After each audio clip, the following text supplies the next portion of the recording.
All right, back for fart back for fart two. God,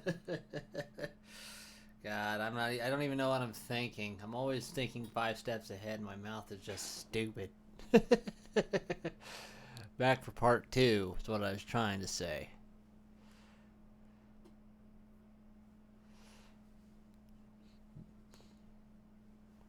Words are hard.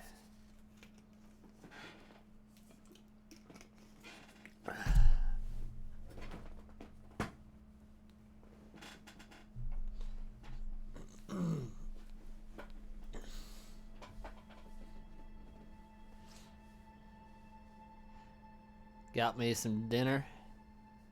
I'm ready to go.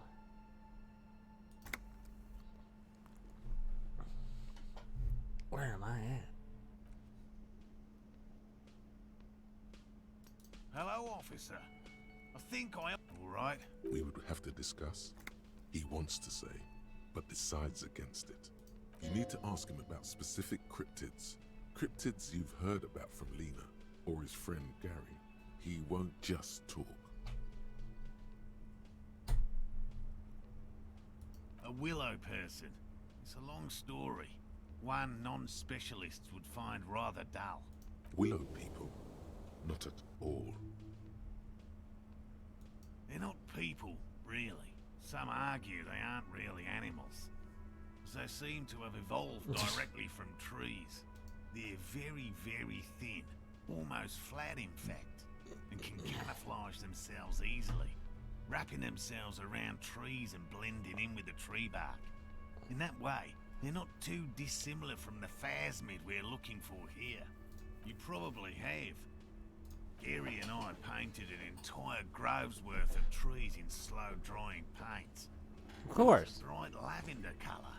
I was hoping one of the willow people would get paint on it and not be able to camouflage itself. After waiting in hiding for hours, I saw a figure slip from one of the trees, a lavender shadow dashing through the grove. I chased it with a net. Not very elegant. You can't be elegant in the field. And, well, it was faster than me. I know it sounds like we were snacking on funny mushrooms, but I did see motion and colour. Mine is not a confirmed sighting of a cryptid, however. Much goes into verifying these things, and my account comes short of a few standards. He makes it a real point here to sound falsifiable. Confirmed. It's 100% verified and meets all the standards of an authentic cryptid sighting. Of course. The woman nods thoughtfully, while her hands smooth over the plaid covering her knees. There is some uncertainty in that motion, smoothing the fabric like that, as if looking for some kind of confirmation. No offense, officer, but I'm not much of a pedagogue. I don't know what I would have done if Lena hadn't persuaded me to go back to field research. You should ask her if you want interesting stories. Me? I'm not a people person, unless you haven't noticed. And I don't make a good lecturer. My strength lies in field work and persistence. Oh, anytime, just ask. I know those critters in and out. Not quite at the level Morel does, but still. By all means. Oh, hello, sweetie. There's really no point. Oh, I'd be delighted. No. It's, oh yeah, the 8th until... This renown seems a bit dubious. Your own caterpillar. It happened on a battalion. The world's alone.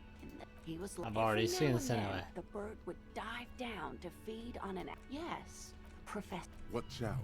Then, the bird was controlling his. Absolutely, sweetie. Cryptozoology. Sadly. Not really. This one's very. That would be the giant of Kokonur. The giant lives in the most arid parts of the vast Kokonur desert in South Samara, casting a strange light across the barren wastes. Mirage or psychogenous luminance. Oh, come on. I'm clicking the button with my left hand. No one knows for sure. It is like an awful mountain appearing from below the horizon and expanding to cover almost a third of your field of vision. The towering luminosity of Kokonur is a bad omen in local folklore. Some say it's a fata morgana, others, fate unimaginable. That's what makes it so peculiar. A species surviving at the very limits of scientific law. The giant of Kokonur must be the largest animal the planet can support. Or a blimp. There are limits, you see, to how large a metabolism an ecosystem can beget. Some say a gravity anomaly below the Kokonur desert might allow the creature to grow to these gargantuan sizes. Gravity anomaly? Digging it. Digging this parascientific stuff right here. Cryobacter catlensis. Yes, a unicellular bacterium that was discovered in one of the northernmost points of Kotla on the Boreal Plateau by renowned geologist Caitlin Mijanou. The bacterial colony Mijanou found had remained alive while frozen in ice for long. Mijanou disappeared shortly after injecting herself with the bacteria she had brought back to study. No, yes. The bacteria had survived in the ice since times immemorial. No, I don't. It's not hard to see where she could have gotten the idea.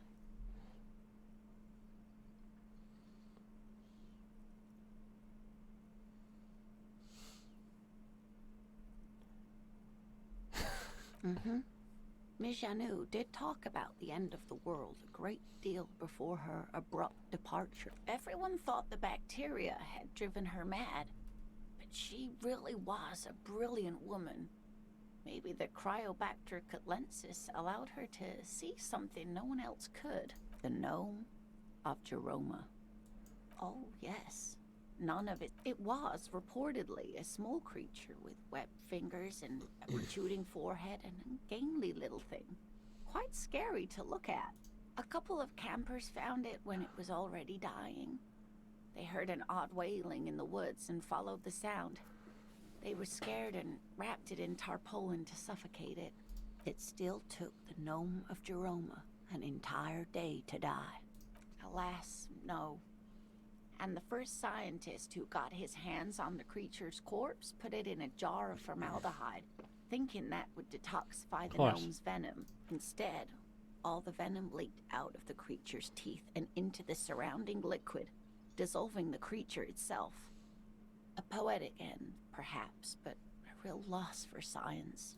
Alas, always alas, and then it was gone. Isn't that overly convenient? Sure, a perfectly good explanation. It dissolved in its own venom. Yeah, I Go know. on, then. Ask about more gnomes or whatever. What an interesting question. The Col de Mama d'Aqua, or thin whisper of sound. And that's precisely what it seems to be. Kola Mama Dakwa can also be translated as a whisper light and low. Yes, that's another translation. They're both quite lovely, aren't they? Although the low part is a little ironic. The Col de Mama d'Aqua makes, or rather is, such a high-pitched sound that other animals, including humans, can't hear it. It could be everywhere all of the time, and we wouldn't know. Many scientists have asked the same question. Some have claimed that it isn't itself a sound, but a tiny corpuscle that emits sound waves. But there's no evidence to support this theory. It could be. As I said, it could be everywhere.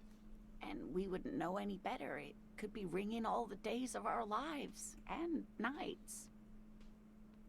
Plenty. It's the evidence that led to its discovery. In the 20s, a group of Areopagi ornithologists, that is, scientists who study birds, were trying out a new recording technology for capturing sounds outside the range of human hearing. When playing back recordings they had made in the foothills of the Ea mountain range, they noticed certain anomalies. patterns that seemed random at first, but on closer examination were consistent with the waveforms of songbirds. The scientists soon discovered they could track and even predict what appeared to be feeding, mating, and migration patterns. They realized that they had discovered a new species. They grew quite obsessed with these little birds. Sequester, Time, Joscan, those are but some of the Mamadakwa they followed individually. That is a sad story. A group of university students assisting with the field work in their enthusiasm for the project, and no doubt because they were preoccupied with impressing their professors, nearly drove it to extinction. They tried to communicate with it and had no other means but sound. So they started sending out sound waves at frequencies they thought might match the Mamadakwas. And what happens when a sound wave meets another sound wave of the same frequency, dear?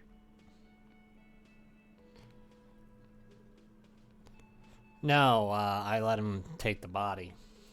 Psst. They cancel each other out. Psst. Exactly. And these tests were performed so recklessly that when they happened upon the right frequency, well, they wiped out most of the population. After that, the corpuscle appears to have migrated elsewhere. There have been recordings of anomalies similar to those spotted in Ea, but they've been few and far between. Yeah. It's impossible to confirm the presence of any stable Kulta Mamadakwa population anywhere. What about How's what? it going, man? Of course, dear. Of course, dear. Is there a particular cryptid that you're... Okay. Of course. Tremble. The time is now. Taola. Time for the show. For Taola. The hallowed time of fear and disintegration. A countdown has begun. All will collapse on itself. The world will disappear into a single grain of blackness. All sound will be muted. All life will scream. Okay, cool. Ulogu Theodos, Xeno Zausin, Ipoli Osidien, Echondes Fronisin. Monday morning, the moment you arrived in this reality, are the first crack in the sheer face of God. From you it will spread. Of course. Yes, you spoke the words of the Palindropos and the houses of Pericarnassus. Items, people, even words will tumble. All will lose its meaning in the coming years. That is why you marked yourself. It's totally also a coping mechanism. Yeah, that's what I figured. So you should be. The world island crumbles at your feet, and in the far plain, Palindropos. Perhaps. Just a thought. This has something to do with that. Probably. The face of the woman fractures. There will be herd killing. We all become vapor. Why not? I don't make the rules.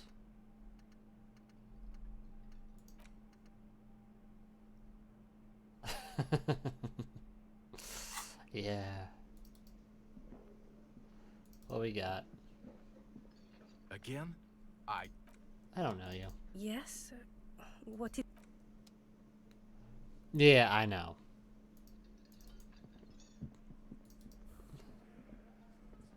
I get it. Say more than money, right? No, apparently not. Apparently it's all about the money.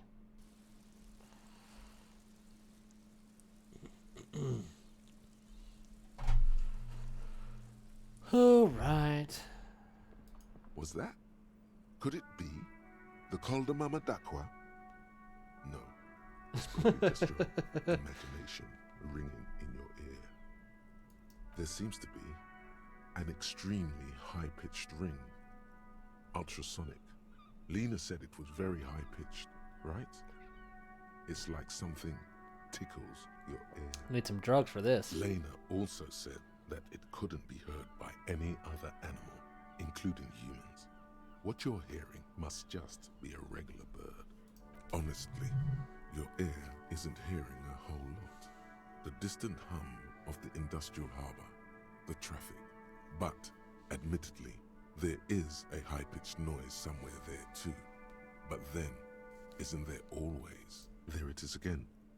You're about to rediscover a long-lost species. Yeah. Yeah, but how are you going to catch it? It must be very close. Maybe, just maybe, it will come toward you. Keep still. It might perch on your shoulder. What are you doing? You're a police officer, not a pansy ornithologist. The only birds you should be looking for are healthy women of childbearing age. Oh no. The sound. It's moving away. Somewhere over there. Go after it. No. Too late. It's gone. There is no ringing anymore. Just the sound of the streets. So it does. It's gone. All that's left for you is the disco.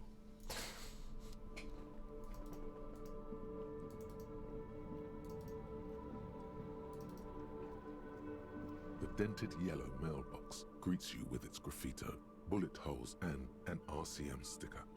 Other than developing a personal relationship, looks like you were right.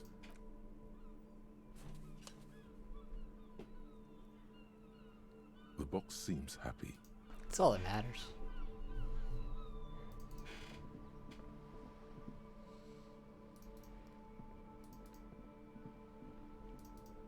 I guess my question is, what else can I do? What other... Oh yeah, I still gotta deal with that. Oh yeah, I gotta do that.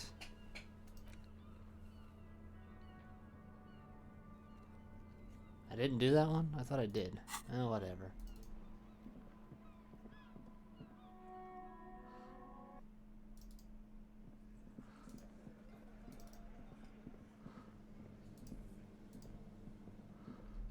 The man ponders his cooking utensils and gives you a... The man says a couple of sentences in that... I'm pretty sure he asked you a question. He doesn't know your language. You can just say something cool in return.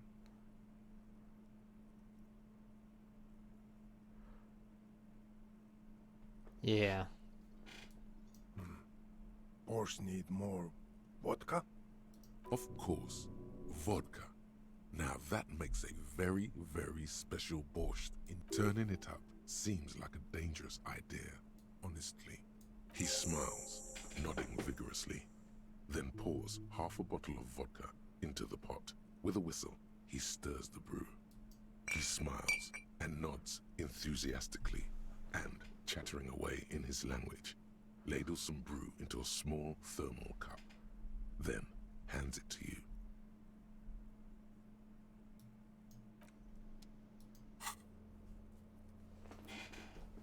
What else did we do? Haha. Oh yeah, we still have to do that yet.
you're back. Good. What can I help you with? More lessons in basic reality? My favorite part of the day. Go ahead. What is all of this? The scent, the sound, the air. What world? The only one, I suppose. The world of matter. And its pale antipode. The camera of her mind glides over the surface of the water. Great bodies of water. Forest-covered surfaces. Clusters of light where the cities lie. You've seen the montage. We all have. This world is enough. There is a term of endearment they coined for it in the DeLorean century, when humanity was high on this world, discovering more and more of it, these archipelagos included. Elysium. Oh no.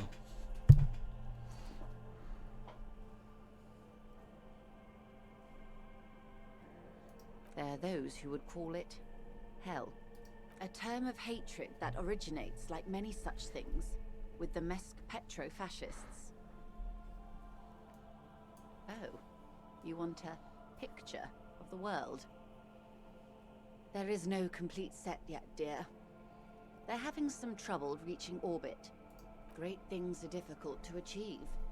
For now, we're viewing the world from the inside, sideways. We used to think it was a sphere, but that is beginning to look No, of less course not. and less likely by the day. You wouldn't know it from the tabloids, but the ORG nations have been launching weather balloons into the lower ionosphere since the 30s. ORG, Occident Revachol Grad. There's a steadily increasing trickle of images. Between the big three scientific contributors, they're piecing together a dark grey corona. Yes. Pale covers 72% of the surface. There are grey flares and prominences, even arcs Of course. above entire isolas. The images are blurry, but if there was a sphere in there, it certainly looks like it fractured a long time ago. A cold fear seeps into you.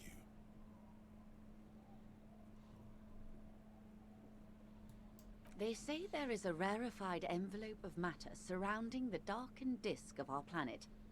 That is, if we are still living on a planet. Or, to speak more plainly, imagine vast swathes of land disrupted by nothingness. I am sorry, dear. It must sound quite terrifying through the acute encephalopathy. Even Still got scientific disco. positivism isn't entirely convinced about what we're dealing with here. But this is one of the greatest questions of our time.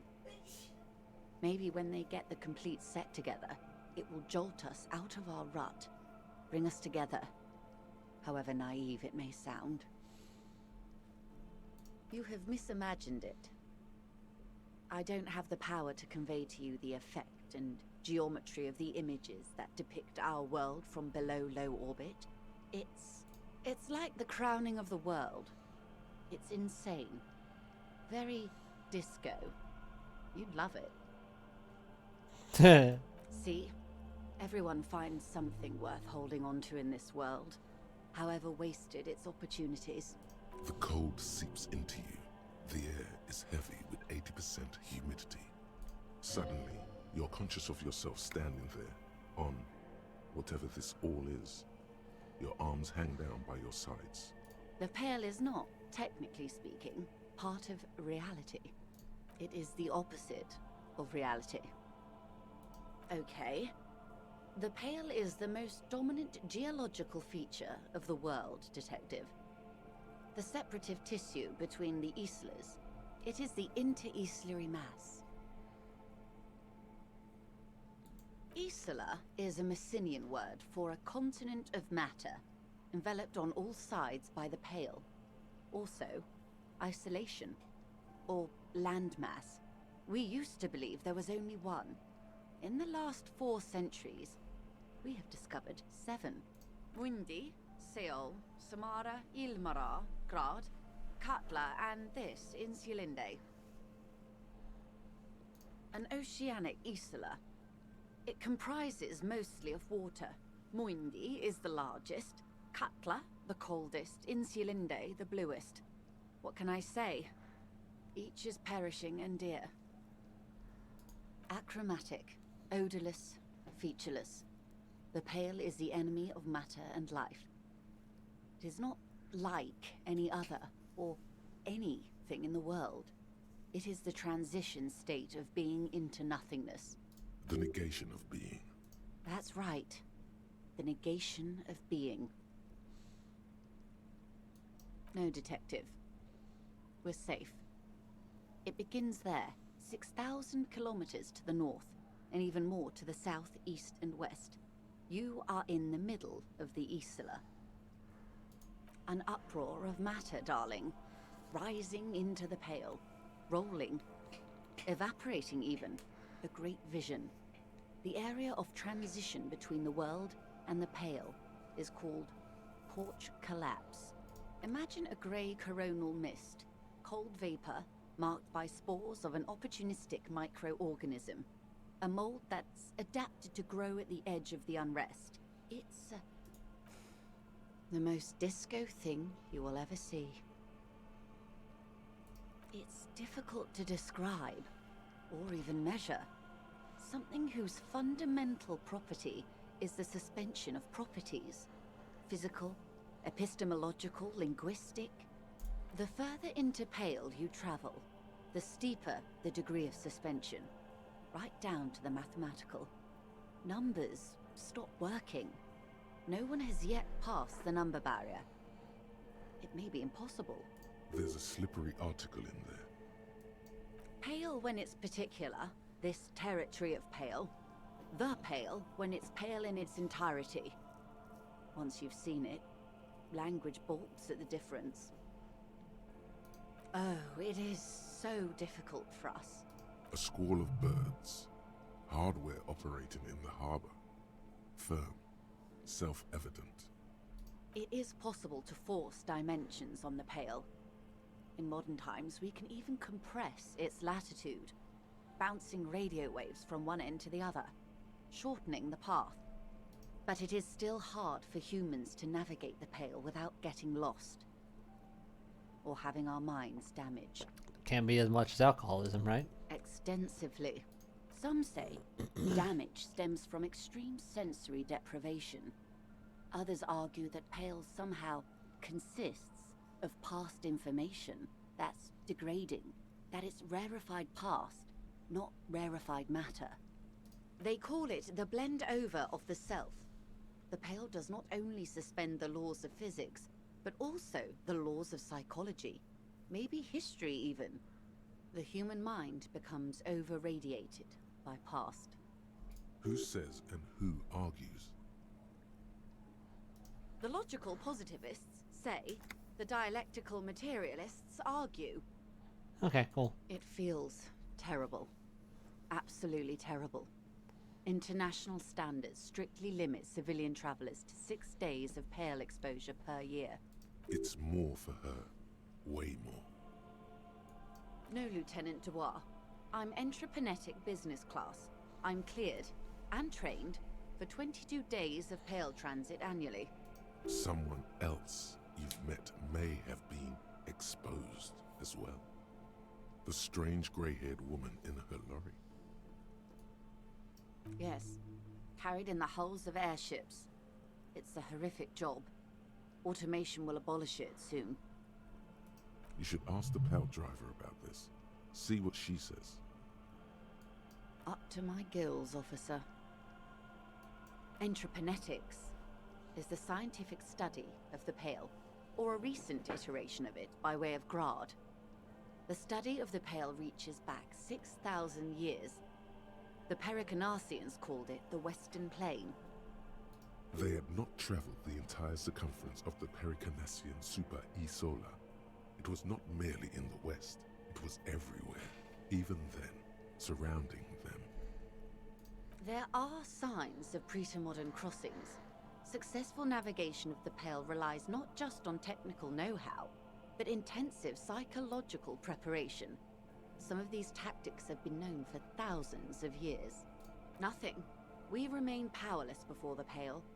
The only real advance in Pale transit is the speed with which an aerostatic craft can pierce it. Less exposure leads to less effects later. Hybrid airships, Detective. Conventional rotors or jet engines no longer add velocity after the point of reference for motion is suspended, once you've crossed from near pale to far pale. In essence, we throw them in and they come out the other end. If we throw them precisely, then they don't. Gone, like a skipping stone beneath the surface. The pale outweighs reality 2 to 1. There is more pale than there is matter, and the ratio is slipping. What do you think, Detective? Precisely. One of the few measurable effects of the pale is that it is expanding at an unknown rate. An intuitive conclusion of that development is that one day the pale will cover everything. But this sort of talk is mostly left to extremists.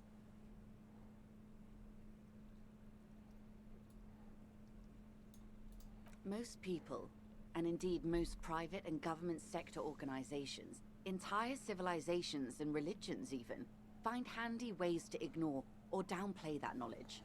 I suggest you do the same. Go. It doesn't look like you're doing the same. The suggestion was meant in earnest, Detective. Live life. Yes, sweet reality. But before we do, tell me, Detective, is this the first time you're hearing this? Do you really not remember anything?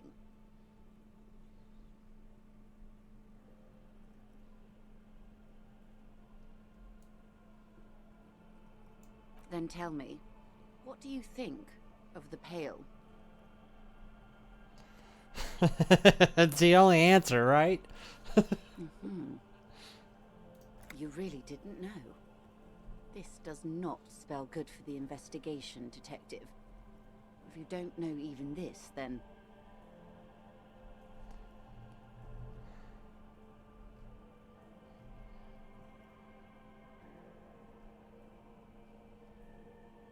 I hope so. I truly do. If I may suggest, hold on to your colleague, Kitsuragi. I ran a check on him and he is very competent. In the meanwhile, you have me. I will assist you in any way I can, even if we have to do it one basic term at a time.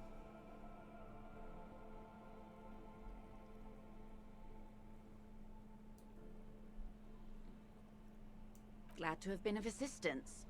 The little that I know. Anything else?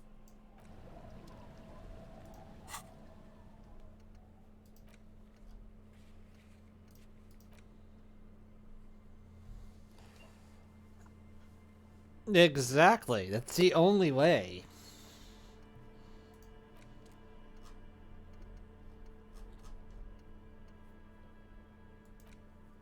Oh well. Oh well. Oh well.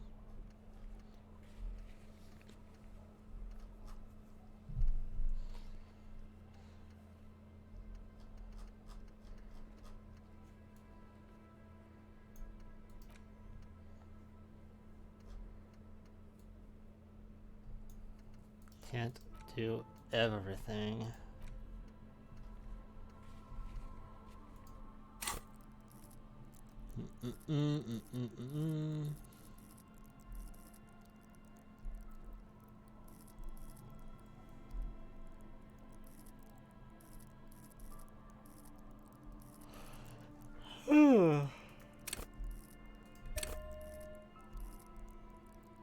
Let's revert. Let's do this instead.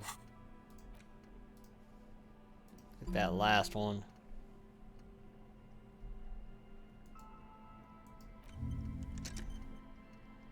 It'll be alright. Oh.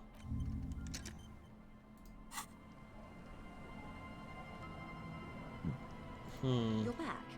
Good. More lessons in basic reality. Glad to have been of assistance. The little that I know. Of course. I am sorry to... Of course. Of course. Don't tell her you've met Everard right away. There's time.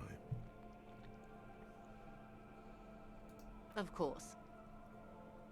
Of course. How else can I help? What we do... There was a touch of discomfort there. She nods. She's not even asking you anything. It's so easy to just say.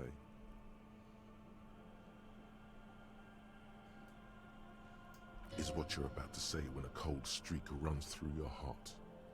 Once said, there is no going back, Harry. Yes. What if something happens to her and you've left one question unasked? Sneaky little question escaped your eye.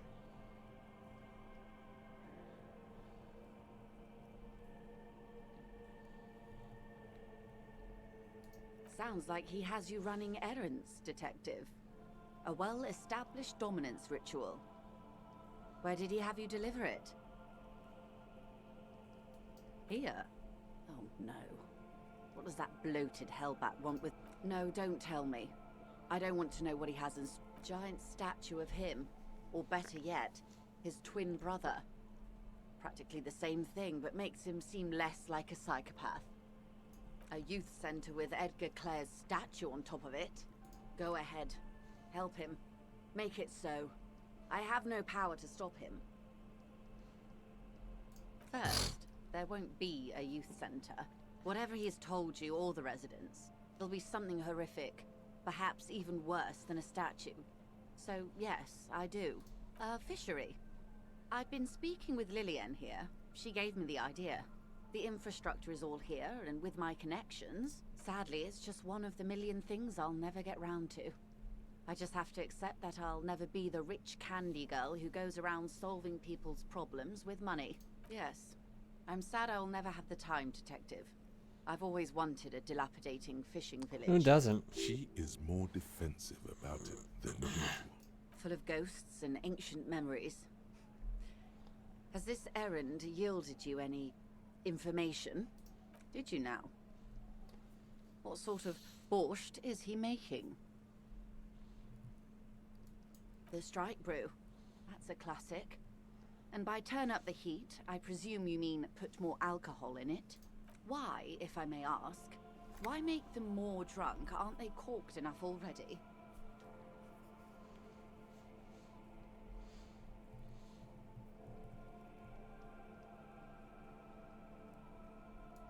Very curious. What else? Oh. That's so helpful of him.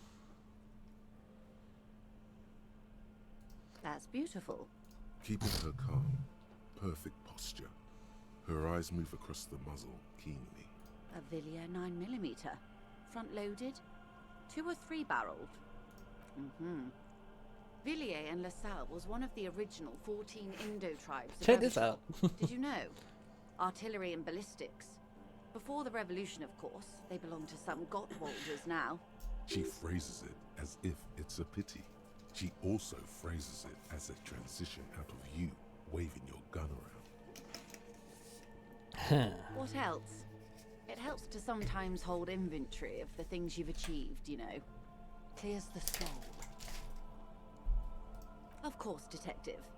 You can always drop by later. I fear I've told you. Is there anything else I can help? Well, good. What we do. There was a touch of this. The pines, and that is... The wild pines. She nods.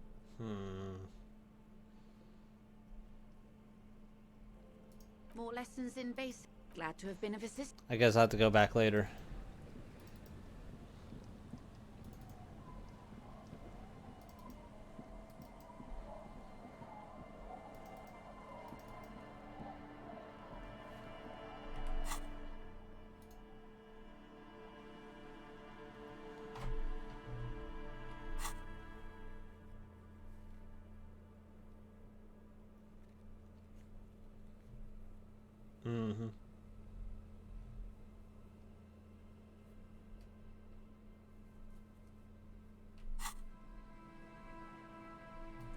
Guess we can go to church.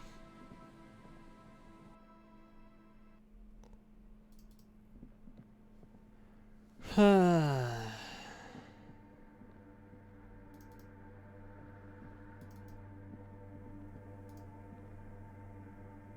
machine's keyboard.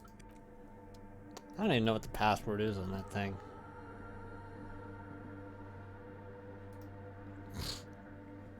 The mother of humanism stands above you. A precious and complex jigsaw of broken shards falls into place in front of you. A ghostly reconstruction of the stained glass window. Before it was shattered, there was an older woman beneath the younger one. And a text, a light motif below them both. Unknown. A Thanks. motor carriage, a gunshot, someone falling into it, or maybe just hooligans looking for something to break.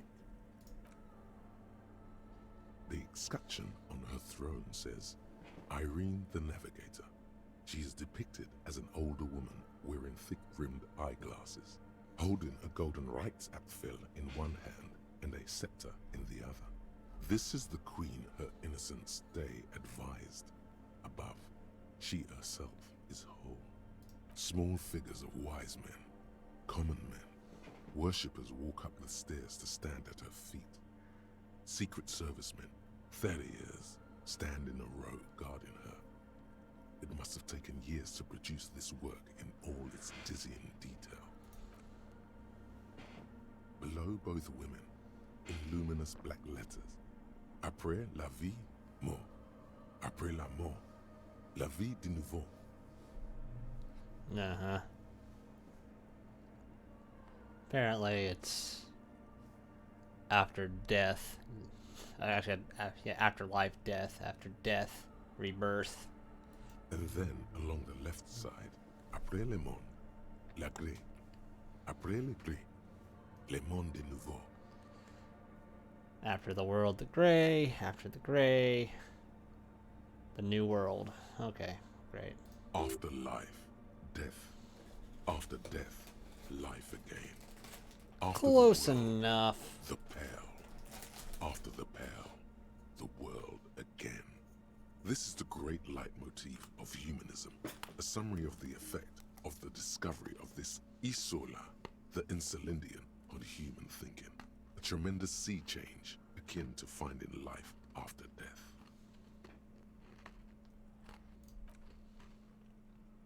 The mother of humanism, Tower.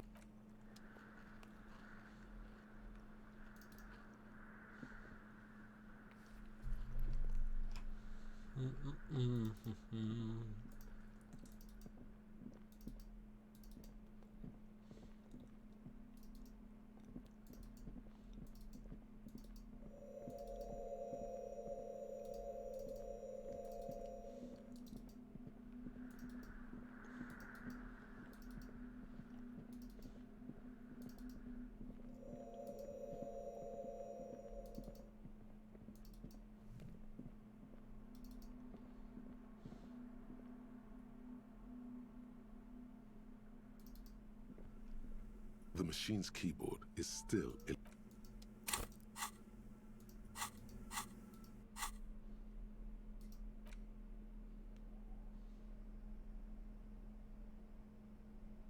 Oh.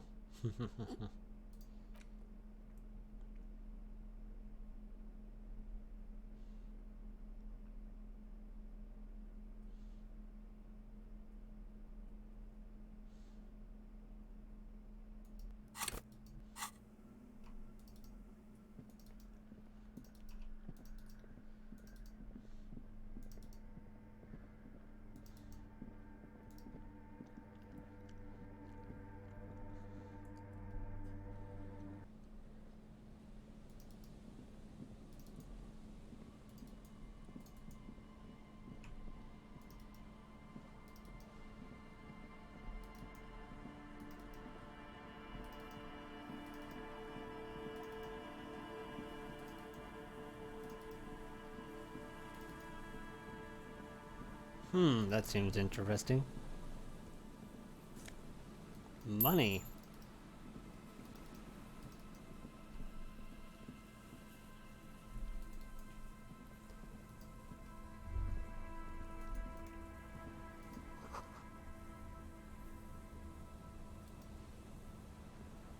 an old door worn by elements guards the depot. The wind has blown a sand dune in front of it. The door hasn't been opened in a long while. You see a handle. The concrete structure looks military, in origin, over half a century old at least, but sturdily built.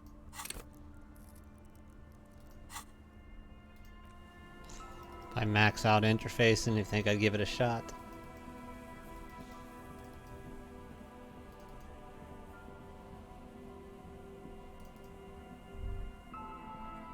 Is there something here that would indicate a sniper used this place as a nest for taking the shot to warm his hands before he pulled the trigger?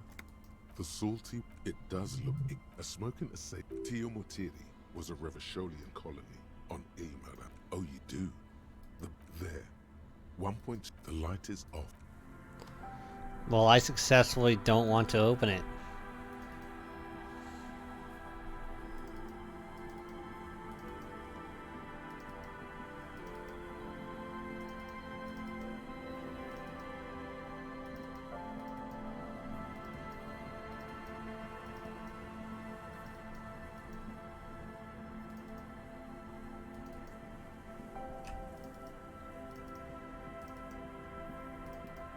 Where did it go? There it is. The reeds dance slowly around the empty trap. The locusts, dazed from being transported. They're not really going to get the chance to get comfortable here.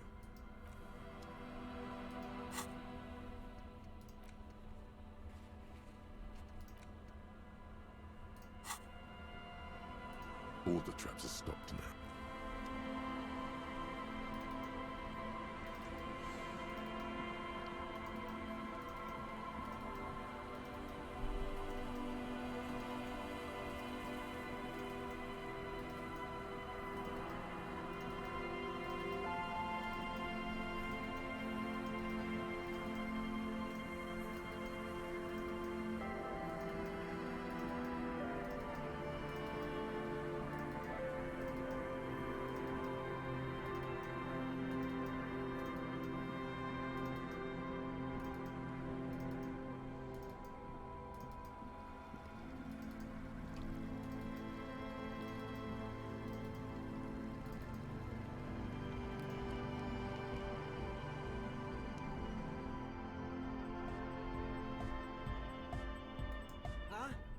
I see you're here again. The hardcore aesthetic is esoteric, weird stuff. Wires. The People's Republic of Samara is a product of Revachel's sister revolution on the Gran Isola. I know, man. I was just talking about the aesthetic. Nothing's wrong with it. You should definitely be. Most of it doesn't exist. But there's also psionic powers. Hi again. So, how are things going? As always.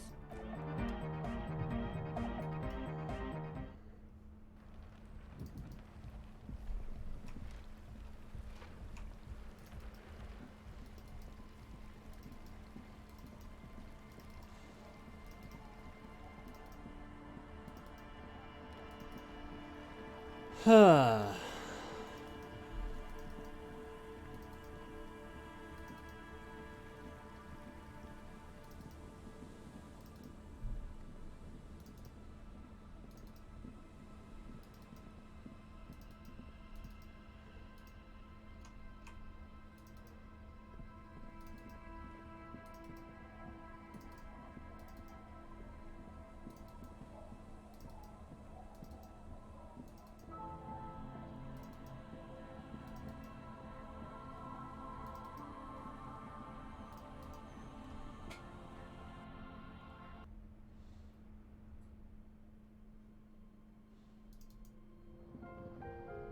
The bed is comfortable.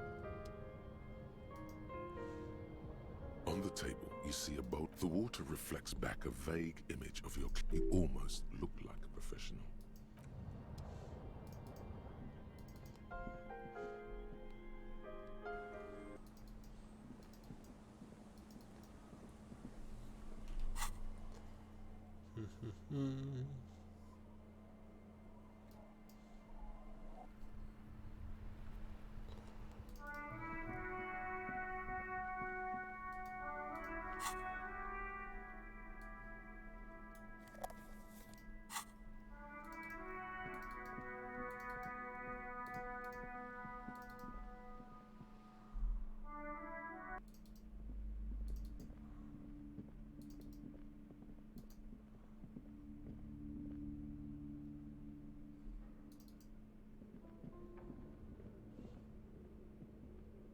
barbell waits patiently on the floor, like a dog.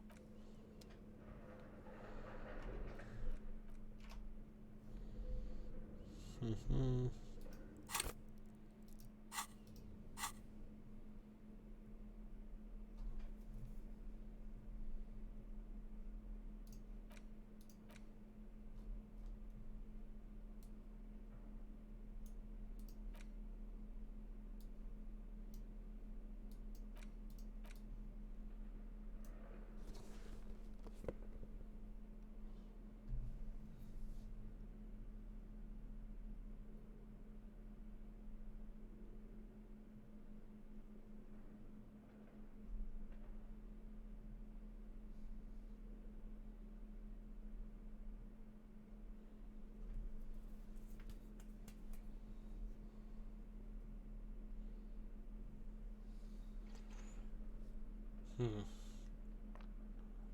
that ain't gonna help.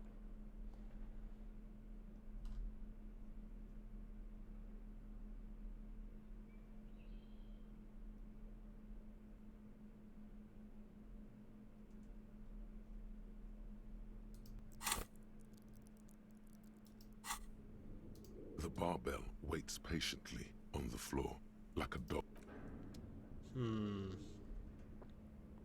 Yeah, I might do that in a bit.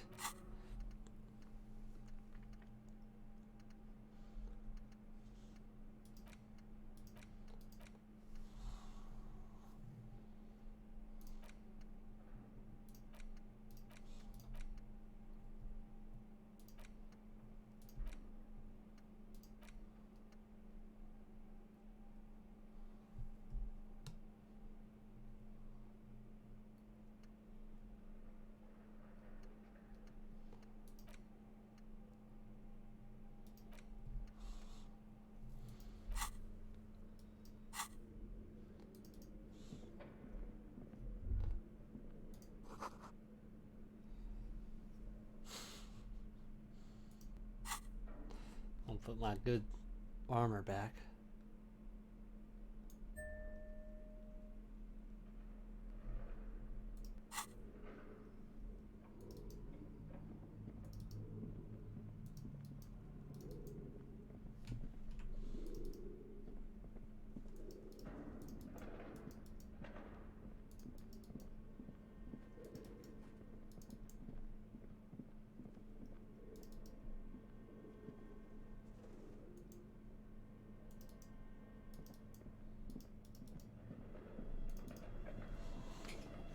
Your flashlight slides over an old green chalkboard covered in scribbles, sketches. Some of the writing has faded with age, but you can still make the handwriting is only partly legible.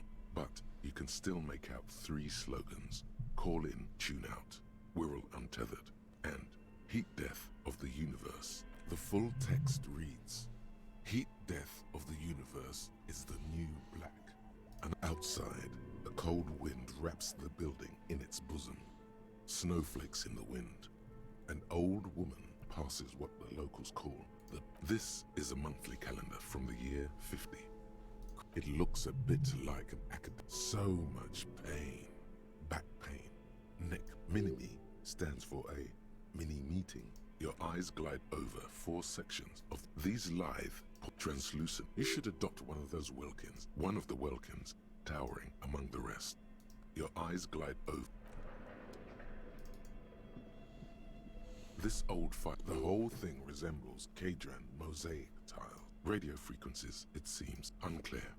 It looks like a cardiovascular system split into... You think so? The web is comprised of radio stations. All lead back to one red. They must have had massive... Someone very important. The leader of a massive on-air game built by these people. A conductor for the hundreds of story threads that pass through whoever decides to call in to a call-in station. A list of names under the stations suggests people across 6 Isolas would be playing. Muindi, Insulinda, Kotla, Grad, Samara, and even Il Mara. There's no way a little basement studio working here could pull anything like this off. Nothing. It's just...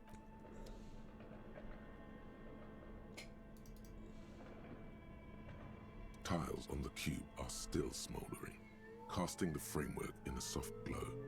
Fluorescent like a smooth draw, the filament slides into place. On the keyboard, the play key starts blinking. Behind the hatch, nothing happens. The speaker. Good afternoon. Please repeat.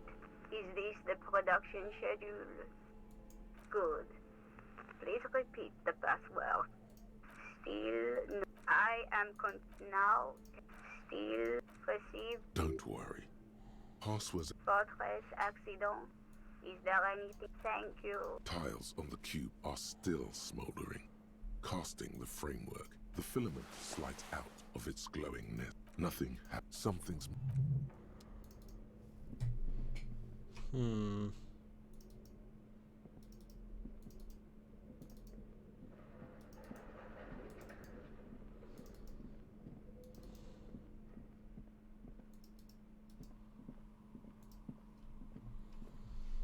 Oh, it's you again. Are you looking for a die?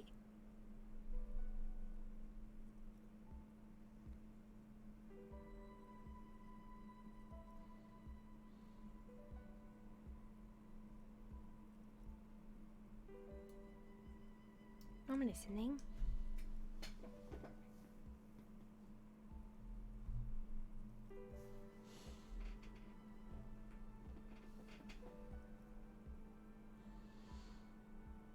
Fortress Accident, the radio game studio. They were an interesting bunch. That's understandable. Fantasies are serious things. They certainly took their work very seriously. Even if they seemed to be the usual, they ran out of well, they seem to believe. She sounds almost mocking when she says that. That's what I thought. Because when the money started to run out, in the end they just didn't. She's right. Showing up to work on time is important.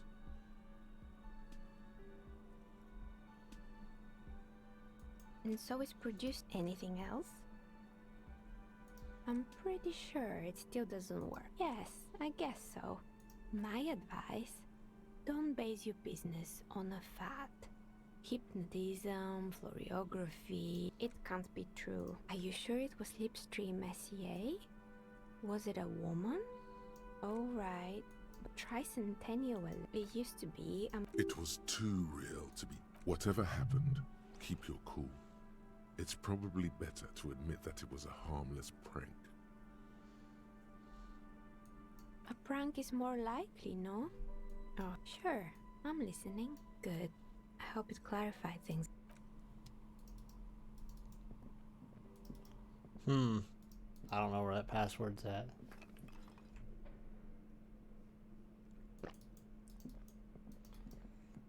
Oh well.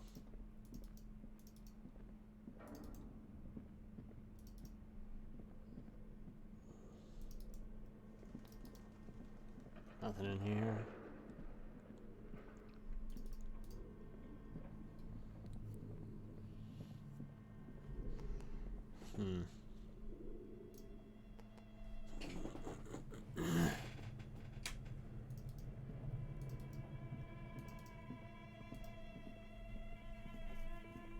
The bear's eyes are dead and empty.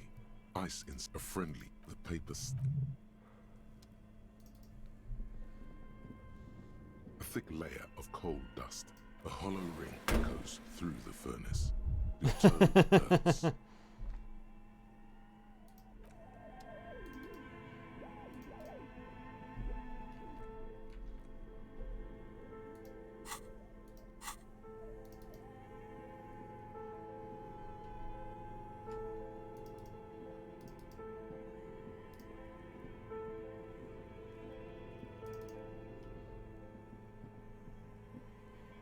A few bricks have fallen off. Inside, a secret seems like an old weapons cache. It means there are firearms. This is a good...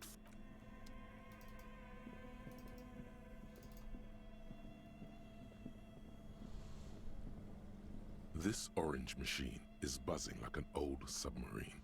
It has a hand-cranked ice cream churner on top. Oh, well. This orange machine is buzzing like an old submarine. It has a hand-cranked ice cream churner on top. and an electric freezer that appears to be frozen shut. Why?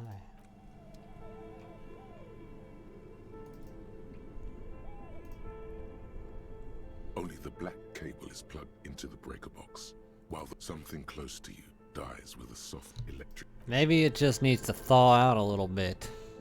This orange machine is dead still. It has a hand-cranked ice cream churner and an electric freezer. The ice around it slowly melting. Turning the crank feels... Oh, money.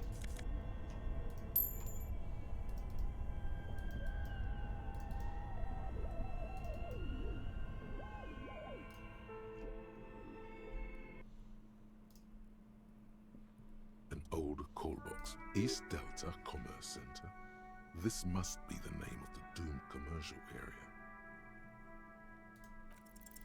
Whatever she says, it can't hurt you. You're a different person now. Stronger, healthier, and alright. Maybe not healthier, but it's a bonus that you've drunk so hard you can't remember any of your past relationships. Oblivion's the ace in your corner. There's a light buzz as you press the doorbell, waiting for her to answer the call. It's cold outside, and you can hear the wind blowing into the speaker. A strange metallic taste fills your mouth as you stare. Tastes like beer. There's the static again, whispering like a seashell pressed against the air. Yes, hello. This is Tricentennial Electric. Have you come to place an order?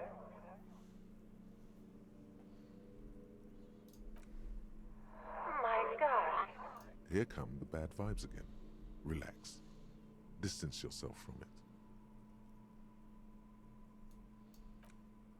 It's you. My God. I didn't think I would hear your voice again. Wait. Is she...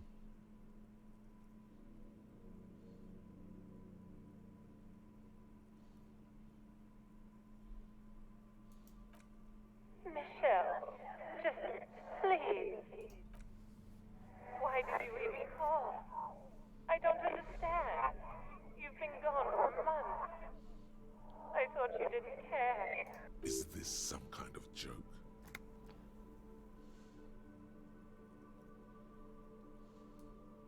The voice from the intercom doesn't answer, but you can hear her breathing. Wind blows into your microphone again, crackling and echoing in the box. Your hands are getting cold and your breathing becomes visible, forming small silvery puffs in the air. Ever since I came to work here, it's been different. As if my mind's been wiped clean. It's so nice. It's so nice to be able to finally forget about you. And then it hits you.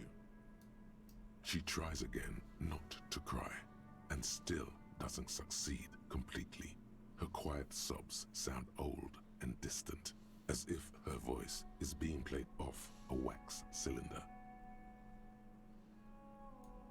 Her sound melts into the static from a long-distance phone call. From time to time, you can hear people talking in the distance, but can't make out any words. This is where you hung up the call the last time, but the recording is still going. A phone rings in the office with an old-fashioned chime, and someone walks by in a pair of heels. The static is like a warm blanket wrapped around the sounds. No one replies, but the static grows stronger like rainfall. Then a female voice speaks out, completely different from the one before. Glorious and total somehow, crawling inside your head. Her words are too cold to comprehend. She smells of sodium lights and rain streaks on car windows. Eyes like pilot lights watch your shape in dark hallways, guttering. The strange and alien thought pattern ends. You're left staring at the electronic doorbell. An off-key melody. Kudos! Please stop calling here. Grown-ups don't have time for your stupid games. She thinks you're the gremlin child. What would he say to this? Oh, I'm sorry, officer. I thought you were... But the doorbell is broken, and the bookstore shouldn't even be on the list anymore. So I can't help you. Please don't call here again. Thanks. A single beep indicates that the line has gone dead. This button looks new.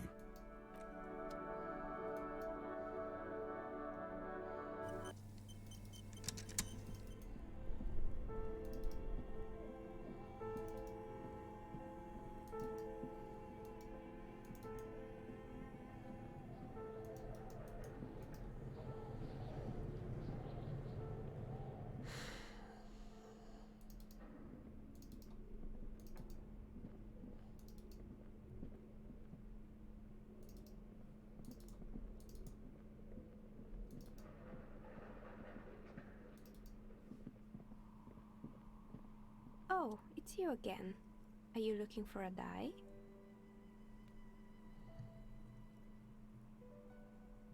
Yeah, I'm sure it does. I think I already connected the two.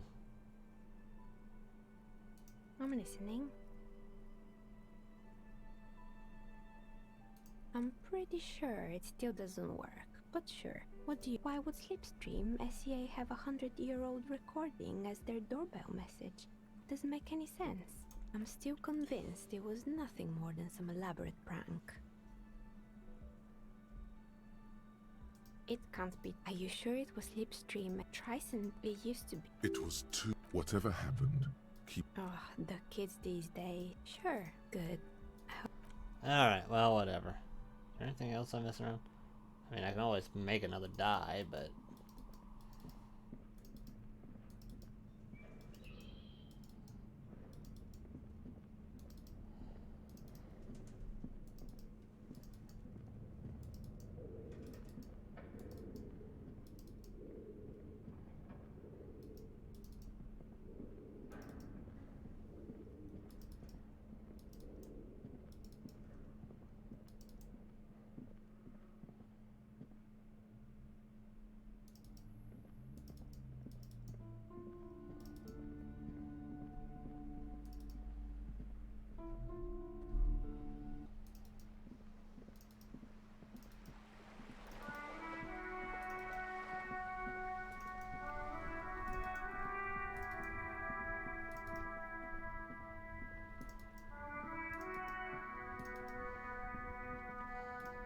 Hey, you're on my bench.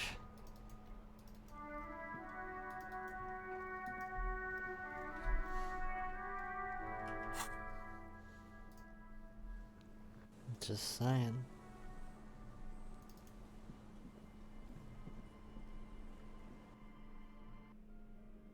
Good, I'm not doing that.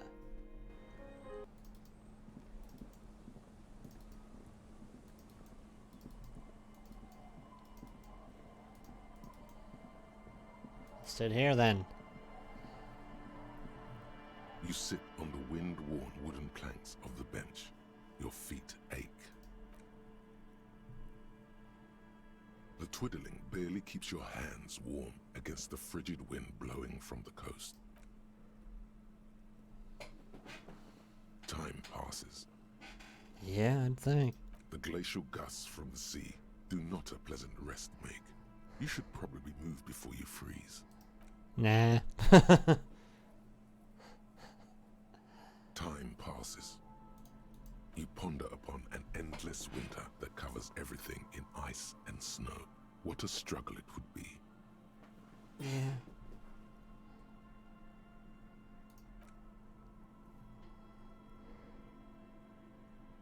Time passes. You ponder upon an endless...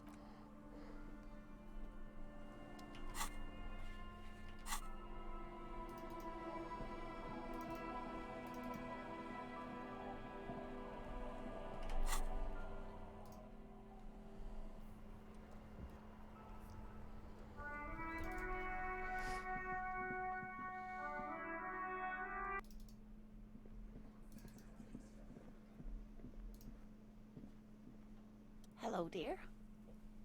Good to see a familiar face. So, you know how I struggled with master mode for a while until I got the stupid goat skeleton for a mount? You got a goat skeleton for a mount?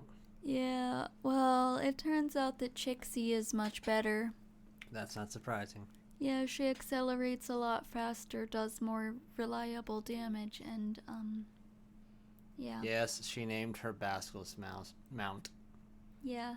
Basilisk mouse. God damn, I can't even talk tonight. You know that? Yeah, I just called her Basilisk a mouse. Yeah, I named the basilisk a Chixie. Thank you for doing that, For like dear. a really stupid, nerdy reason, but... Morel still isn't feeling well. I convinced him to stay at Gary's to get some rest. I'm gonna I'm go afraid get the me a cold hot has cocoa. really gotten to him. Chixie.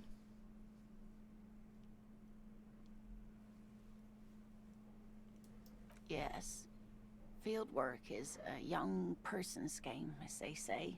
Her voice is shaky. What is going on here?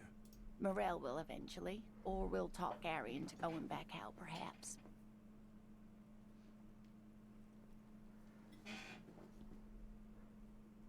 That really is too much, sweetie. Thank you for your dedication, but I can see you're coming down with a cough yourself. No, that's just the alcohol. Very and the strange. cigarettes.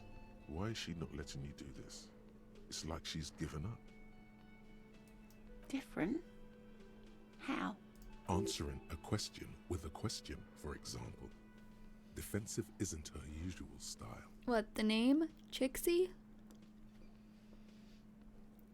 I named it after the asteroid that supposedly killed the dinosaurs. I'm not. It's a strange feeling. I haven't really told this to anyone, but you are a police officer. That's better. And when a police officer asks, you must answer. Do you ever wonder if some lovely story from your childhood is just that? A story?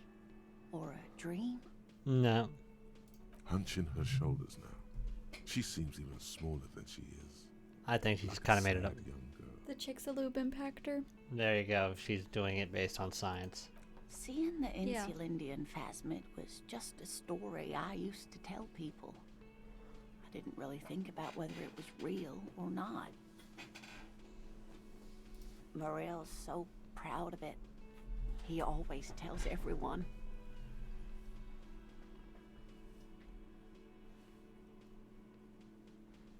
Oh, sweetie, I wish it were that simple, but it's not. Morel was so eager to believe my story was evidence of the phasmid's existence I'll just keep it on his face. that I'm some queen of the cryptozoologists. That. And for years, his belief made me believe too. But now, we're both getting old, and he's still working himself sick out in those reeds looking for it. But what if I was just wrong? I think I was. But it has, hasn't it? A seed can Oh, only well. bear what's inside. The seed of love is black and oily. Might be right, Detective. I was a paraplegic before we met. He didn't know before I came in on our first date. If I weren't the queen of the cryptozoologists, if I didn't tell him that story. She has to swallow to relax her throat. It's keeping her from talking. It's not easy. I've wasted enough of your time with this drama. I really must stop talking about it, lest I start crying and waste more of your time. It's alright, I'll just keep the flashlight right in your face. What you have to know is, the Insulindian phasmid probably does not exist. Let us fools chase our ghosts. There are a million better things to do with your life. Are there? Some of the other things are pretty bad. The light in here is really intense, and the kitchen smells bad, but I want cocoa. Alright.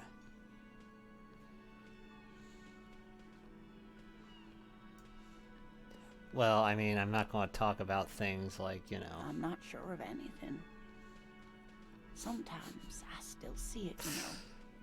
The real memory. Not the memory of the memory, but it's so hard to tell the two apart. Either way, I should go. Poor Morel is running a fever, and I need to get him home to Jamrock before we overstay our welcome with Gary.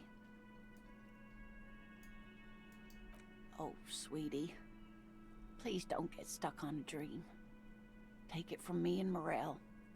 Oh no, thank you, but I can get there on my own. This old thing is gas-powered. And then a taxi home. Okay, it's 1113 Tabernacle Road, Jamrock, but... Likewise, sweetie. Thank you for everything. Truly. Even though it turned out to be A waste of time.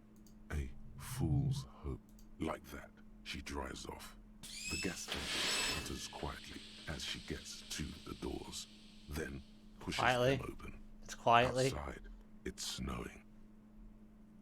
Somewhere out there, a kilometer to the southeast, a gust of wind shakes the felled building, rattling dusty windows, beckoning with strange coldness, to ask the wind once more.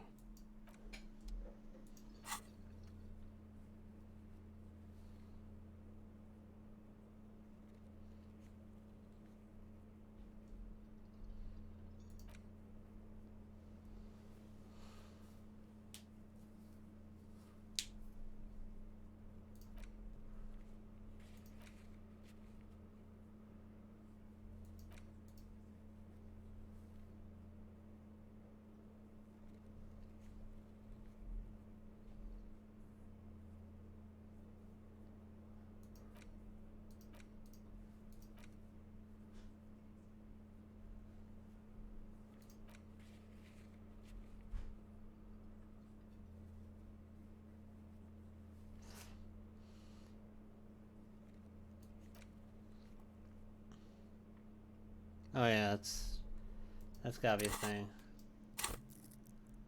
What am I doing?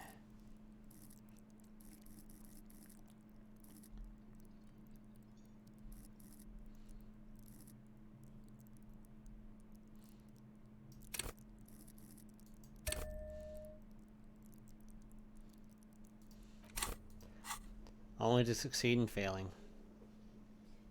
I'm not sure why the kitchen is cold. Sure, there is nothing to gain by being a communist. I mean, that's kind of the point. Oh, you're done. You're done sniffing for communists. Not yet. I got a book club to go to. Oh, you're going to a book club? Yeah. Dressed like that? Why not? I took those for a dead body. Okay. I had to clean it up by putting it in a pot and cleaning it with white vinegar and watch it boil. They look kind of nice though, don't they? You gotta boil them first.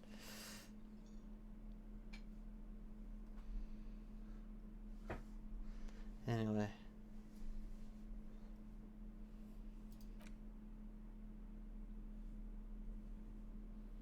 Alright, well,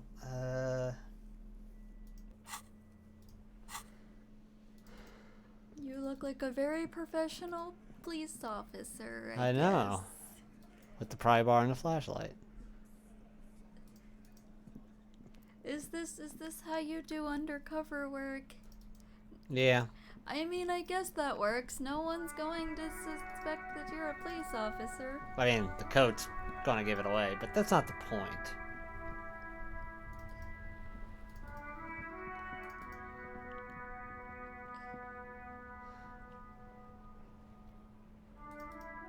And the communists, but besides that...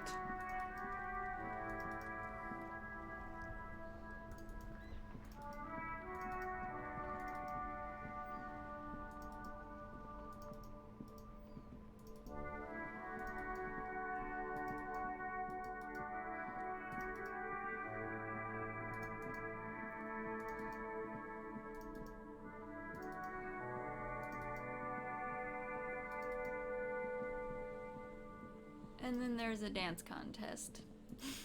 Well, that's the church for you. I have to make something super hardcore because they're going to turn it into a nightclub. Is that cool? Might as well. Yeah.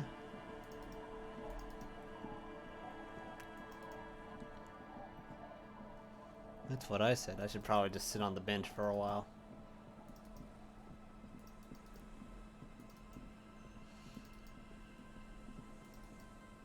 The light's starting to hurt my eyes. You sit on the wind-worn wooden planks. Oh man, if we invited Guillaume Le Million here, we could create a wave-crashing beach party of unimaginable proportions. Speechless.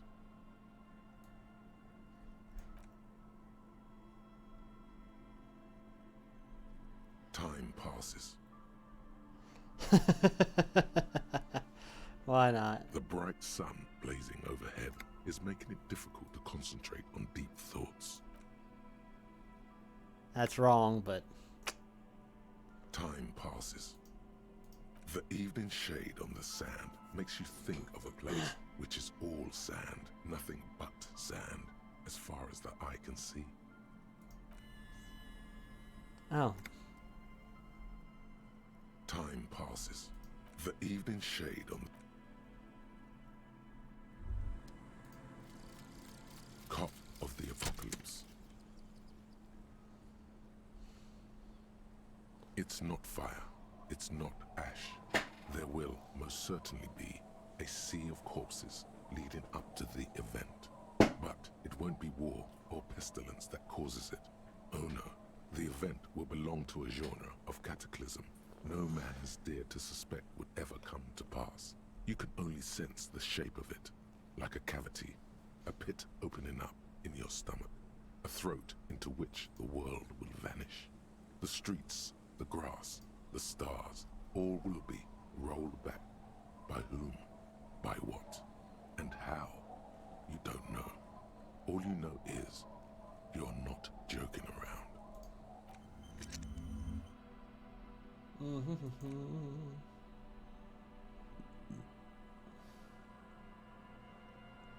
We'll have to forget that one for a while.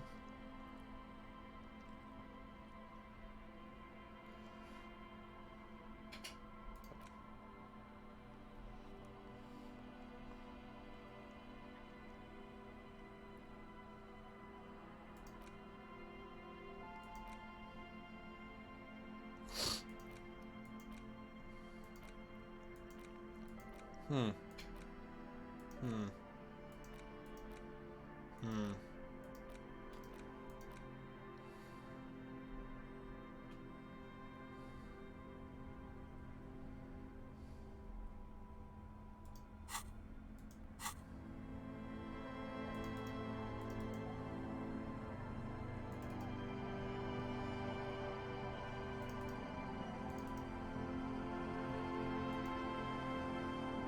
How can the policeman?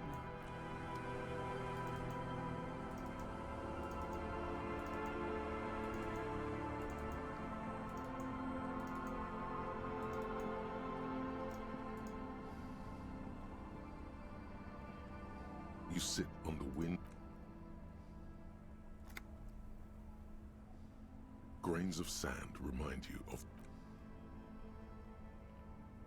The twiddling barely keeps your hands warm against the frigid wind blowing from the coast.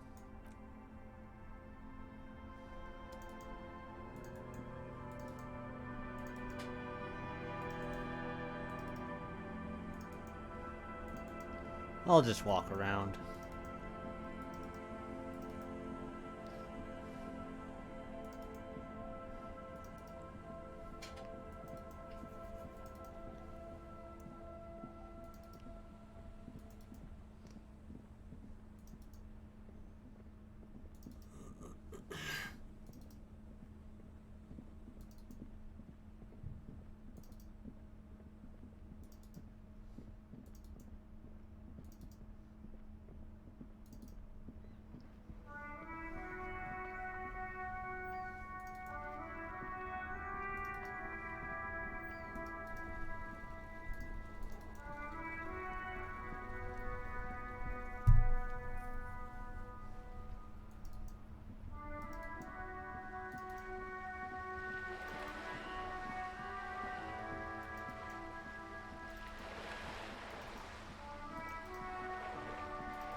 Hello again, officers. Have you come to admire my mural?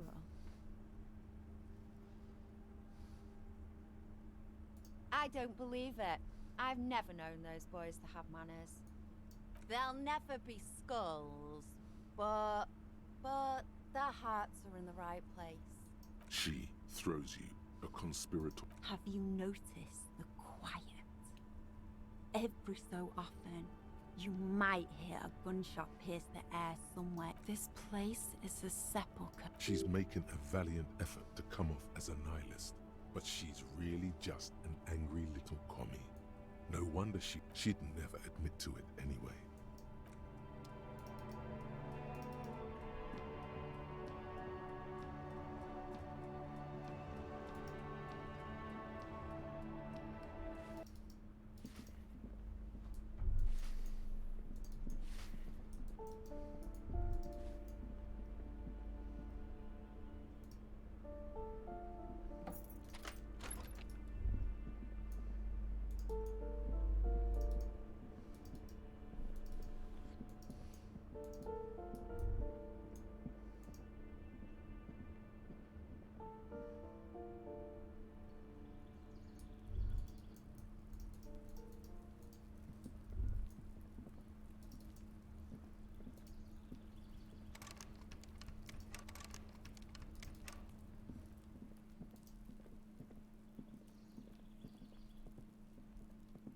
This door is made of metal and appears to be. No one answers. Come on, let me punch it. No one answers. Give me punch it. No one answers. Oh, I just want to punch it. Oh well, whatever.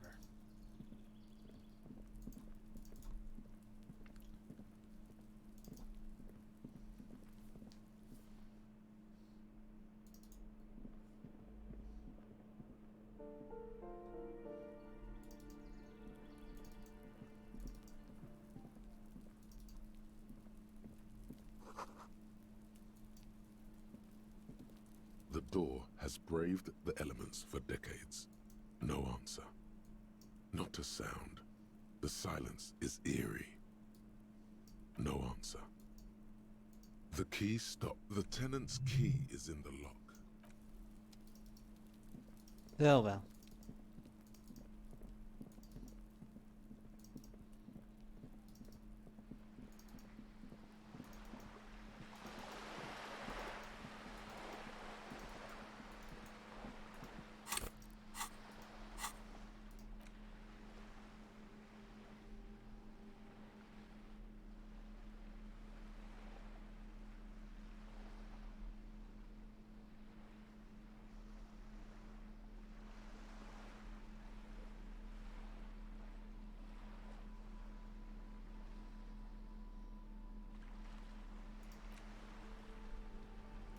It's the letter you found in the trash. A cabbage of papers hanging from the... Without resistance or sound, the two panels move against each other. The compartment is now open. Inside, you see two ticket stubs and a handmade postcard. Two octopuses are smiling, reaching their tentacles toward each other in the colored pencil drawings. The tickets permit access to the zoo in Revachol East. The aquarium thin wax paper has been glued to it. It smells of a touch of cinnamon, the end of summer. You think the label says tutti frutti. Familiar hand, a young woman in her 20s. Harry, it begins. You're already reading. I wanted to write you a letter so you can read it when you wake up. Maybe it will make you happy. Throw it away, please. A merciful wind blows in from the Bay of Revachol, dusting the ground at your feet and raising newspapers far away. You feel the card slipping into it. Let's go.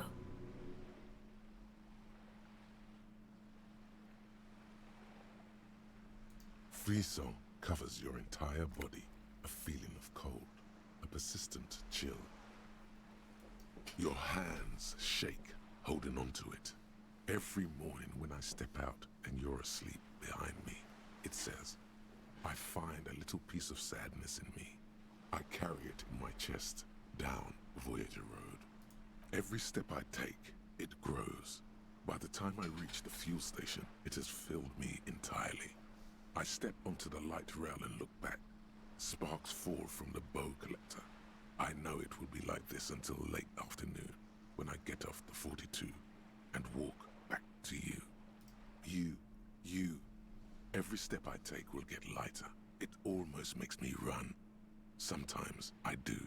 I can't believe I met you. I can't believe the happiness I feel with you. You have a vast, vast soul, and I will always come back to it. Is this instant death? Kisses, kisses, kisses. You feel the air sucked out of your lungs, and the blood. Sparks fall like snow from the bow collector. A streetcar distancing. You feel the ledger slip from your hand. No, hold on. To what? There's nothing.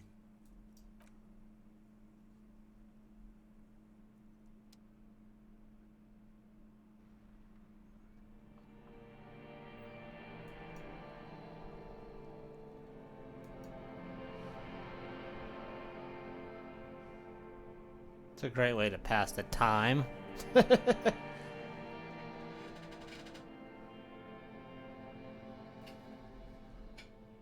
There is nothing.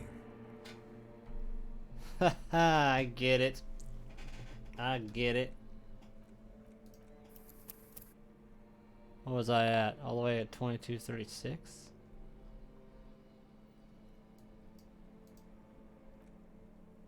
I'll just continue? We'll just do that? Alright, we'll do it. Again. Nothing sad, brother. No treachery, just blackout. Well, almost nothing. There is the ground below you, that's still there. And the small light that's on, fluttering, somewhere in the basal ganglia. That's me. Blue eyes, that's me.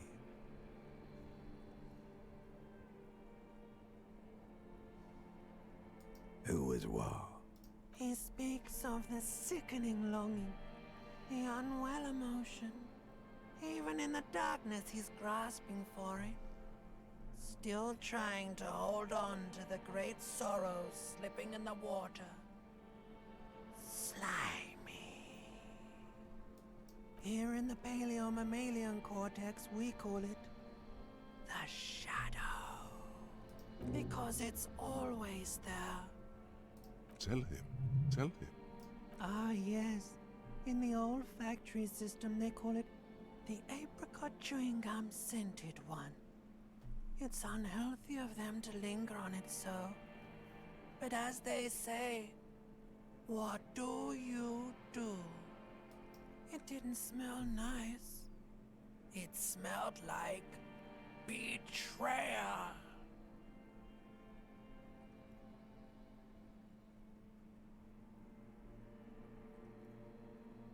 There is no Voyager Road. There are no roads, no houses, no lights in the windows. It's all on pause. Bloated corpse of the past resurfacing. Beautiful. Believe me, stupid ape, its lack of beauty was not the problem. Your name is fuck all. Whatever. It certainly ain't Harry. Your name is passed out on the ground, dragged around by one of the other evil apes. They're taking you somewhere. Yeah, man. What was that about? You think they would let you? Until you disintegrate into biomolecule? No. Someone is breathing on your face now. Yeah. Inspecting your pupils, stupid idiot.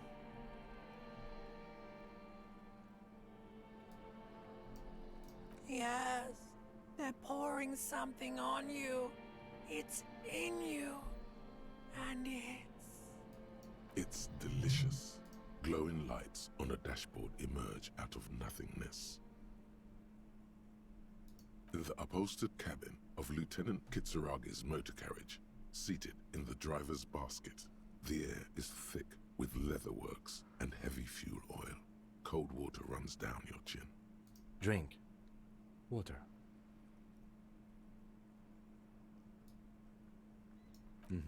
No drink. There is no use arguing with me. You will die if you don't. Drink! There really is no use arguing with him. This is him exerting the reserves of authority he usually withholds. You can't even try to resist. All you can do is... The water is cold, silvery, the stuff of life itself, as it pours down your parched throat. The pounding in your head recedes. The darkness parts. Drink. You haven't drunk water in 2 days. Did you know the human body is not made to survive on alcohol alone? Yeah, well. You need a secondary form of hydration. Actually, beer and cider have loads of water in them. You know, I'm actually more of a magnesium-based life form now. That's just a drug addict myth.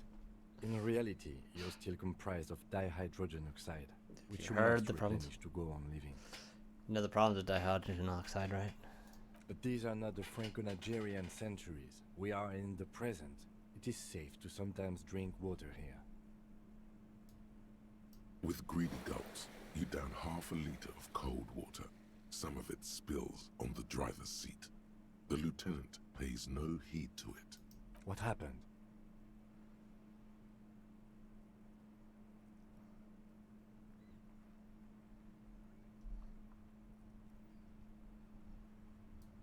Right. I found this next to you. I'll tag along for the rest of the day if you don't mind. My business is concluded anyway. Are you okay to go? Good. The Ledger of Failure and Hatred is a special item that can be used both as an interactable and a tool equipped in your held slot for skill bonuses. Find it under the Tools tab in your inventory.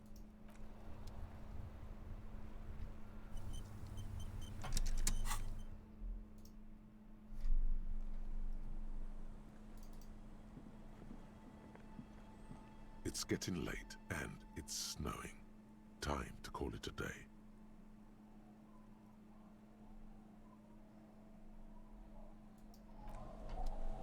I don't think it much matters, does it? Let's go and we'll get another.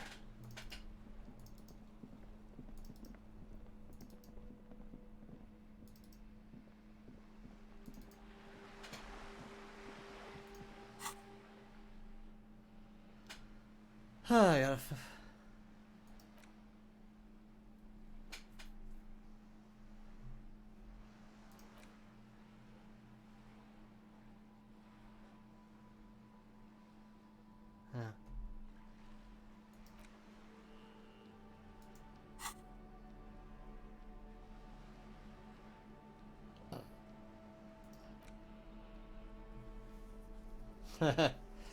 Sure, why not?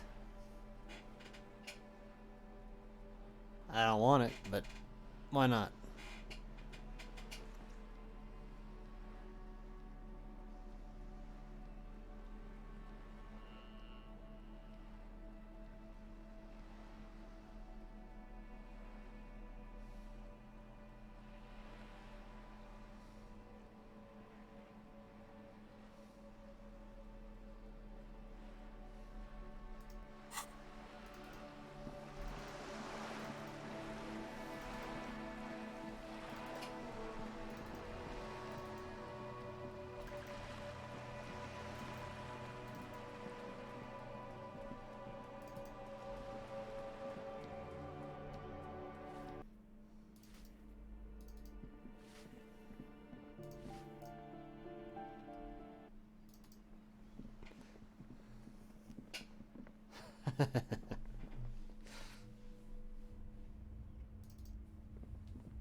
The gendarme returns.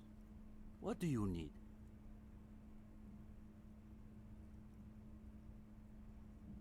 Hold on, we're gonna do this. I'm not gonna lose. The gendarme returns.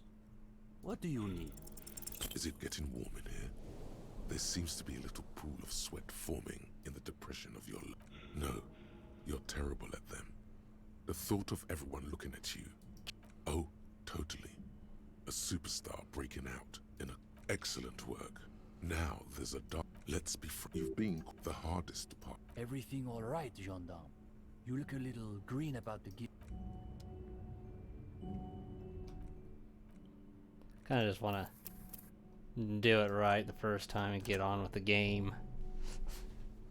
But I'll have to do it right the second time. The gendarme returns. What do you need? Is it getting warm in here? There seems to be a little...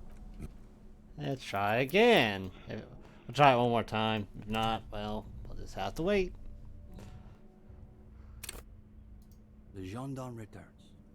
What do you need? Alright, there you go. What's there to be scared of? You've really been cracking the books these last few days.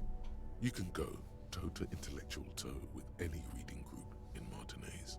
You've spent a not inconsiderable amount of time arranging the works in your mental library by theme and period. All the ideas and references you'll need are ready at hand. Now, chin up. You've got this. Oh, you want to start now? Sure, we can manage that. You've caught him off balance. The momentum is already in your favor. Go ahead and take a seat. Why don't you tell us a bit about the books you're interested in, and we'll just see where the conversation goes.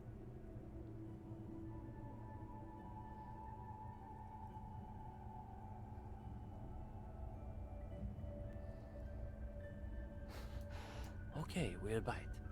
What sort of stories are we talking about? A real-life procedural, complete with gore details. How about a tale of adventure, intrigue, and daring do?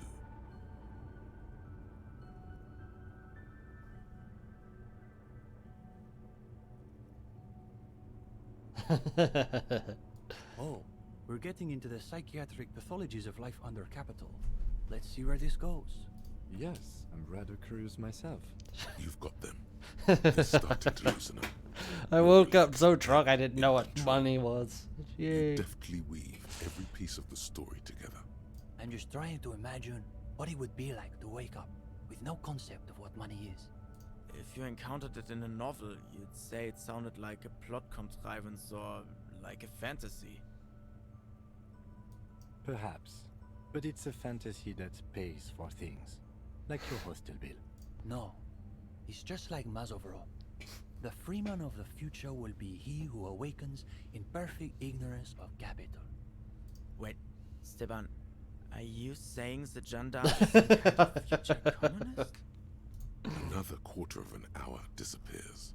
The conversation bounces back and forth. Whatever their pretensions, it's clear these two have been craving something real. Now you can sense things starting to slow down. Time to wrap this tale up. But that would imply that whenever you unpeel time, you leave behind some kind of doppelganger in now time. Good God, have we really been unpeeling time for a quarter hour? I suppose we'll have to leave it there. But listen, gendarme. We could use someone with your breadth of expertise. With just a little more theoretical background, I think you'll be able to make some real contributions. Yes, I would say he's got serious potential at least. And with that, welcome to the most ideologically advanced materialist reading group in Martinez. Which makes no sense. Here's your first assignment. It's an overview of inframaterialist theory. A little basic, as you'll see, but one has to start somewhere. You're going to fit right in, I think. Come back when you're done. We'll be here pretty much every night after 10 p.m. Do be sure to take your time with the reading. We'll be... yeah, it's... She said if she's going to make truly radical... And I don't think she could afford rent at an actual studio. Oh, sure. He's definitely interesting, I would say. Interesting? Isn't that just Binoclard for I don't have a real opinion? His companion's eyes. What if this is what the Union man meant by theory combat? You've just scored a decisive blow. Come on. It's not that I don't have anything to say about Cindy's art. It's more that I'm still working out the details. It's a complex question. You've got to take your time with it. I guess you could call her latest stuff a sort of counter-bourgeoisie calligraphy. She's got a real taste for radical slogans. It's too bad she hasn't developed the theoretical foundation to do truly radical work. I think she'll get there, though. She's still looking for a subject equal to her ambitions. The deal, at a fundamental level, I guess you could call it the shattered bones of a dream crushed by capital. That's really good, Steban. You should save that for an essay. Thanks, Uli. When the idea is sound, the words just sort of flow. Yes, now keep developing the idea. Yeah, that's not bad. Not as good as Steban's original idea, though. Go ahead. Clinching? No.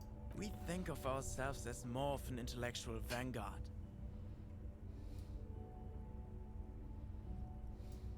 Our stance. What? Does he want to know if the SRV is established? Though historically speaking, the SRV has supported direct action against right-wing paramilitary. Good point. Are they being sarcastic? You feel like you're caught in some elaborate joke labyrinth, but it's impossible to see your way through. No, we're an independent organization. We acknowledge and respect the union's efforts. He speaks the truth. That's easy. Crime is simply the inevitable expression of the injustice and incoherence embedded within capitalism itself. Delivered with the smug assurance of a schoolboy reciting a maxim he's committed to memory. It's a symptom, in other words, not a cause. His companion can barely suppress a yawn. No, unfortunately, the communards were hunted down and killed nearly to a man. All that's left of them are bones and old rifles.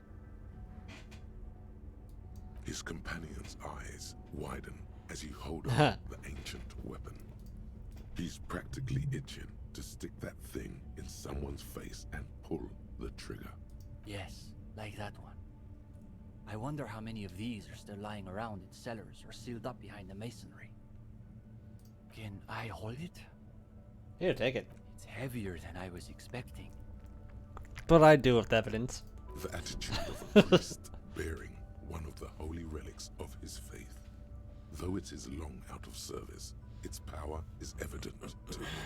When he's finished, he returns the rifle to you with a nod of appreciation. Yes.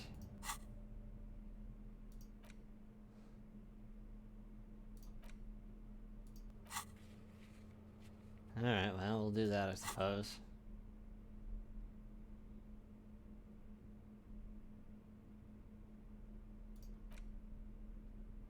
The cover of this pocket-sized volume features a swirl of orange, yellow, and green.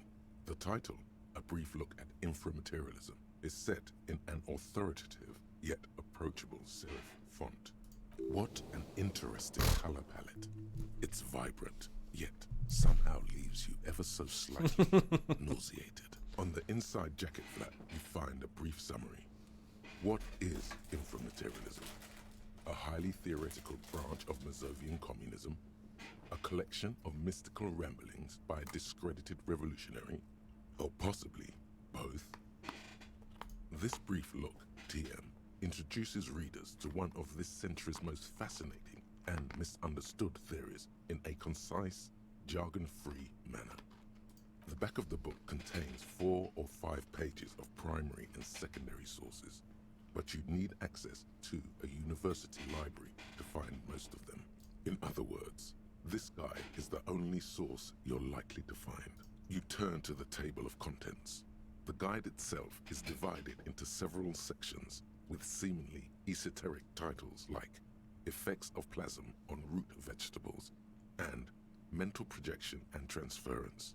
There's also a brief introduction about the life of Ignis Nielsen, known to his numerous admirers as the evangelist of the revolution, and to his even more numerous enemies as the apocalyptic Shrike.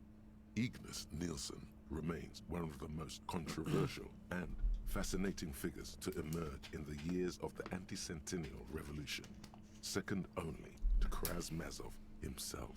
During his unparalleled life, he helped guide a revolution in one country and found a new state in another. Along the way, he committed some of the most notorious war crimes in an era famed for its atrocities. And yet, his most fascinating contribution to history may be the most overlooked. His theory of ideological plasm, from which his followers and successors developed the school of communism known as inframaterialism. Well, I'm gonna put the book away for now, and I will talk to you tomorrow. Day 6 will be a good day. I got some things I gotta get done.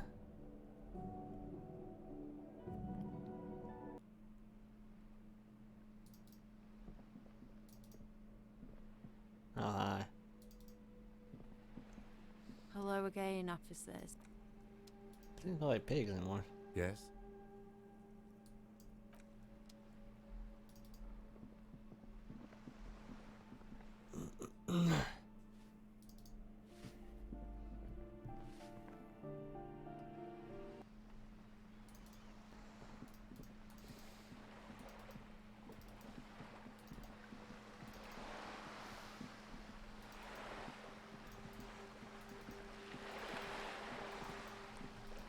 Didn't want to ask about my armor.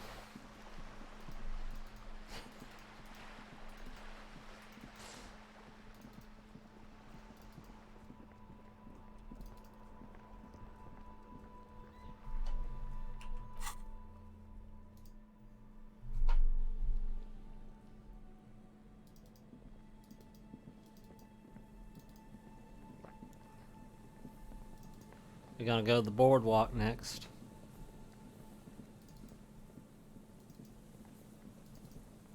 And then we'll head to the murals on the building there, since he's around.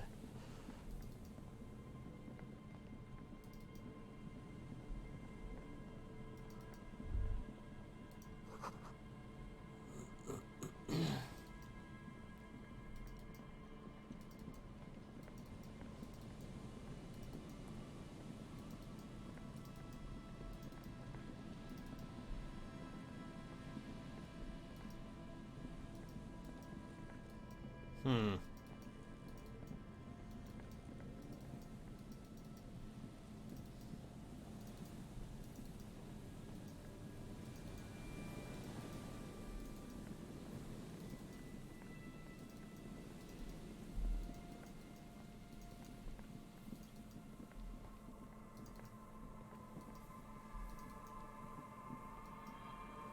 Hmm. Never mind.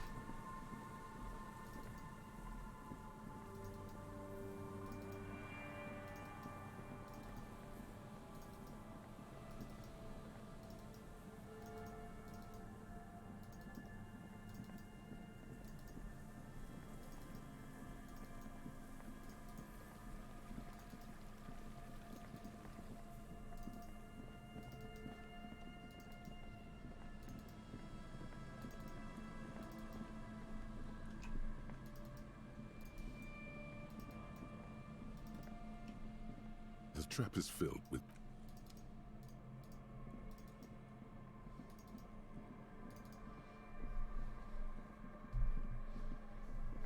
a row of ghostly shades facing a crumbling wall, with another 7 shades standing 10. I don't know. I don't know who died here, lined up beside that horrible wall. It could have been any of the parties involved in the revolution. Perhaps the ones executed here were the loyalist conservatives, killed by the communists at the start of the Civil War. Or it could have been the communists, put to death during the last stretch of the conflict by the coalition forces. Remember what Trent Heidelstein said about Val? Another likely scenario. Or maybe... Yeah, it's very unlikely the coalition forces were the ones who died here. They were always the last ones against the wall. To be honest, if a coalition member was anyone in this situation, it was a commandant, the superior giving the orders.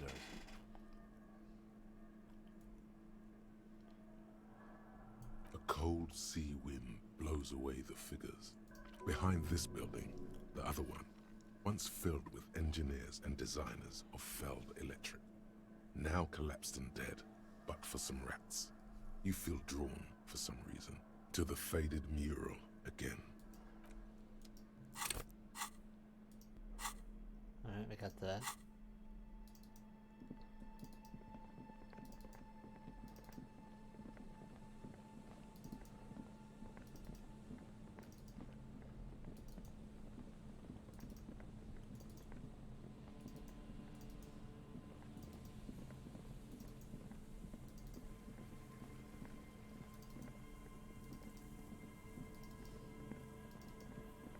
I will get these.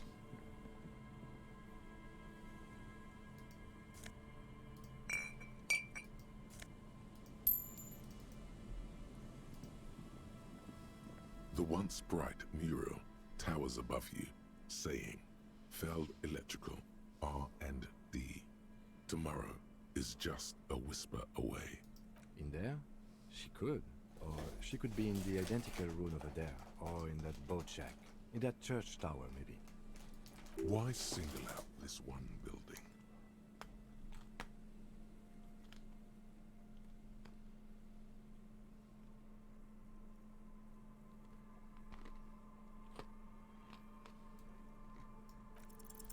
Even though you're sure you succeeded, all is quiet.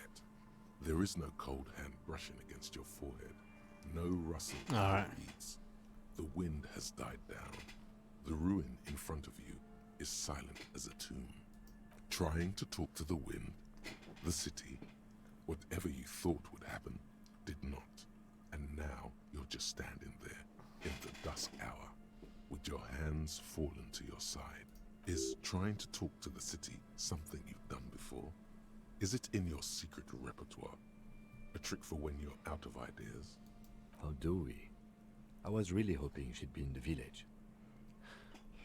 Okay. She's probably north of the village, and this place is a peninsula. We already scanned most of the outdoor areas on our wild map, so we have an understanding of the geography, at least. And then there's the church. If I were a murder suspect, I would not hide in the most prominent building here. But who knows? Maybe she's reckless. Or spiritual. She could be looking for refuge. Anyway, we do it the old-fashioned way, sector by sector. Go over the whole peninsula, ask the locals, enter the places where we can enter first, like we did in the village. Then, if we're desperate, we can look where we can't enter. Bunkers, storm drainage, this place. I'm sure it won't come to that. Walk the coast, the old boardwalk, the reeds. You can always come back here and talk to the wind again. Look where it already got you. An adventure awaits. An adventure on the windswept urban coast. Buckle up and raise your collar. This search is going to be wet and cold.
You must know what I'm doing. I'm trying to find the,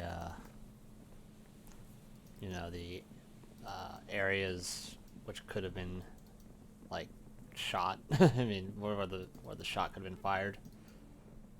So I don't know. It said boardwalk. I assumed boardwalk would be where I'd go.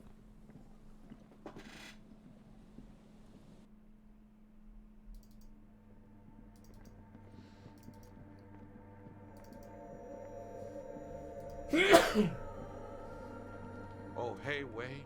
There's coffee in the back. Oh, wait. I meant the mother's love. That too. Coffee in the back. Something familiar about that. Coffee and stale cookies. Too many times, essay. You need it for something. Surveys are a good way to fish for personal information, especially in the name of public safety.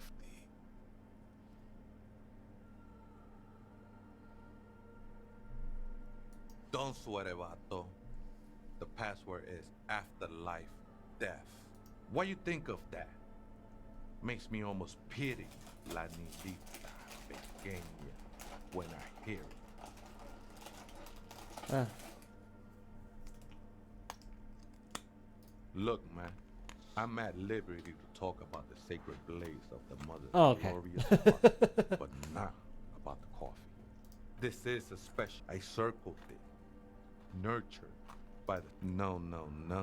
She is a cavity in the dark beyond sense. She saved me, but I couldn't describe her to you. I will be incinerated, but not destroyed. Finally, That sounds a bit like substitution behavior, no? You know a thing or two about that. I think they were. They look pretty dapper, actually. The sinewy. I think we're done here, essay. That was an interesting conversation. However, I'm still not sure whether we'll find our suspect here.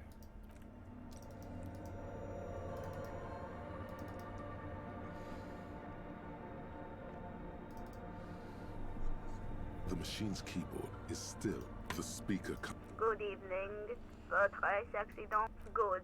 Please repeat the password. Good. I have unlocked the filament. After ending the call, please press print to access the filament. Votre accident. Is there anything else I can do for you today? Sleep well. The machine's keyboard is still illuminated. The printer prints out a long text document with dated paragraphs. It looks a bit like someone's journal. The first entry, made on the 4th of February, 51, by an unknown author, is short and concise. Arrived at the church.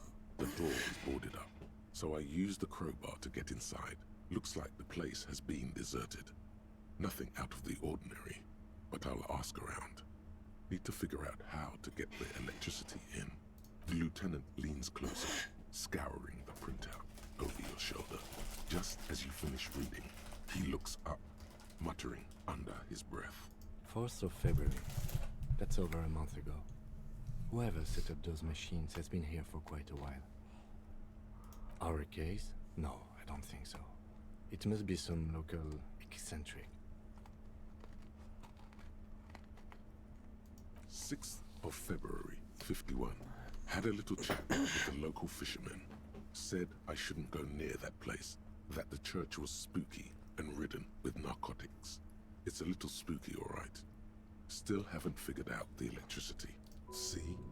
Even one of the spookers themselves says it's unnerving. See? Ridden with narcotics. Just like Andre said. 7th of February, 51. Finally got the electricity in. Next on the agenda, a new antenna. I'm thinking Eska series, something advanced. Why would anyone need any of this equipment here? For setting up a radio computer. 8th of February, 51. Bought the antenna, had some problems setting it up. Called Simon for help. Heard the others are back to making art. Drinking somewhere out of town. Sulislav started a rock band again. Lexi has been seen asking money from strangers. But at least the artists have their act together. They're qualified labor. They can make work anywhere. Graphic design, ad ads. The programmers are doing fine too. I mean, they're programmers. The writers, though, they're fucked. I just have to find out what caused that data loss and be done with it. Still don't understand how it managed to wipe out the backup, when the backup wasn't even connected to the front. I know. Everyone thinks it's impossible. They say I must be lying. I'm here to set it right. Seems like something to do with radio computers. Unfortunately, I don't know enough about them to understand what the author is saying. Something about the backup data getting destroyed, and how everyone thought it was the author's fault. Let's just keep moving. I think these people worked in the radio computer games business. The one we saw in the Doom commercial area. They must be our former co-workers. 12th of February, 51. Brought some food from the grocery store. Apparently, there's a strike going on in the harbor. Definitely not happy to see the Martinez people again. Everything's now set up in the church. Going to start working tomorrow, 8 a.m. The strike. We are nearing the date of the murder. Keep reading. I'm interested now. I want to know what's that radio anomaly that sent this person here in the first place. 25th of February, 51. I've been sending data up to Lintel for a while now, trying to recreate the data loss, but nothing. Didn't even feel like logging in, the disappointment. But I did discover a curious audio-spatial anomaly at the back of the church. I've named it the Swallow. It swallows sound. Need to get some mics. Is she talking about? 28th of February, 51. Yes, the first recordings confirm that the Swallow is real, and I'm not just losing my mind. It's a pillar of silence, with a diameter of approximately 3 meters. Seems like the higher I go, the less I record. This might be a coincidence, or it could be connected to the data loss that led me here. The pillar of silence. She is talking about the silence. Is she suggesting it's more than just an architectural quirk? The lieutenant doesn't answer. He follows your gaze, studying the basins. The water shines in them. No ripples. March 51. Some kind of young disco men have appeared next to the church. I've been trying to record the silence to find the epicenter, but now it turns out I've also been capturing the future of dance music. One neo-disco song over and over again. Fortunately, the song is so monotonous, I was able to devise an algorithm to factor it out. The other day, one of the disco men came in.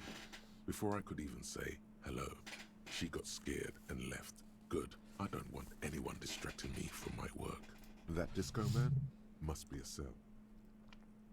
A girl on the ice? Sounds like her, yes. March 51. I got a call from the repeater station. Someone has tried to access the radio computer in our old office in Martinez. Can't do anything about it. The storekeeper still doesn't want to let me inside the building. Thinks I'm part of some kind of curse.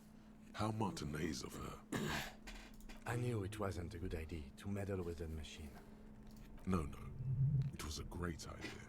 You're learning things. This is how you learn things about machines. March 51. A new 2-meter aux cable. Noodles. Crackers. Ping energy drinks. Water. Toothpaste. Gum. Also, some canned air. Your reading was interrupted by the sound of the church door opening. A strange woman makes straight for the radio computer.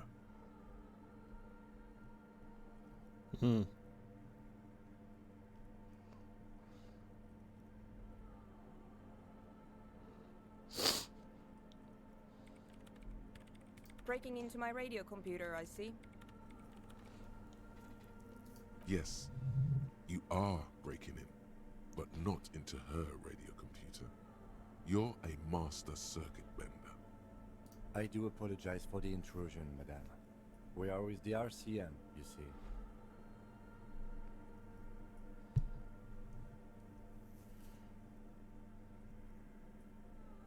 There are no coalition military data links. And even if there was, you couldn't access them over a civilian network. That's nonsense. You're just a police officer. Oh. Now please give me some room. I need 2 seconds to see that you haven't destroyed anything. We should talk to her after she has rebooted the machine.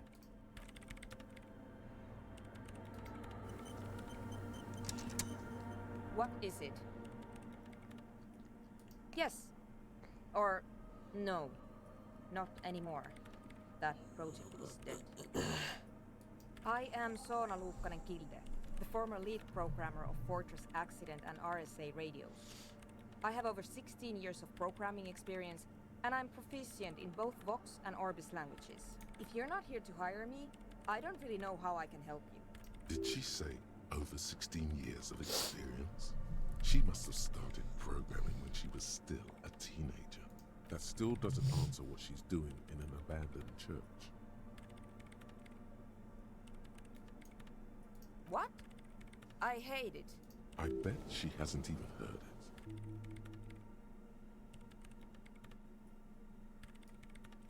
Maybe I'd have to be on drugs to get it, but to a sober mind it just sounds like uninspired rug whipping. No idea what it has to do with either dancing or music. This is about those speed freaks in the tent, isn't it? I've got some news for you. It's not a nightclub they want to build here. Take a guess, why don't you?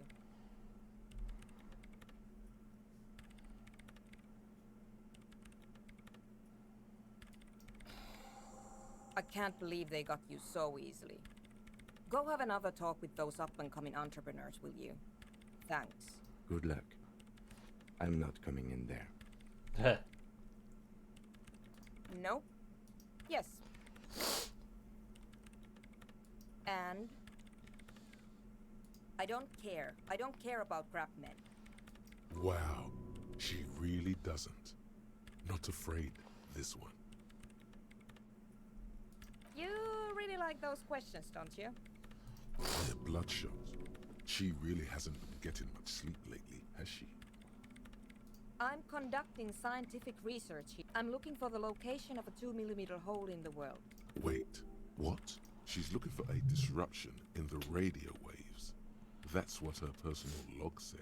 The lieutenant raises his brows, but doesn't say anything. Yes, that's what led me here. But I suspect it might be something a bit more complicated than that. Exactly. What does it mean? Up to now, it has been impossible to say what it is because it's impossible to measure nothing. What do you think it is? What qualities does nothing have? How do you measure something that does not exist?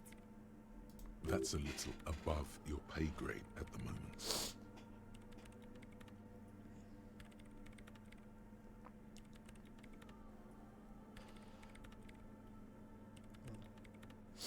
I don't know.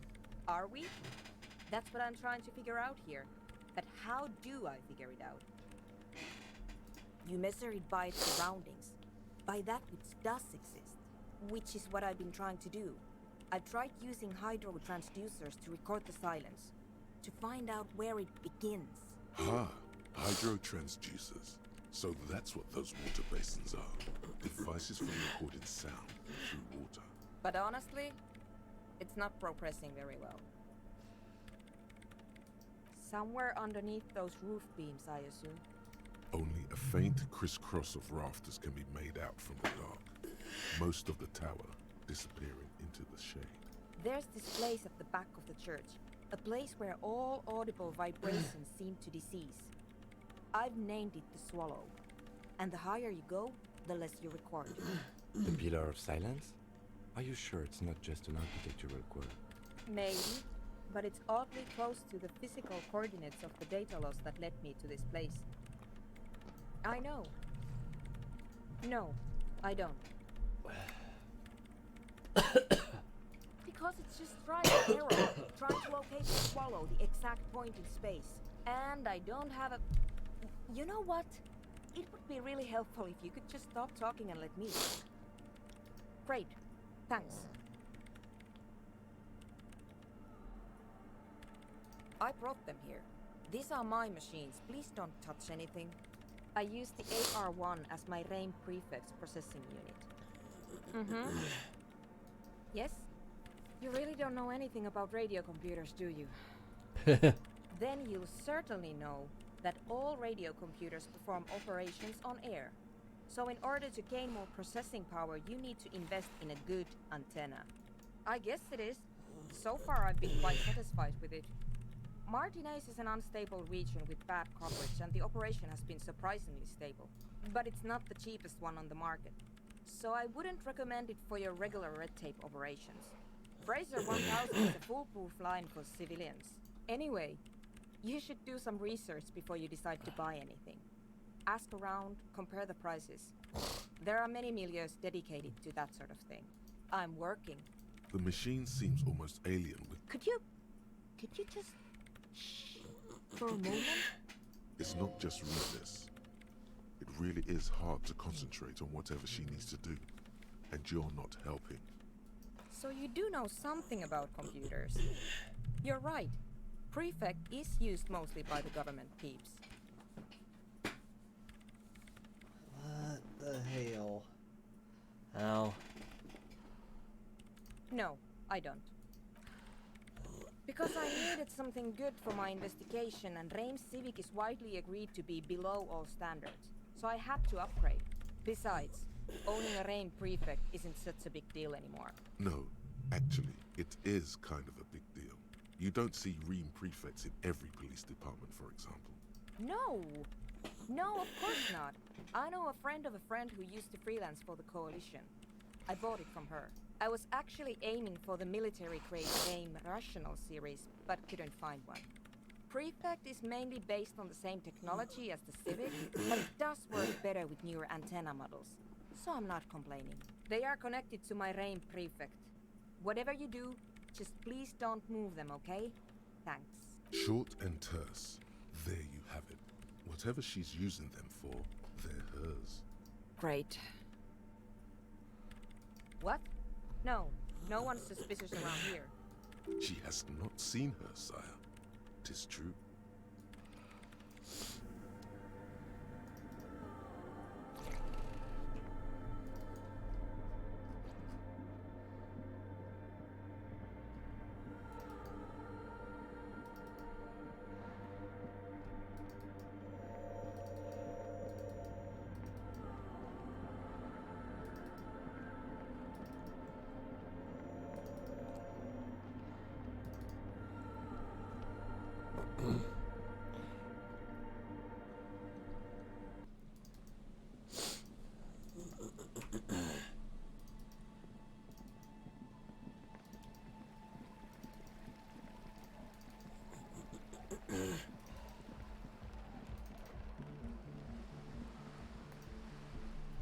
Hello again.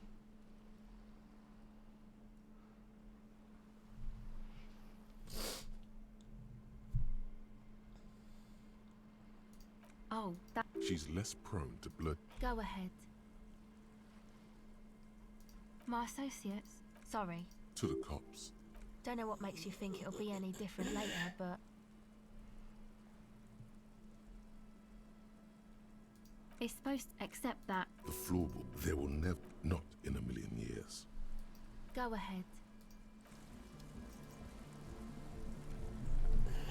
Come on, get in. The warm stuff's getting out. Sorry, you barely have room for one. You go ahead. I'm actually not, he thinks. I just dislike delinquents. I'm sure you will feel right at home. Hi again. So, how are things going?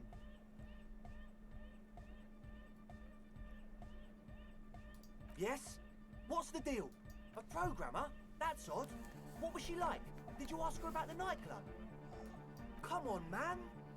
Feel the love! Get down and feel it! A half-hearted sell of something which does not seem worth buying. You'll get there, believe me. When we've got our gear set up, things will be flowing and pumping. Anyway, now that it's settled, how did she seem? I mean, disposition-wise, about the dance club idea. Yeah, owed her 9. Rocking it or dropping it? What a pity. That's my favourite thing in the world. A shame. What can we do now? Do you see a way out? Unity! Down! And you can't just evict her?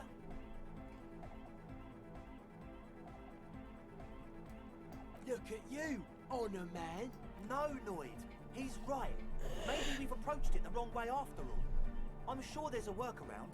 We can make a deal not to bother her. If that's okay with her, we only want to get in the church and spread the joy and ecstasy of music. The lines in the dark exist. Coexist. At least Crabman seems like an advanced being. He's hard. He'll understand. Yeah, he can do his climbing thing in the tower. And the programmer, does she like Nordic dance music?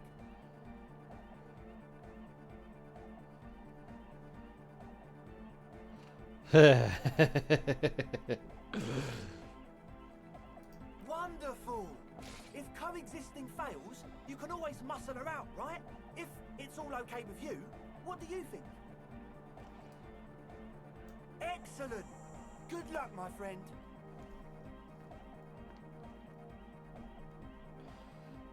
Logic, huh?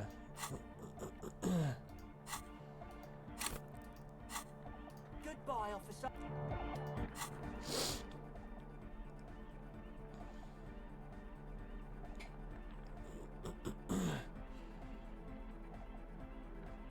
Probably should do something with those pants, huh?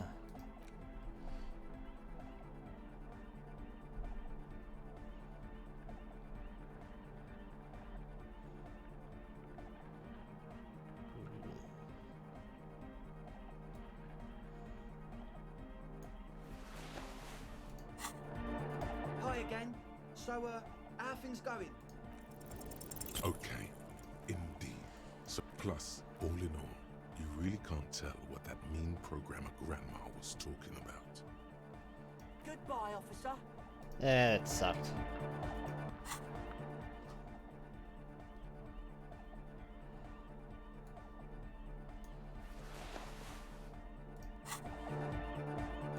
Oh well, we'll fix it up later.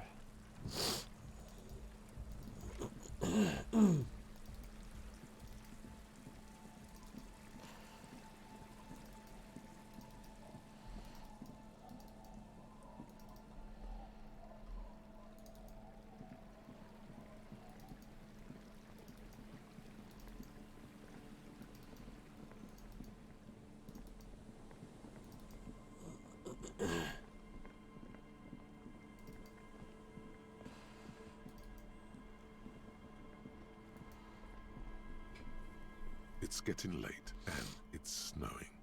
Good night, officer. We'll meet in front of the shack in the morning. Could you just call it house, abode? Come on.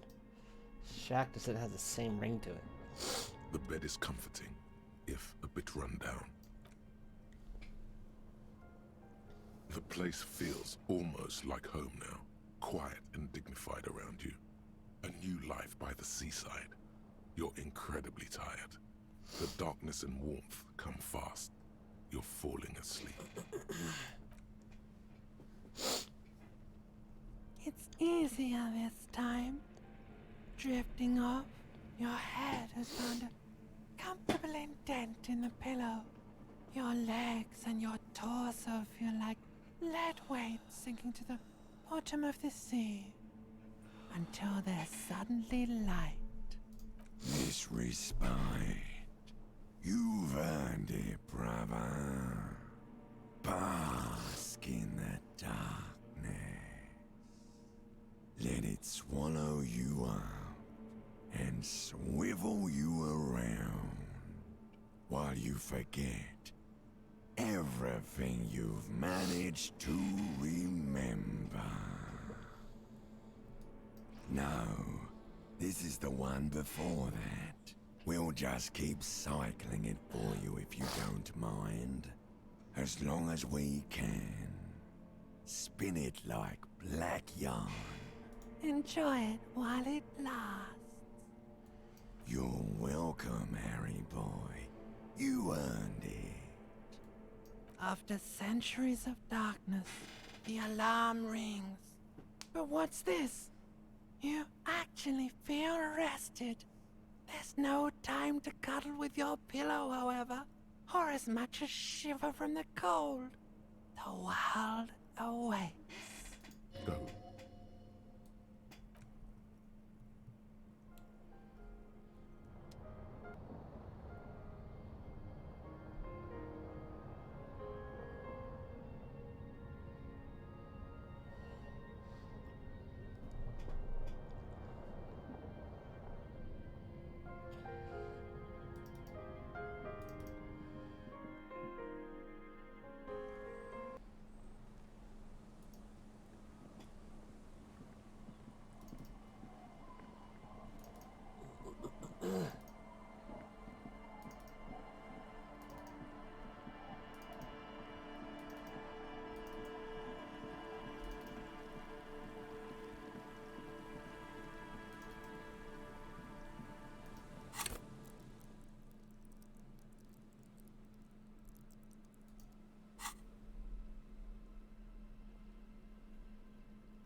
Yeah, I guess so.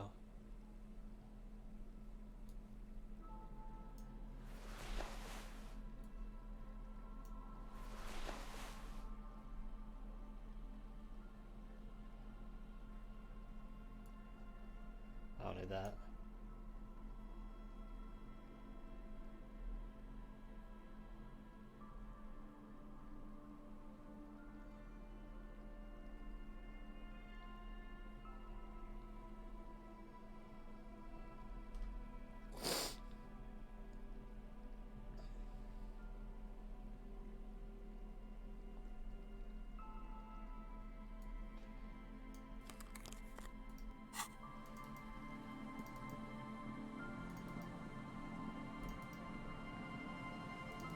Possibly. Let's see what we got here first.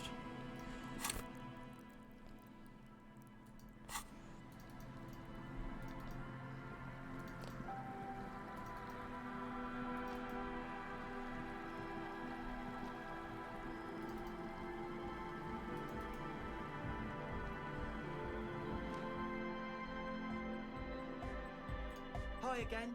So, how Yeah, I things gotta going? wait. Goodbye, officer. I gotta wait. Oh well.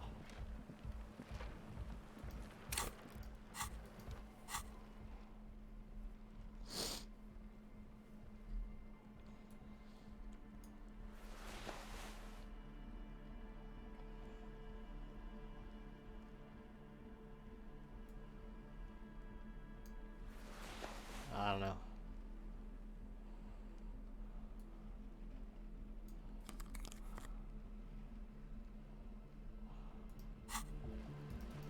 We'll just wait.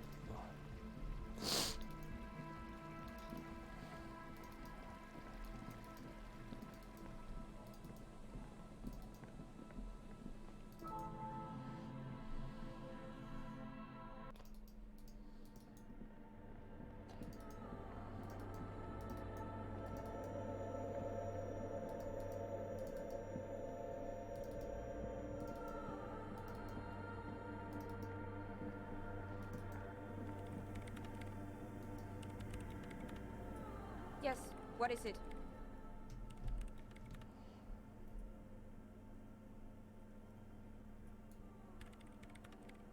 I don't want to make anything work. Yes, anything. I don't want to make anything work. Easy. When her research is done, she can move out. What? No, I don't really need any help with the project. She thinks about it. A glassy look in her eyes. A gust of wind brings more snow in from the broken gallery. It touches her hair. All right. Bring me the game's off-site copy from my old workspace, if you really want to help. It's stored on a filament memory, and I'm unable to go and fetch it myself. No, that's the production schedule you stole and accessed without authorization. I don't need it. In his defense, it was simply lying in the desk drawer of an abandoned cubicle. Okay, but still. It's a backup of my former employer's project. The radio game we were working on. It's stored on a filament memory, just like the one inside this radio computer. She's making it extra simple for you. The backup itself is destroyed now, but I'm hoping to use what's left of it to pinpoint the exact location of the anomaly. Hold on. If it's called an off-site copy, then why is it still on-site? Oh god, not this again. It is not on-site. It is in the basement. Perfectly safe and not connected to the front at all. Basement? Sounds like it's technically still on-site. And no, taking it outside the building wouldn't have protected it from the data loss. There's nothing wrong with keeping the backup in the basement. What happened was a freak accident that has nothing to do with how the backup was stored. We clear? Yeah, that's the one. You can get in through the bookshop. You just have to do some explaining to the bookstore lady. That's her name, I believe. Good. Then you might know the giant ice bear fridge in the building's cellar. The filament is inside the fridge. Just go and get it. In the giant ice bear fridge. I just told you. It has red glowing eyes. But you've been to the fridge and it wasn't there. There was a note saying... Wait. A note from whom? Did it specify where they took the filament memory? Zawiza. Of course. Our project lead, Suliswov Zawiza. God, he was always so hell-bent on keeping the copy somewhere safe. And feature creep, and the Valley of the Heads. Like it would have made a difference. The offsite copy was perfectly safe when the data loss happened. That data loss was anomalous. And the heads... I won't even get into the heads. Millions of them. Go find that copy from that ice cream maker, will you? Thanks. Valley of 1,000 Heads. You like the sound of that. This is getting ridiculous. Can't you just defrost it? Or, I don't know. I don't know about the ice cream maker. Just figure something out. The bookstore lady hates me. Says I'm part of the curse. Whatever that means. Of course not. Anyway, I don't have my keys anymore and she won't let me in. Because she's from Martinez, and people from Martinez have never ever seen a radio computer. She thinks it emits elemental evil. Yes, but she literally started praying for the higher powers when she first saw my Reim Civic. I'm not making this up. The lieutenant coughs like he's amused. Once I came in one morning, only to find that my terminal was full of those strange trinkets and amulets. Wards. It looked like some Semenine magic. Thanks. And here's my Kvalsund multitool. You might need it to hack loose some ice. It opens everything. If you get me the offsite copy, then you can keep the Kvalsund. The legendary Kvalsund multi-tool. This is Privar version 2.0 for professionals like you. Well, fine.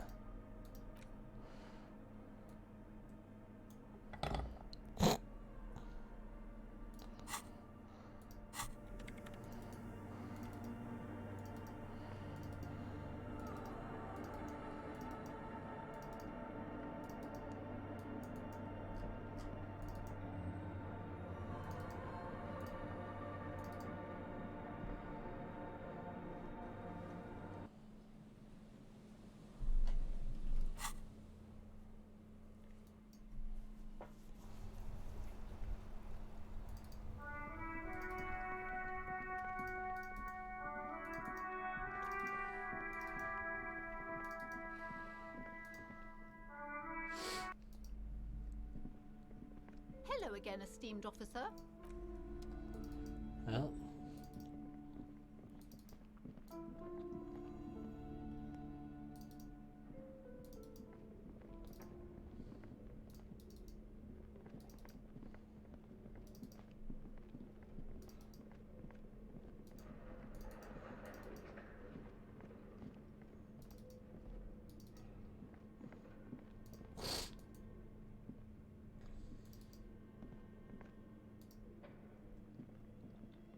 tiles on the cube. Like a smooth draw, the speaker comes. Good morning. This is a human interface. Please repeat. Is this the production schedule? Good. Good. I've unlocked the... Really? She just used the same password? Maybe those radio computer guys aren't that paranoid after all. Fortress accident. Is there anything else I can do for you today? Thank you. Tiles on the cube are with a quiet determination. The printer starts printing. It's a project report written by the lead producer, Andrew Andy Schott, about Whirl Untethered, a radio game developed by Studio Fortress Accident. The first few pages give an overview of the capital and workforce, while the rest of it seems to be a production schedule. Fortress Accident employed 18 people, the bulk of the team composed of writers and concept artists. There were also radio programmers, sound engineers, a CEO, 2 marketing experts, and a single overburdened producer who developed a habit of popping Pyrrolidon in the basement to escape his obligations. I know that feeling. Why did Fortress Accident have so many concept artists? It didn't. No, definitely not. A few more producers could have come in handy though, especially when dealing with writers, some of whom routinely skip to work because of mental health issues and extremely unprofessional sleep schedules. One of them even managed to steal some valuable company property before skipping town for good. In its short time of existence, Fortress Accident SCA managed to burn through truly insane amounts of money. The first tranche of seed financing brought in 150,000 Ria, but then came the delays. Eventually, the damage reached 400,000 Ria, with only half of the game finished. Let's just say it was a real adventure for their Igaunian investor. The production schedule depicts their glorious descent into bankruptcy. Not the concept artists. It wasn't even the writers. With their panic attacks and 3-hour lunches, it was impossible not to fail. The project was too large, and no amount of money could satiate the ever-expanding ambitions of the development team. They tried to make a 4 million Rial game with 400,000 in their bank account. They thought they could bridge the gap with pure willpower and imagination. They couldn't. No, you couldn't have. Definitely not. Not a chance. Even then, success remained within an ever-narrowing margin of possibility that, despite everything, never entirely disappeared. That is, until they discovered the Valley of the Heads. At the 11th hour, the lead designer, Jimsk-born Suliswav Jalisa, decided that what Whirl Untethered needed was a secret mystical location at the extreme edge of the map. This place was to be the Valley of the Heads, where the heads of all the headless constructs could be found. The player would have been able to choose a head for their headless party member, and each head would have been voiced on air by a professional actor. The world had never seen their kind before, and might never again. So many. The last count, there were approximately 10,000 heads for 10,000 headless men, all of which could be endlessly recombined. Do you really want to know? There seems to be a calculation here, but it may take a while.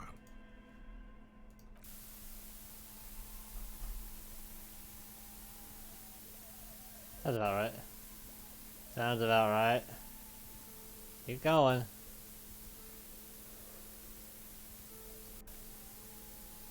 The lieutenant taps his foot impatiently, his arms folded tight against his chest.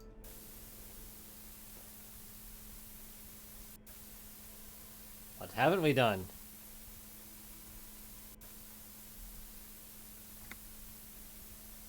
Just let the numbers wash over me. Well, yeah, that and the catastrophic data loss. On the nature of the data loss, there's ominously little information in the production log.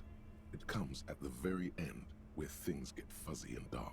where tables and numbers seemed to vanish into an eerie nothingness before the Egonian investors pulled the plug. What is clear is that one day an unidentified numeric anomaly occurred on the East Insulindian Lintel front, just as the Wirral Untethered project was being compiled that day. Something spooky happened with the machines. Thanks. The game was lost. The team spent weeks on the phone with Lintel, the service provider, but despite their diagnostics, they could never produce a satisfactory explanation or pay for the loss. Mysteriously enough, it seems that the offsite copy happened to be on-site when the catastrophic data loss occurred. It was the lead programmer's responsibility to oversee weekly maintenance of the offsite copy and, well, keep it off-site. An explanatory note from the lead programmer has been attached. S. Lukanen Kilda, the lead programmer of Fortress Accident. The off-site copy was on-site because there was no off-site anymore. That makes sense. Not for me, not after 8 months of crunch. I didn't have a home anymore, so I started keeping it in the basement in the ice bear refrigerator near where I went to sleep. It was perfectly safe there. The temperature conditions were optimal. The production schedule ends with a few random notes that seem to be added sometime later. 4 months later, by an unknown author. I am the only one left, and it's gotten rather damp here.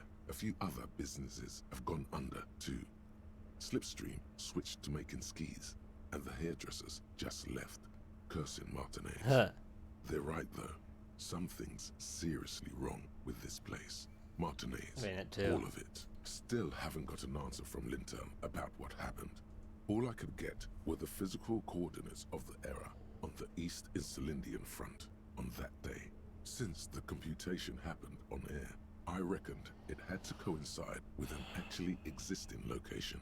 I have compared the coordinates to a map of Revachol West. Turns out it's only 800 meters from here. The address is Saint-Brun 1147. I am going there to look this thing in the eye. Saint-Brun 1147? That's what the street sign next to the church said. Tiles on the cube are still smoldering, casting the framework in a soft glow. Fluorescent, the filament slides out of its glowing.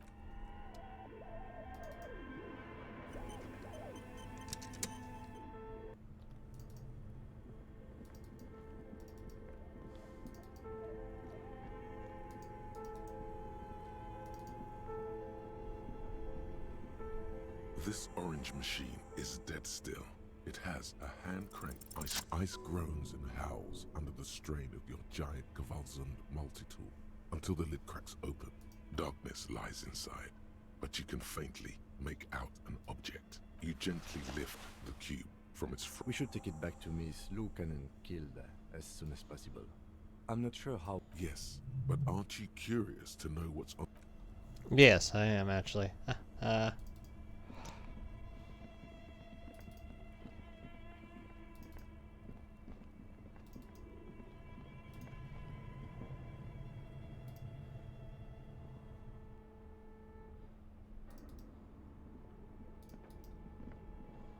Tiles on the cube are still like a smooth draw. The filament slides into place. The speaker comes to life. Good morning. Please repeat. Is it good? Please repeat the password. No, that's not it. Maybe it's the second part of the leitmotif you saw on the stained glass window. Good. I've unlocked the offside copy. After ending the Ka-ching. Fortress Accident. Thank you.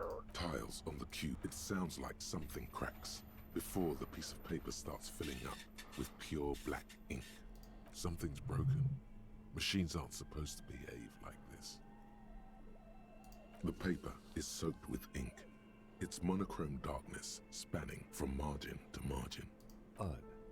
Something is obviously broken here. A single speck of white shines out from the shade. For some reason, the printer decided to spare this one tiny dot of paper. Looks like gibberish. Better get running again. Odd. Something is obviously broken here. Tiles on the cube are... The filament slides out of its glowing nest.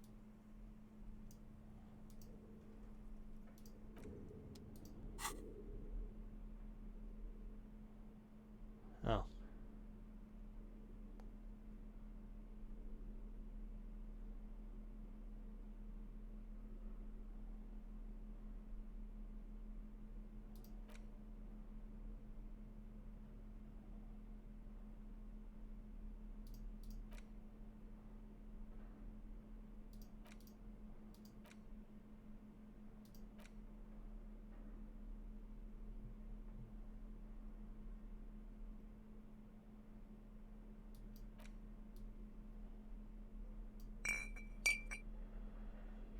Sometimes I'm thirsty, baby.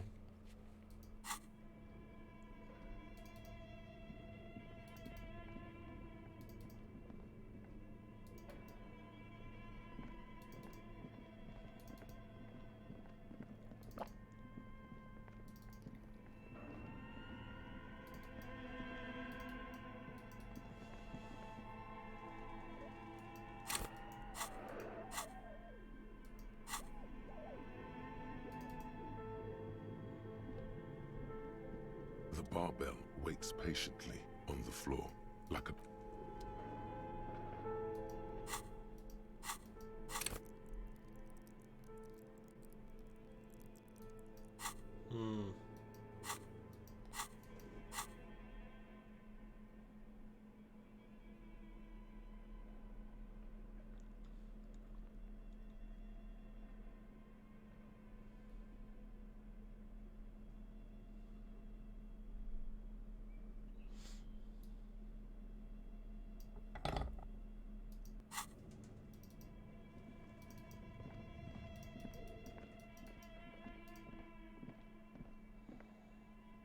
Hey, I hit the button.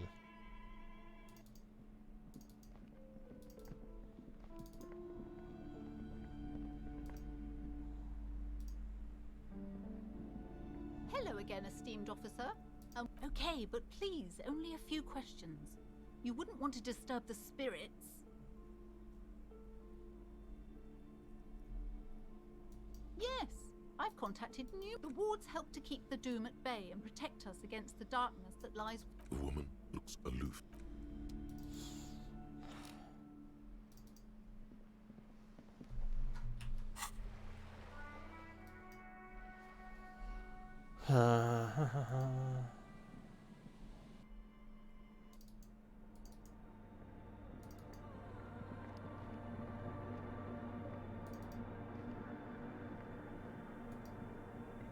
Yes, what is it? Yes? Thanks. Looks like it's the one. Now I'm going to print it out to see what's left of it. I have a theory. Lintel was able to divine the location of the anomaly from this broken copy. I want to repeat their calculation, only this time with better equipment. Watch. What an intricate display of failure. The paper starts filling out with ink, soaking it in a gleaming blackness. Not a single line of data stands out. This is wrong. Machines shouldn't behave like that. Sona doesn't reply, her hands running over the printer. Here, I found it. Hold on.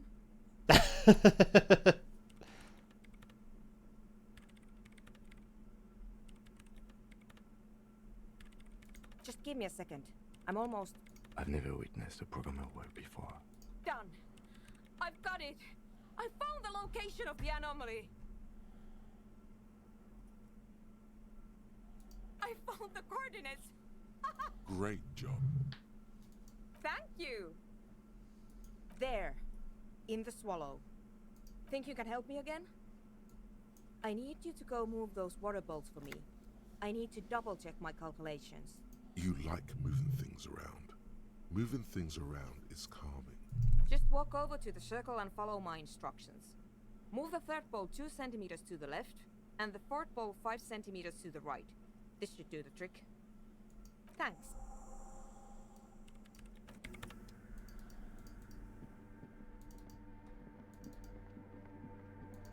What is left and what is right?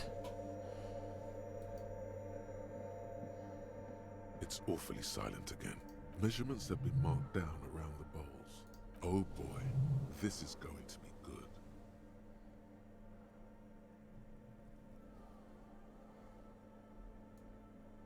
It moves like a ghost without creating a single trace of sound.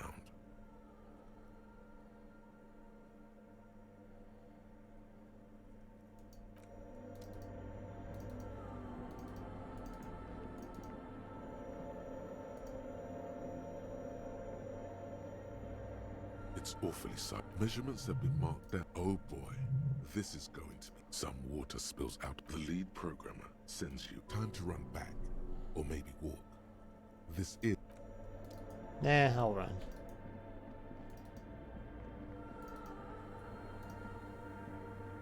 Yes, what is it? Great. Everything should be aligned now. Yeah, let's do it. If we got the location right, we should then be able to hear whatever sound this anomaly makes. Honestly, I'm a little scared. I don't know. That's what I'm scared of. I don't know. It could be anything. I mean, what sound does the nothing make? How can you even listen to something that doesn't exist? What if silence is only what surrounds it, but the swallow itself is... Maybe I'm just tired. Yeah, you're right. Let's do it.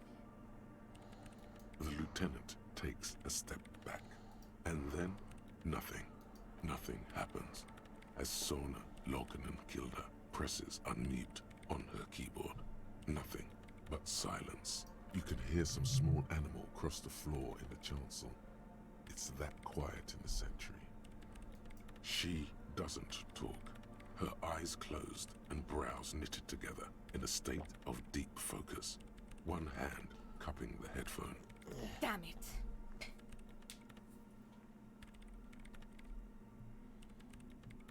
Yeah, nothing happened, let's move on. No, my hypothesis was wrong. According to this, I should have heard something if I got the coordinates right. Like I said, silence is only what surrounds it. But this is just another failure. Silence sounds like silence. That's all it is. You can try on the headphones. See if you can hear anything. But don't get your hopes up. This can't be it. You should have a listen.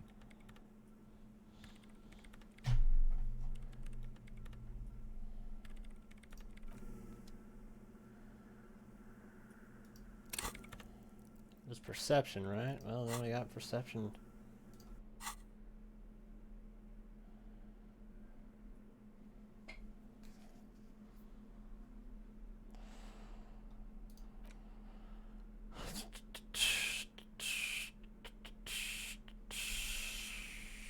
What's that? No.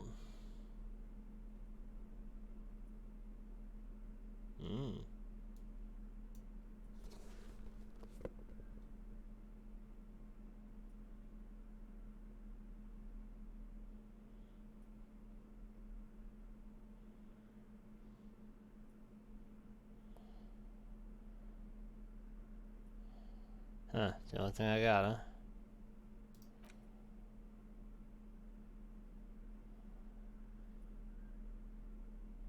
Oh dear.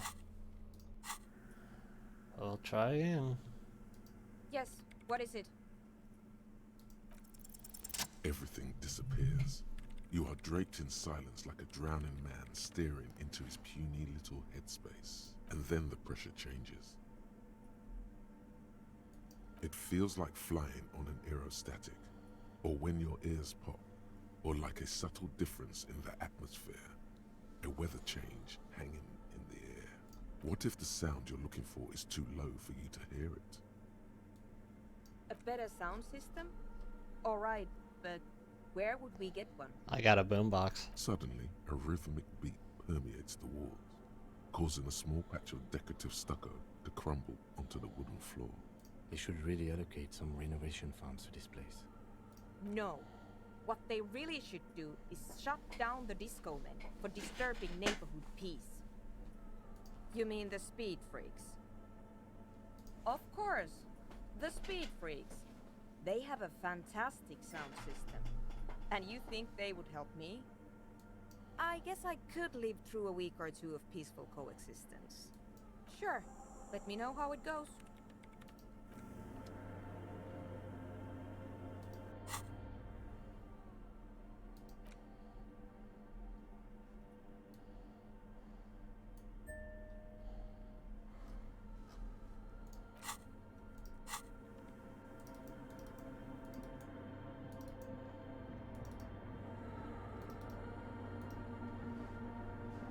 Sweet.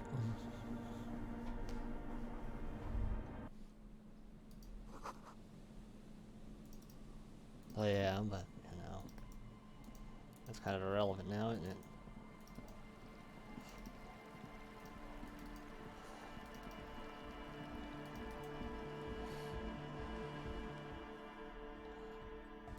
Hi again. So, how are things going? Yes? What's the deal? We are grateful, Cotman. You're an augury of a new era of anodic dance music. That's fine. We can manage. We appreciate it. It's going to take us a bit to move our stuff inside. A couple of hours, maybe. Come check back later. Let's get moving.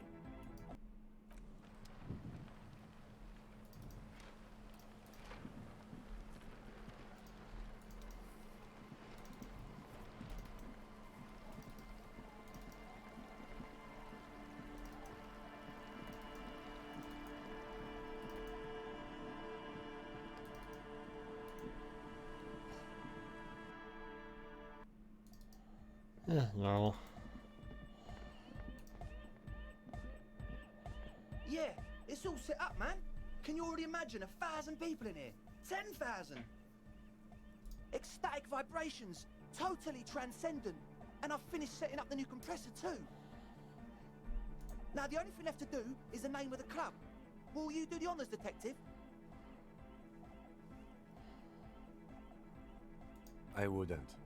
I wouldn't build a club, and I wouldn't. An underground place with no name? Sounds like something the Crabman would say. We're not going with anything the Crabman would say. Why not? The Crabman has ideas, Estelle. Ideas from another level of consciousness. I don't care. I don't like the Crabman, and I don't like his ideas. I don't. Good. We have too many opinions anyway. Well, why not? Yakukata! Yakukata! The place to be! Yeko Qatar, the zone of ecological catastrophe. That's too morbid. Got anything else? Hardcore! Hardcore to the mega! No, it has to be bigger than hardcore. Yes, it has to be even bigger than hardcore to the mega. It has to be bigger than the scene. I already hit him again. Yeko Qatar. Hardcore! No, it has to be bigger than hardcore. Yes, it has to be even bigger than hardcore to the mega. The amnesia. Like the... I can't remember the name of the club, Amnesia. Amnesia! It's not amnesia, guys.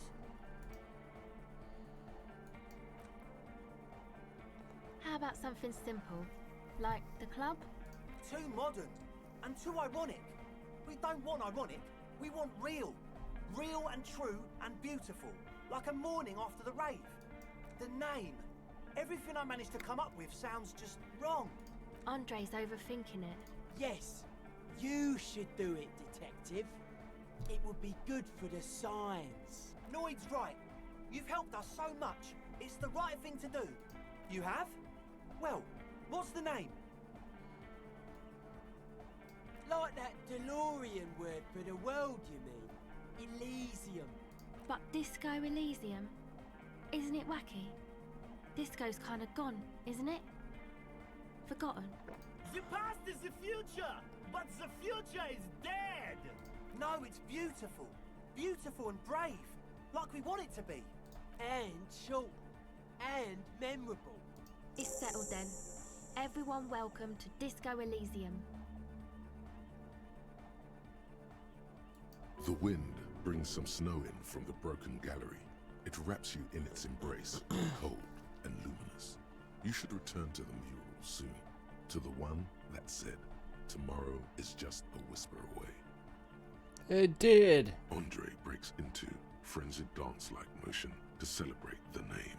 Someone turns up the beat. I'm dancing! That soft core gyrating is supposed to be dancing?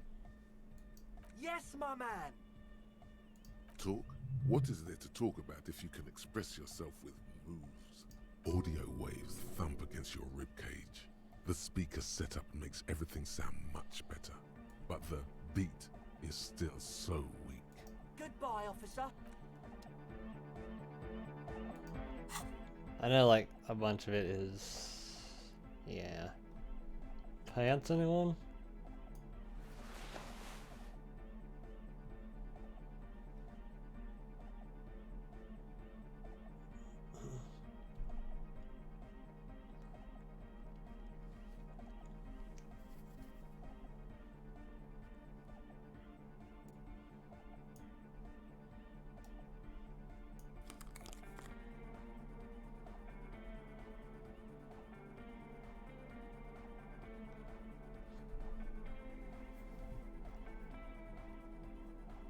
Eh.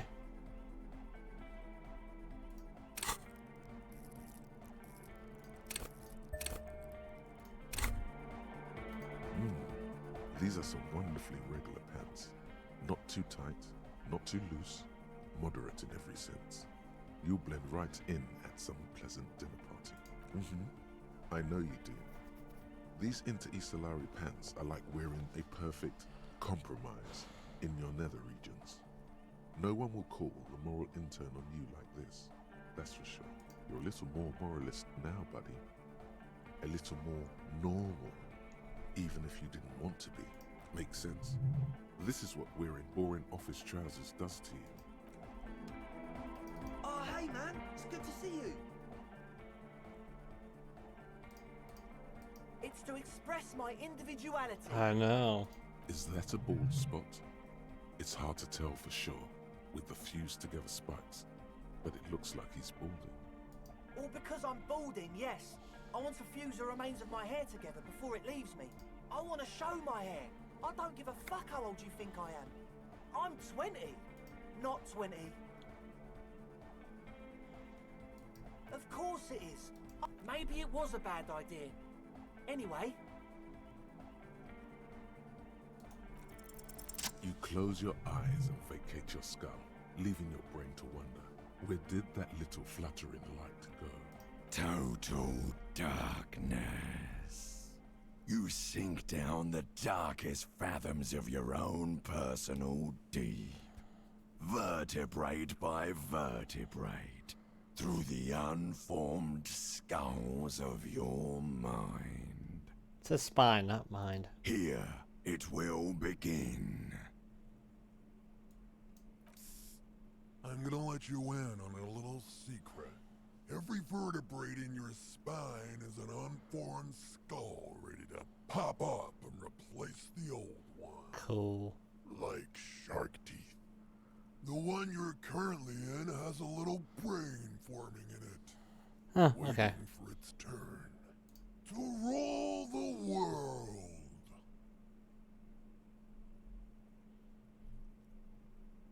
I am the spinal cord. From what I can see, it's about to bust a move.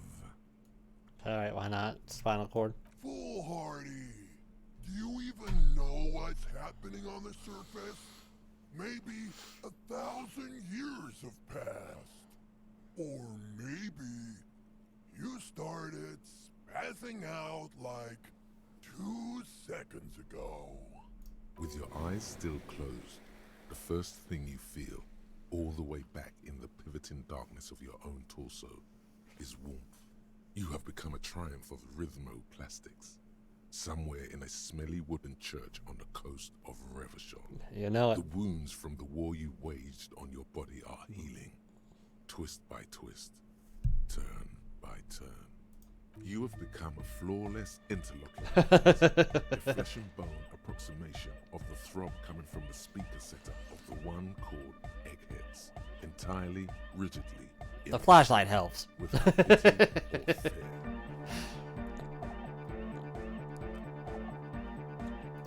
Free from self-awareness, no deliberation, only, and I mean only, execution.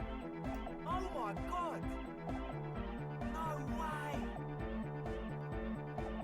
With his reel-to-reel mixer blasting the anthem of a future that will never come, the young man observes your moves for a second.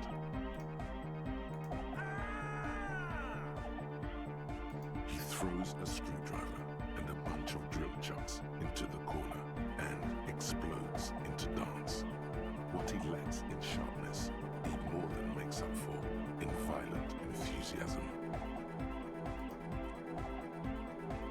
The young woman lifts her headphones up slightly and raises her chin, looking at you expectantly.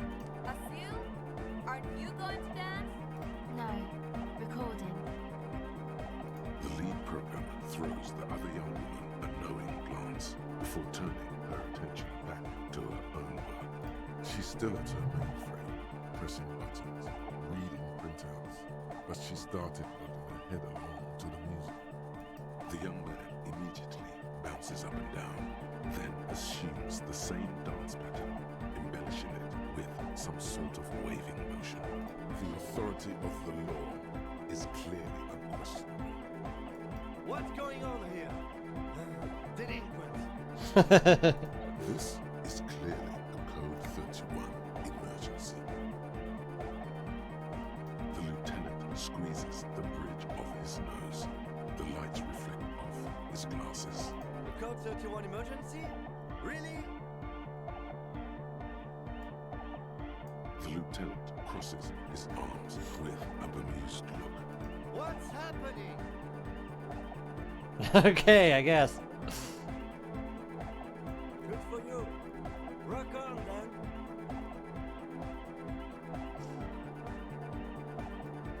What? Yes.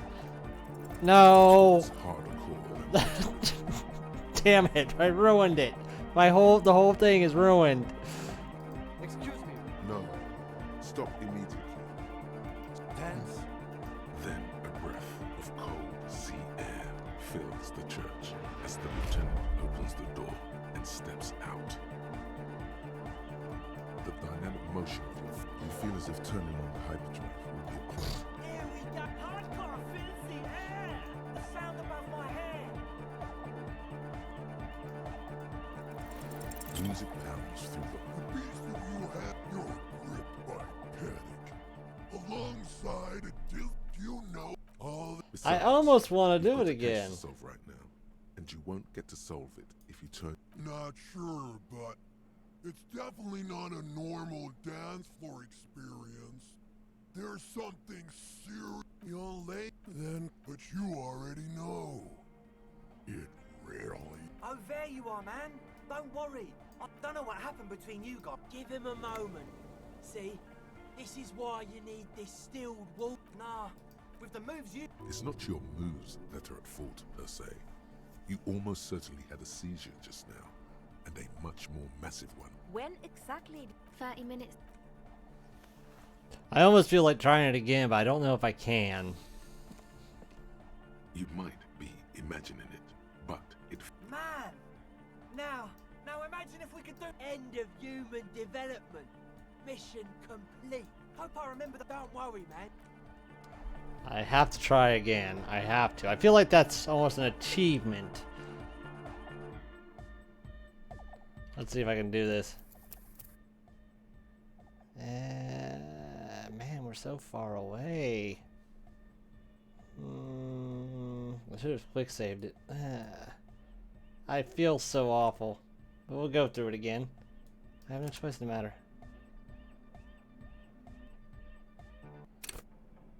Alright, how far do I go? I feel like I have to do it. I know. My bad.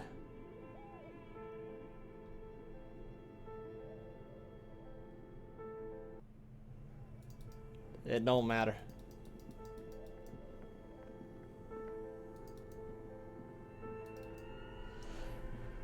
Give me just a moment. Ooh. Maybe not step on the cord when I get up from my seat.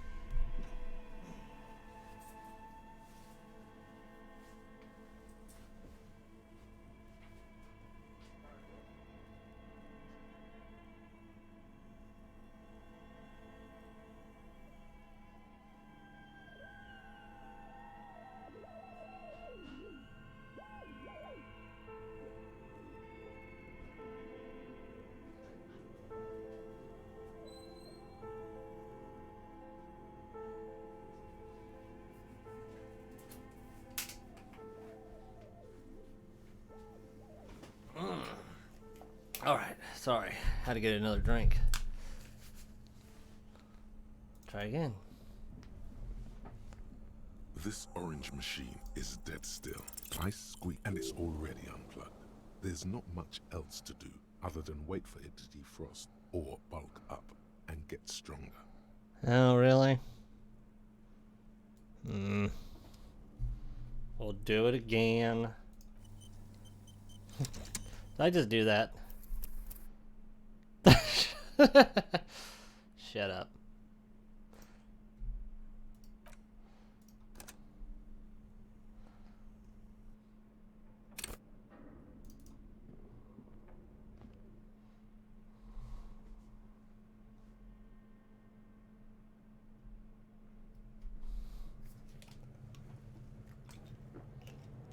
All right. That was fun.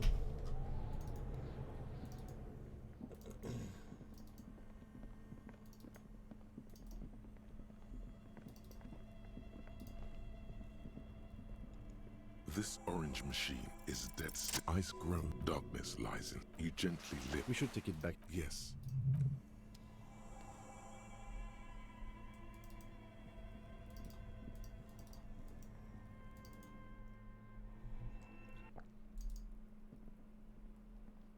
Oh yeah, I should be going over there. I go over here first. I mean, I know it doesn't matter much, but I like to think I do things close to the same. I will just breeze right through it.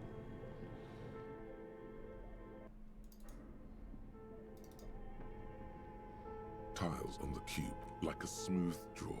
The film, the speaker. Good morning. Please repeat. Good. Please. No. Maybe it's Good. ka-ching. Fortress accident. Is there a thank you? Tiles on the cube are still smoldering. It sounds like something cracks. Something's broken. The paper is soaked with ink. A single looks like gibberish. Odd. Something is obviously broken here. Tiles on the cube are still smoldering, casting the framework in a soft glow. It sounds like something cracks. Something's broken. Machines up. Tiles on the cube. The paper is soaked with ink. Odd. Something is obviously broken here. Tiles on the cube are still smoldering. Oh, who The cares? filament slides out of it.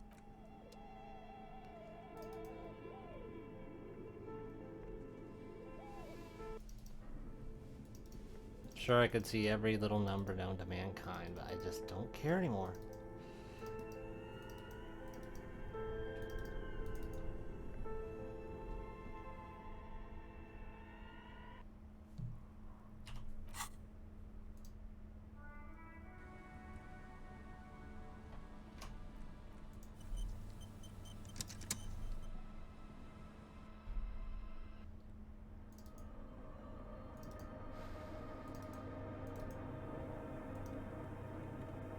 Yes, what is it? Yes? Thanks. Now I'm going to print it out to see what's left of it. I have a theory. Watch. The paper stuck. This is wrong. Machine sonar. Here. I found it. Hold on. Just give me a... I've never witnessed. Done. I've got it. I found... Great job. Thank you. There. Think you can help me again? I need you to... You like... Just walk over to the circle and... Thanks.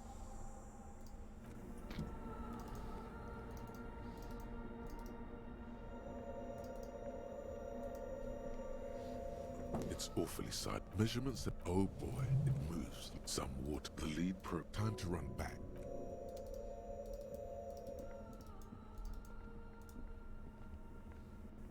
Yes. What is it? Great. Everything should be aligned now. Yeah.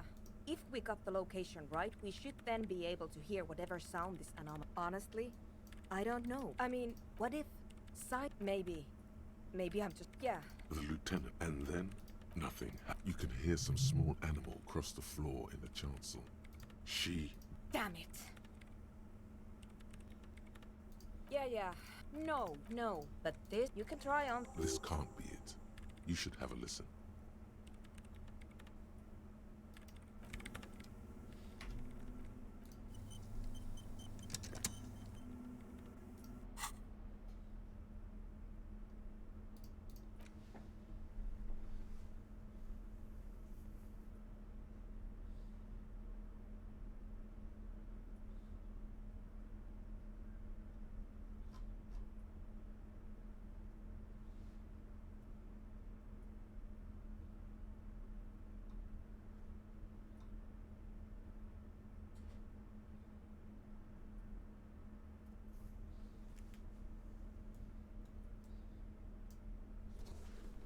I think that was the only one I had. No.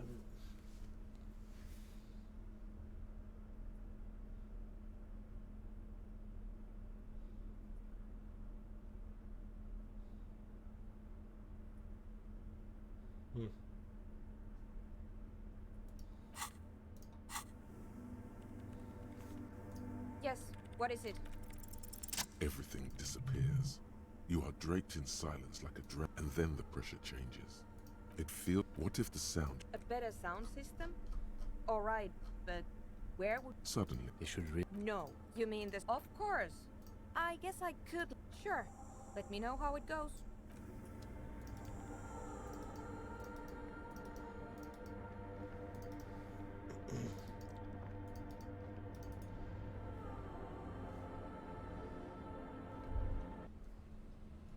Yeah, I know, that's what it says.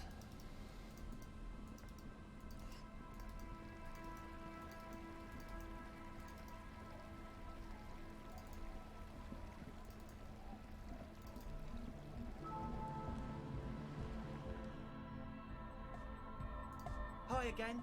So, how are things going? Yes? What? We are grateful. That's fine. We appreciate...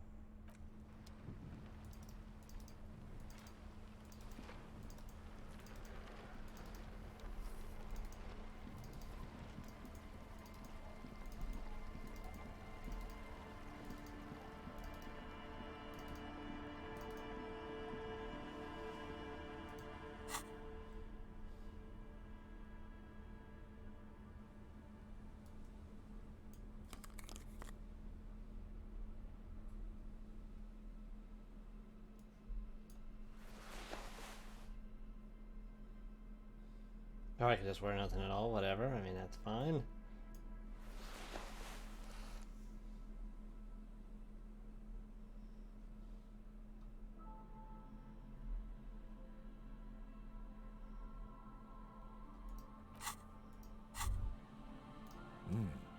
These are some wonderfully... Your little more makes sense.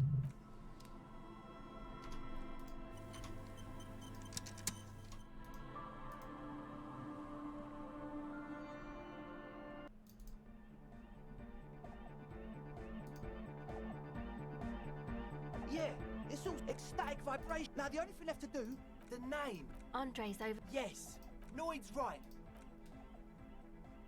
How about something simple? Too modern and too ironic. We Yeko Kata. Hardcore! No, it has to be bigger than hardcore. Yes, the amnesia. Like the... It's not amnesia, guys. I don't. Good. We have too many opinions anyway. I wouldn't. An underground place with... We're not going with it. Why not? I don't care. You have? Well, like that... But disco... The past? No, it's... And... It's settled then. The wind Andre breaks into. I'm done. That soft core. Yes, Mum. Talk. Audio waves thump against your ribcage. The speakers. Goodbye, officer.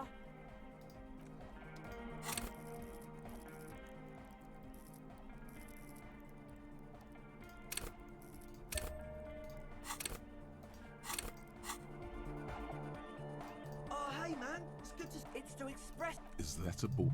I want to show my hair, not 20. Of course it is. Maybe it was a bad idea.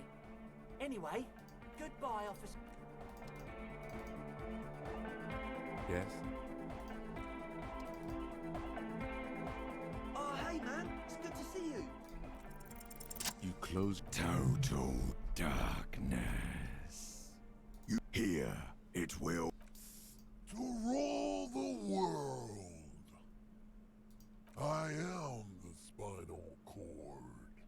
From what I can see, it's a Full. With your eyes, you have become free from. Oh my God! With. He throws a screwdriver and a bunch of drill chunks Oh, into I the saved enough. and explodes into dance. What he. The young woman, Asil? Aren't you going to dance? No. the lead programmer, throws the other young woman a knowing glance. She's still at her mainframe, pressing button. The young man immediately bounces up and down. What's going? This is the lieutenant. The Code 31 emergency? Really? The lieutenant. What's happening? Good for you. Rock on then. What? Alright. No. What's harder core than a little bit of? Load that again.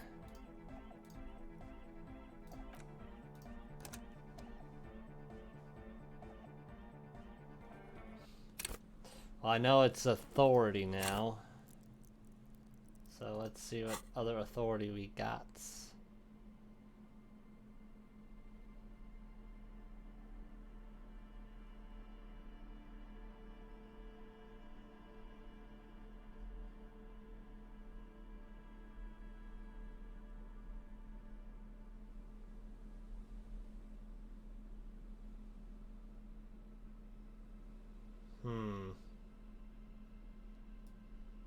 Obviously that would make more sense now, wouldn't it?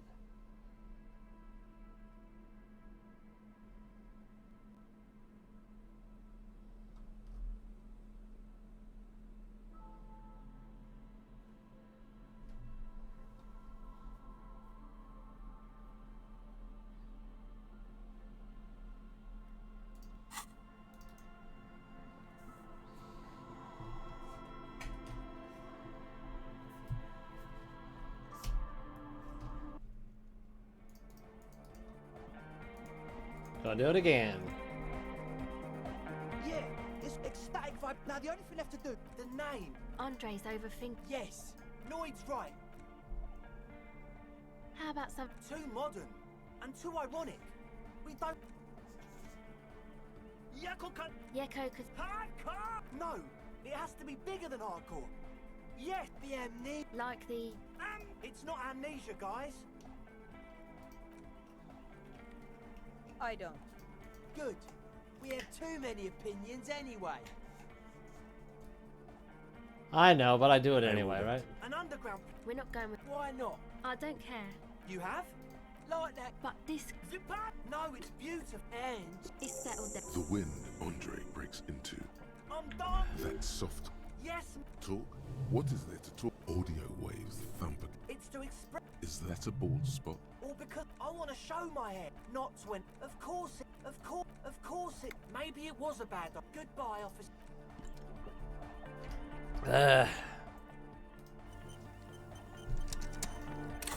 I should have done this first.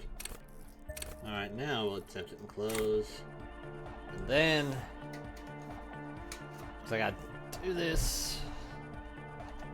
Quick save again. Oh, hey, man. It's good to see you. You close your... Total darkness.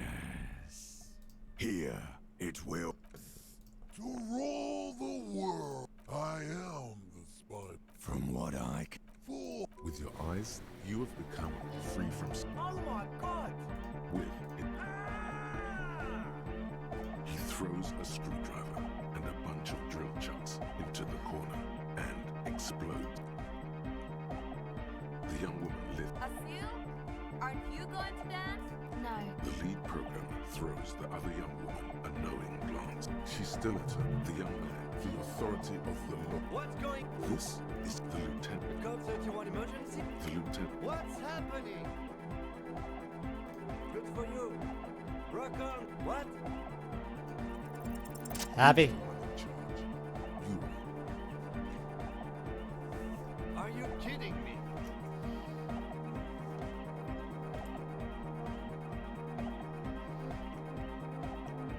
What? Get a what? Sheesh, okay. Okay, you psychopath. I see what you're doing there. It's jacked up footwork, plus is that Ubi folk dancing? Nah, it's not Ubi folk. It's hardcore. Yeah. Whatever.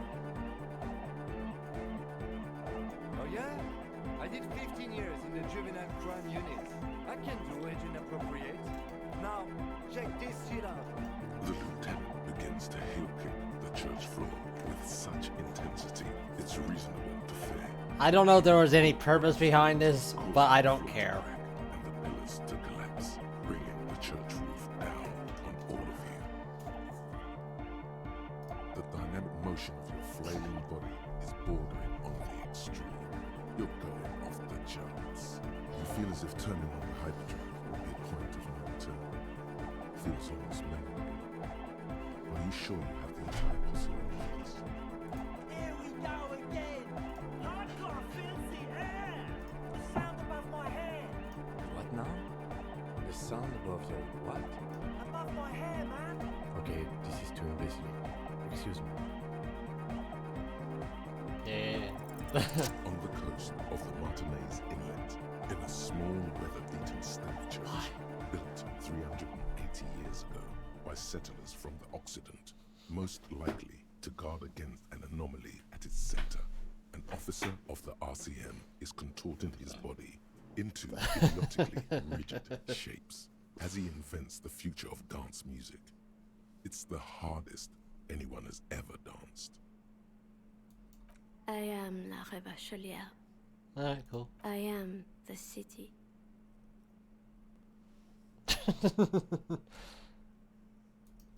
The modulations of my voice are noted down with thermometers and barometers. You feel me in your nostrils, on the little hairs on the back of your neck. I also reside in your lungs and vestigial organs. Everywhere there is space. I am a fragment of the world spirit, the genius Loki of Revachol. My heart is the wind corridor. The bottom of my air is red. I have 100,000 luminous arms. Come morning, I carry industrial dust and let it settle on tree leaves. I shake the dust from those leaves and onto your coat. I've seen you. I've seen you. I've seen you with her. And I've seen you without her. I've seen you on the crescent of the hill. I'm just having a stupid time. Why do you have to be so serious all of a sudden? You are an officer of the citizens' militia, Jaunt in Rebut. When you wear your coat, you wear my soul. You move through my streets freely, in motor carriages and on foot. You have access to the hidden places. You also circulate among those who are hidden. I need you. You can keep me on this earth. Be vigilant. I love you. An officer of the RCM is lying on the floor of a small church with his eyes rolled back and his tongue lolling out. Several others are standing around him. He slowly comes to. Had a good rest there? fuck yeah! I bet you did. Those were some advanced moves, man. That's all great, but we should really get going. We spent enough time doing aerobic exercise for today.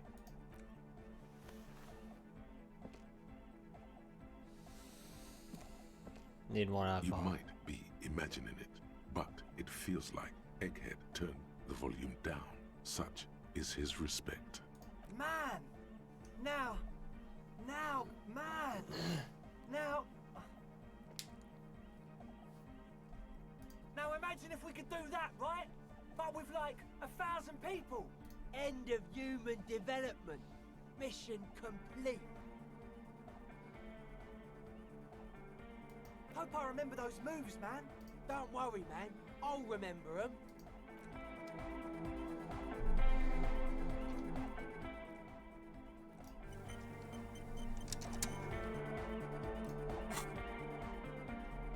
I didn't give you what I wanted to, but alright.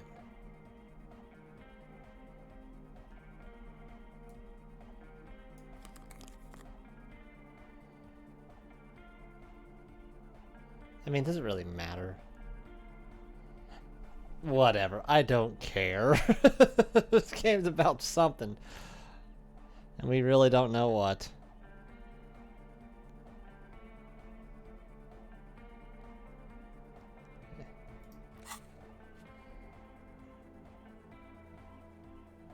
This is very field work.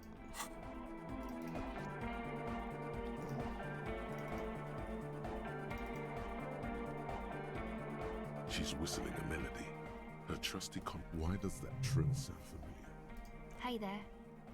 I've been recording some new audio from all these beams and rafters. The sounds travelling through the wood are pretty cool. Creaks and stuff. Like you're underwater, you know? But like, underwater inside a tree. And no, it's got nothing to do with Contact Mike. But Contact Mike is... No. I actually wanted to thank you for getting me and my friends in here. And we even found some new associates, such as they are. Good, I think. Noid is getting a read on the place. I think he finds the carpentry very impressive. Andre's been setting up the compressor and dancing. Egghead's been keeping the party up. He's got the stage under control. Sorna, the programmer, she's doing whatever she does behind that radio computer of hers. She doesn't talk to us much, and the Crabman hasn't shown himself, thank God. Sure, you helped us out. I can repay the favour. What do you want to know? Oh, she's a bit odd, I have to say. Doesn't talk much. I'm not really sure how to vibe with her, you know? Seems like she's not in a very good mood most of the time. But earlier today she told me about Welkins, and she seemed oddly happy, like she had some idea with those little creatures. Some artistic idea. I didn't really listen, I was busy with my mic. Oh, the Crabman. Still gives me the creeps the way he moves. But he doesn't actually come down that much, just climbs around the rafters. I just try to stay away from the Crabman. But he talks to Noid. They seem to have some thing going on. Beats me. Noid said they get along somehow. They're both crazy enough, I guess. Who knows? He doesn't really answer our questions, see? Not that it's easy to ask them. What are we supposed to do, yell up at the tower? Who do you want to know about? Andre? He's a cool guy. Doesn't really come off as one, but he is. To me, at least. She rubs her sides, but not from cold. Her shoulders are relaxed. She must have taken a hit, or she's on an upswing. He takes care of shit. Sorry. I mean, he's got a vision. For what life should be, you know? Yeah, what does he He organize? tries to push things until everything falls into place. He's an organizer. He's not like a communist. Nothing. But then again, there's nothing to organise around here either. He really wants this church thing to work. Must have taken it as a sign when he found it abandoned like that. Said it was an augury. I don't know where he got that from. Andre's not super intelligent. I've never seen him so psyched about anything though. And he's often psyched. Looks sort of desperate, like it's his last chance or something. Or maybe he was just high. I mean, not that he does drugs, just high, you know?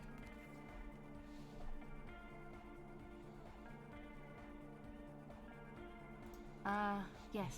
Anyway. Yes. Who do you want to know about? He's a four-burger, I guess, like the rest of us. Okay, maybe not Egg, I don't know about him, but Noid and the rest are from Forburg, making the pilgrimage up north to visit the Elysium. He's real hardcore about the lifestyle. What do you mean, do? Like, for a living? He's a carpenter, trained and all. He's very good, he just doesn't have the mindset to work like that, in a shop somewhere. He abides by the hardcore, sir. You would have to ask him yourself. Sir, I abide by the law. It's just something poor Forburg kids do every spring. To pass the time, we walk the entire length of Boogie Street, up to Jamrock, or as much as possible. I don't know, man. Have you been down Boogie Street? It's a little bewildering.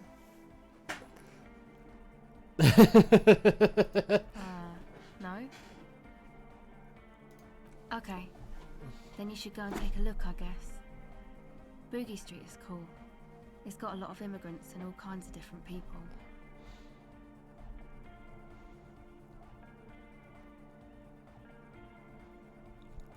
Yeah. Who do you want to know about? What do you mean? Oh, that. He's the party boy. And Nordic music doesn't really do vocals in the traditional sense. Vocals are thought of as rock. That's to say they're a bit backward. No offense if you like rock music though. Rock music's cool by me. Pachoo, swish. Your credentials as the resident future man of Revachol are being questioned. Show her you're hip with the times, Gramps.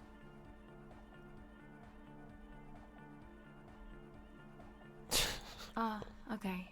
Anyway, even if you don't have vocals, you still need someone to say something every now and then, right? To urge things on. That's where the party boy comes in.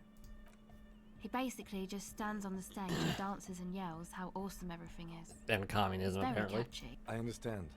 People are usually afraid to do things if others aren't already doing them. Dancing makes you dance, like sneezing makes you sneeze, or yawning makes you... Anyway. Yes, I suppose we did. Tore it to pieces. What do you want to know?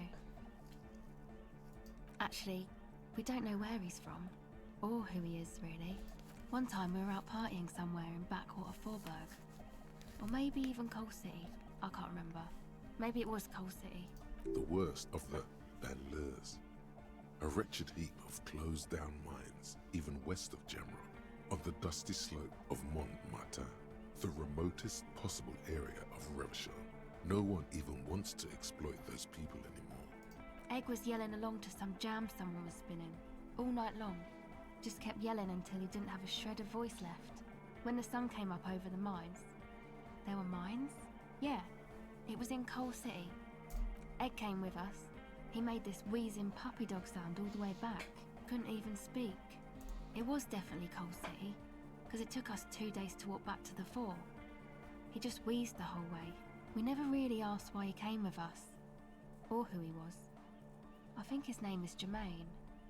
People are sweet. Who do you want to know about? Me? Again? I told you, There's that phrase again. Really reminds you of something. It means I don't answer questions about myself. Is there a law that would stop me? That would depend on the circumstances. Thank you. Sure.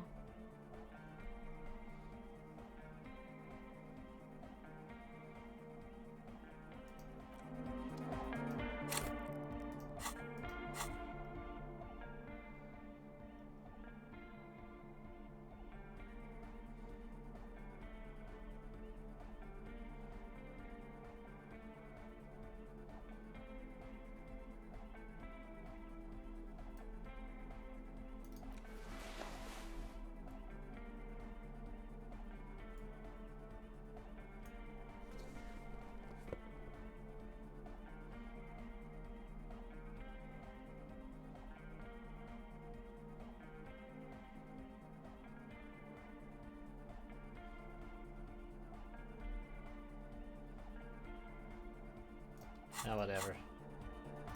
Hardcore. O Passaro de Agente. flutters by your ear. It's what the Zemoyaki, the Gradian community in Revachol, call a person who never breaks under interrogation. It's an organized crime term. Excuse me? She's attempted to remain calm, but the phrase made her flinch. What do you mean? Alright. My father was a Zemyaki. He died years ago. He was a bad man. Not a lot of good things to say about him and what he did. He bought the family a huge house, so we got to live, at least temporarily, in a giant castle in Jamrock. And then he died. You and I both, although I don't have to imagine. The competition came and took everything away. It was like in a war zone. So after his death, we had nothing left, and we were in danger. My mother had to change her name, mine too. We left it all behind. Yeah, I was kinda hoping you'd end that mess before we got going. It feels like I've been slowly turning dad-wise into a corrupt business person. She's honest. A shame you didn't.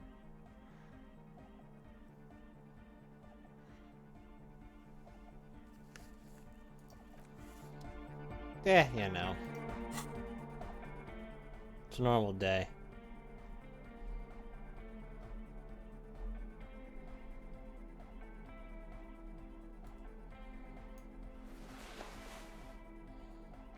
All the boots.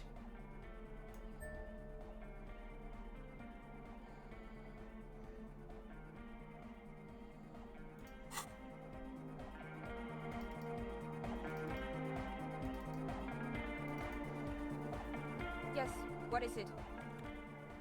What? What did you say? I can't hear you!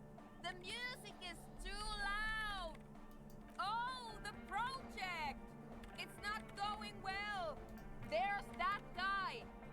I need him to plug a 3.5 cable into the auxiliary input so that I can route the audio signal through the mixer into the speakers. Egghead! A 3.5 cable! Into the auxiliary input! Okay? He doesn't listen to me! He only ever seems to care about hardcore and Yekukata! A place to be, apparently! Thanks! Maybe you can get through his magic rhymes! Let me know how it goes!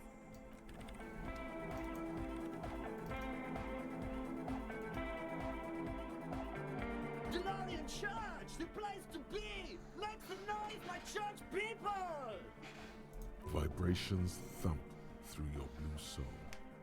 The music sounds much better in the church. A hawthorn tree on Rue de Saint-Gislain, tangled in its branches, something bronze flutters in the wind. Oh yeah, we've already discussed this. He stands on stage behind a table, nodding along to the music and waving his hand in the air. In front of him, the audio mixer, one reel spinning. The other reel deck is empty. Cables run hither and thither. On one side you see an auxiliary line in with the number 4.5 written next to it. To the mega! Yeah! I can route it through auxiliary! What kind of a cable does she use? 3.5 or 4.5? Oh, she uses 3.5. Yeah. The auxiliary lining is 4.5 millimeter. These two don't mix. Oh no, we're going to be in this. Don't worry, I have an adapter for it right here. Hang on, this is a 4.5. We're all good, people! Whoa, thank God. Adapters noticeably degrade the sound quality. Great! Someone got through to him! Okay, let's get it all set up. Can we turn the music off, please? Everybody! Everybody! Don't panic! I'm going to turn off the on-off for just a sec. For a special scheduled event. The on-off will be back, but we're doing something else for one moment. Alright, go tell her that Egghead is ready to rave to her tunes. And then I'll turn off the music.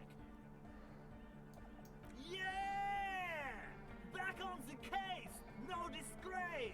Bring it down to party place! The first page of the second chapter! Could it be? Maybe for him, you only have a chapter or two left in you. Last of the penultimate, or like.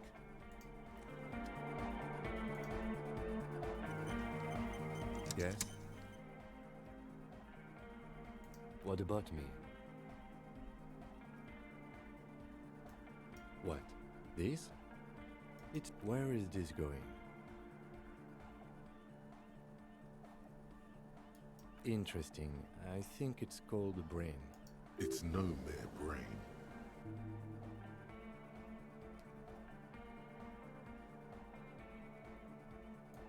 Okay, art cup. I do not harbor a sentiment for revolutionary air brigades in particular. Okay, I wanted to become an aerostatic pilot. Then I turned 10 and realized we no longer have an air force.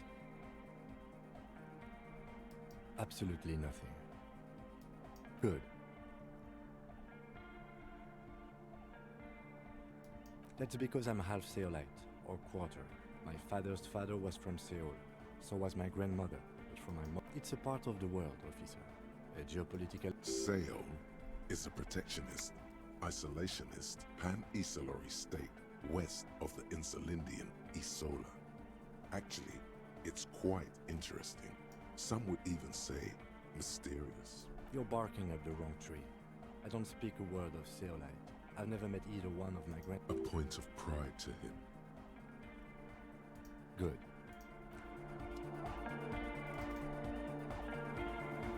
Yes, what is it? Okay, but think you can ask him to turn the volume down a bit? Just in case. Maximum! Maximum is the only way! I know it is, but could you please turn it down just this instance? Just this one time? Maximum is not the only way, okay? Pump it to the brick! Pump it to the hard master! There's no other way! Glue style! Glue style? Okay, there literally is no other way. The mixing desk is glued to maximum. See? He pumps it to the hard master. It's hopeless. Of course it is. Yeah! Permanent enlightenment! Ray of sound! Of course. Never mind then. Let's get on with our project. I'm going to unmute the speakers on a count of 5. Everyone ready? Egghead pumps his hand up in the air, waiting for the beat to drop. All ready. Ready. I'm ready if you two are detectives. The lieutenant nods stoically. Not so stoically, his hand moves to the gun holster.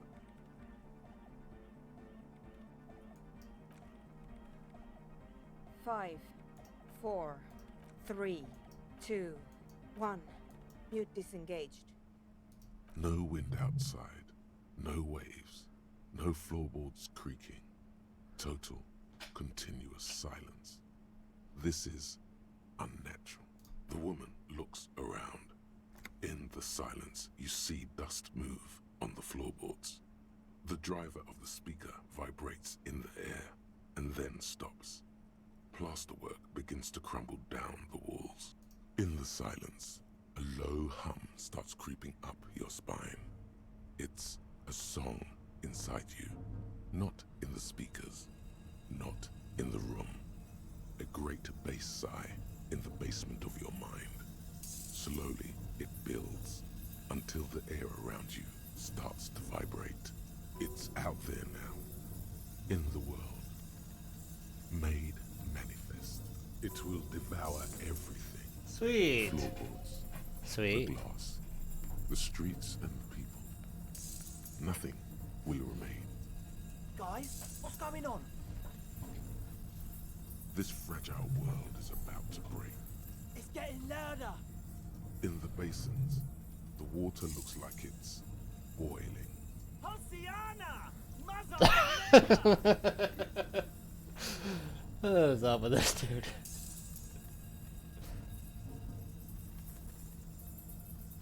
The beauty and the beat! The future of dance! Planetary! No, Egg! It's the window! In the corner of your eye, the lieutenant steps aside, cautiously, his eyes searching for a possible evacuation route. The window is going to come down! No, the roof! Cracks appear on the stained glass window. Cracks run up the wooden pillars in the dark. Come down to us! Love! Below it, all the base grows, like the jaws of a giant compressor gnawing on metal and wood. It does not sound benevolent at all. It's shaking the building's foundation. The floor twists. A great pulse arises in your flesh. That's it. I'm muting it.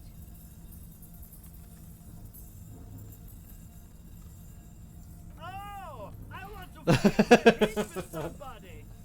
Shit! It doesn't stop. A seal? Have you? Yes, I've turned it off. Andre, pull the compressor. The place is gonna come down. Fuck! I can't shut it up. The signal's passed. It's not in here. It's... In the mixing desk now, building into a positive feedback loop. This is it. A great roar. The vault of the roof twists above you.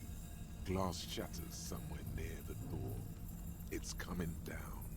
And then it stops. Totally and utterly. As if there never was a sound. Only your ears still ring from the shock. Everybody is staring at Egghead, holding a dangling cable in his hand. A black 3-pin connector. Egg. I pulled the plug. It was getting too hardcore. You did good, Egg. Most of the place seems to be intact. Fucking hell. Programmer lady, tell me you were recording that. 4 years. 22 people. Millions of reals. All that time? This is what we were up against. Just erased it. Suliswolf isn't gonna believe this. Yeah, but did you record it though? It was dope. I think we can use it. Yes, Andre. I recorded it. Damn, I need to send some letters now. Thank you all for doing this. Eggman, you too. And you, officer. I don't know what we've discovered, but I know what it sounds like now. That's the start. It was very hard not to. I think you're right. There is something going on here. And you need to be very careful with it. I promise, officer. We will not play it again. It was mathematical information from the anomaly, presented as a waveform. That's what it was technically. Theoretically, I have no idea. I've never even heard of anything like this. A voice seems muffled in the silent church. It's your ears adjusting after the exposure. Yes, our lead designer. And maybe some of the producers too. And some of the writers. If they're sober enough to open a transmission. They need to hear. They need to hear about this. Don't worry, I won't send the recording. Although I doubt they have the speakers to produce the frequency anyway. Stay here. I'm going to stay here with these lunatics. Send letters, maybe meet Suliswolf. Also devise further measurements. I want you to know that's totally chill with us. I don't care, but thank you anyway. That's the best she can manage for Andre. It's quite a lot in truth. For her, at least. Now, I have a theory to come up with. Some kind of preliminary explanation to all this. Or the letter will sound like I've lost my mind. Yes, and we have to get back to stabilizing Martinez. Instead of demolishing it with loud bass noise of unknown origins. Some tiny hard thing lets go in your stomach. You're still alive.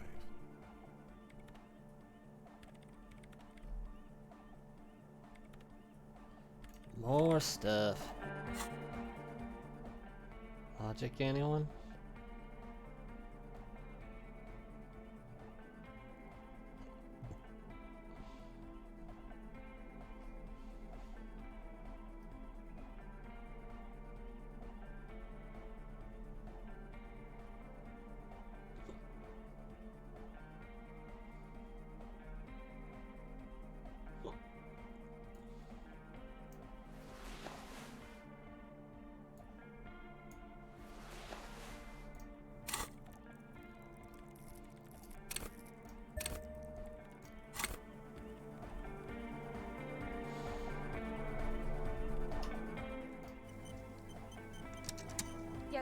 What is it?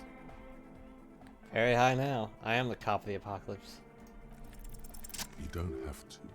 You already have. A long time ago.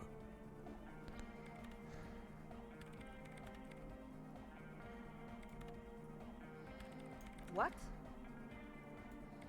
But Pale isn't here. We're thousands of kilometers from the edge.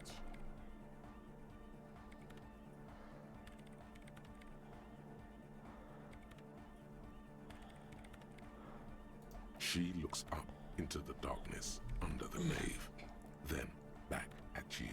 You have her full, undivided attention. The lieutenant's, too. He takes his glasses off. Then, what is that?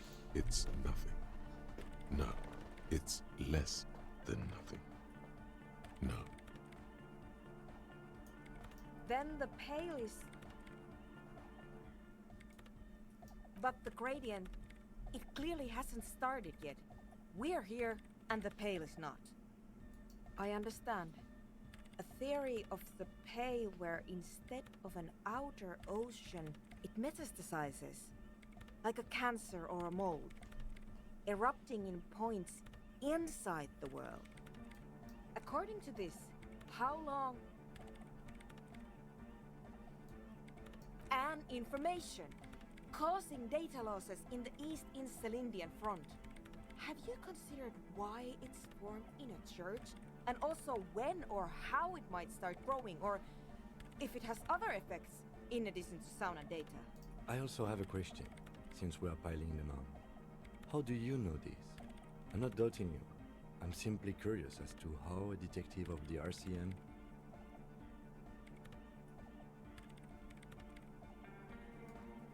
You think the presence of that puncture has somehow influenced the outcome of events here?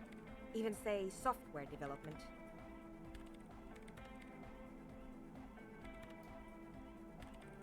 I told the producers we need to go and move to a normal office building with amenities. But no, the artists like the milieu, the writers like the history. I told them.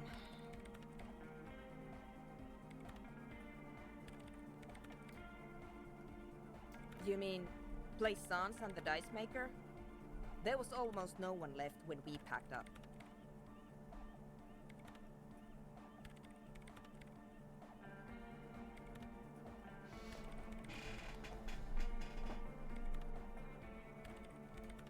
Then go tell them.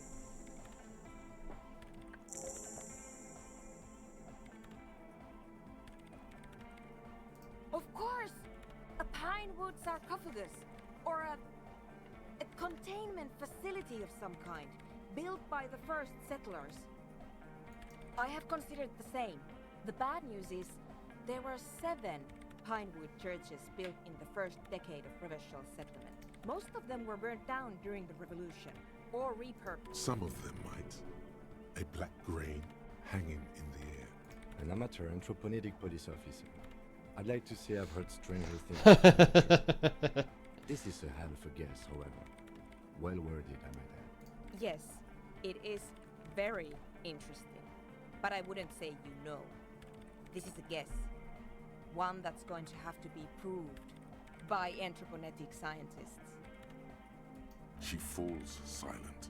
The wind blows in through the hole in the stained glass window.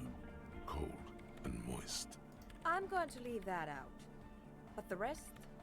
Some of this I can use to start to explain this to the rest of the team. Maybe I'll sound mad, but... Man, you will certainly sound mad. One more thing. Maybe a club for anodic music isn't the worst thing you can erect around this particular point in space.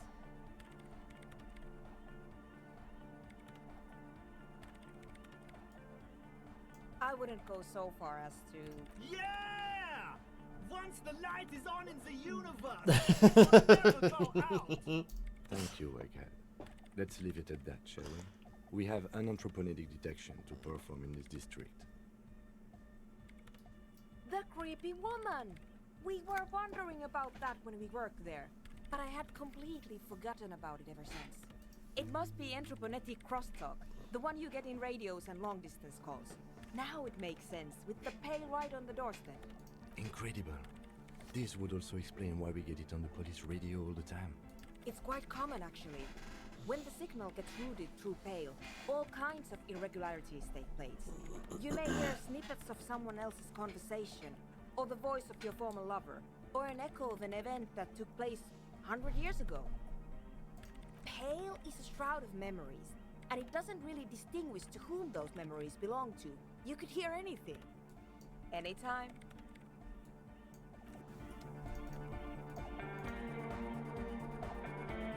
You got us in, cop. I can't believe you got us in. Between you and me, I don't know if you've noticed this about me. I'm a little suspicious of authority. But you really came through for the hardcore underground. Yes, you really came through for the hardcore underground. How come? The would-be leader is cutting some futuristic shapes on the floor, sweating profusely. A cell using her contact mic to listen to a tree underwater. The one with the large head is blasting the dance track on repeat, while the stained glass window behind him is rattling from the base. Sire, the tent. 'Twas a security risk, and in here, sanctuary. 'Twas only noble of you.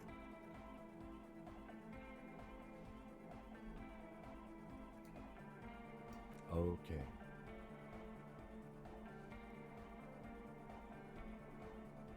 The Crabman's been lurking here for a while. He's experienced things. Things that give off bad signs. As far as we can tell, the Ubies built this place about 320 years ago as a sarcophagus.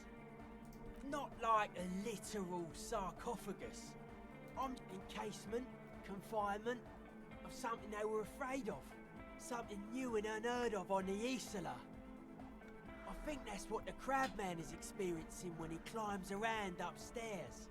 Like, this is some old world shit the Ubies had heard about. I thought the best way to deal with it was to build a church surrounding it, to contain it. I don't know, and it's not something they properly understood either, what it does. But it's what this Sona person is looking for, and trying to measure. It'll be fruitless though. She won't be able to measure it.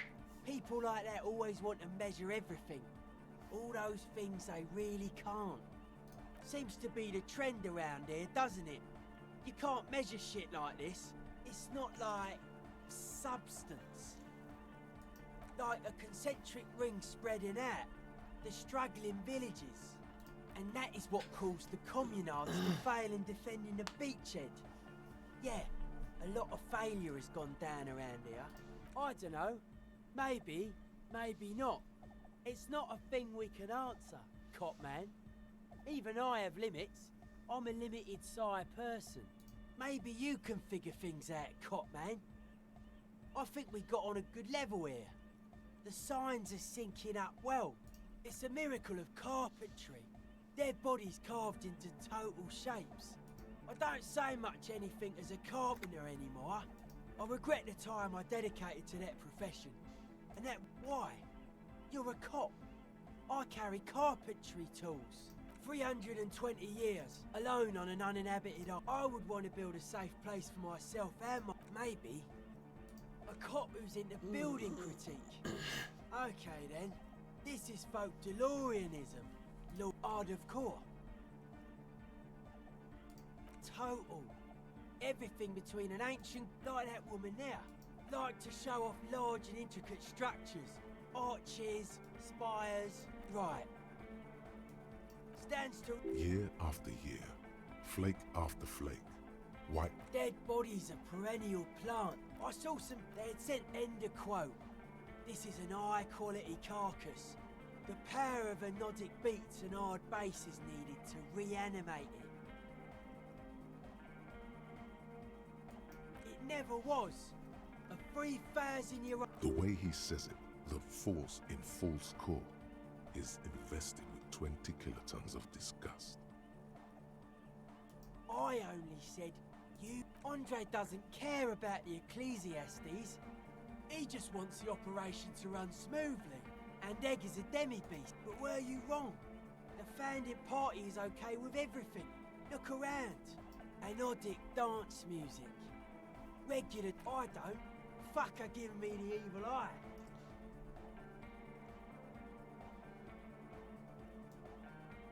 No wonder. We have to get rid of it. Dismantle it. Mellow, man, mellow. No one's a mass murderer. Mass murder on the floor!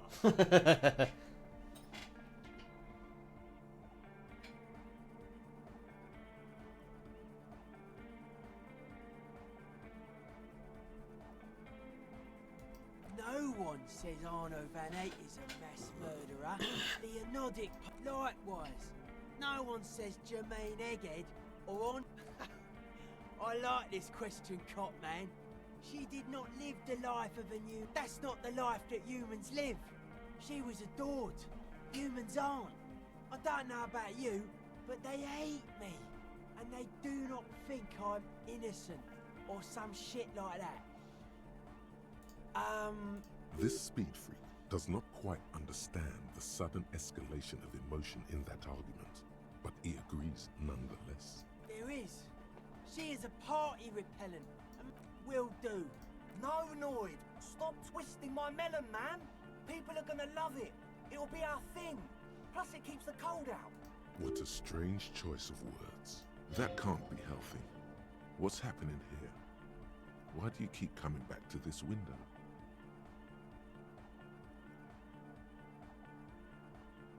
Well, you shouldn't. You shouldn't come back to this anymore. Stop talking about it, please.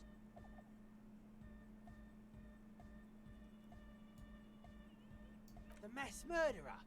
Why?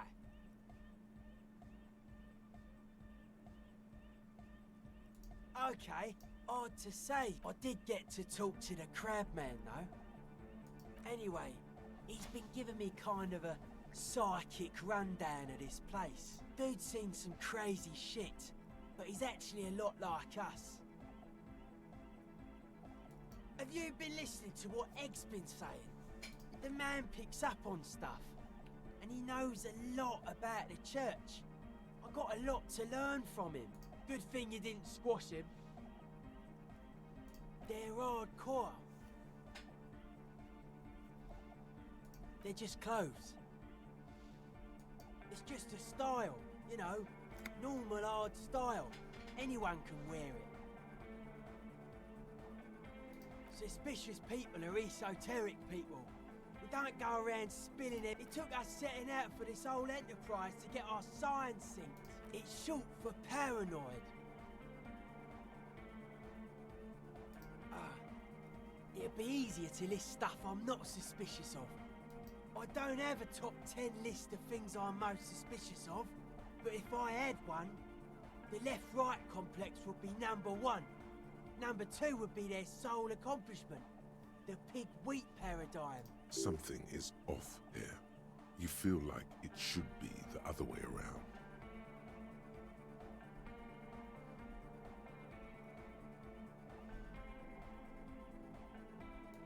No.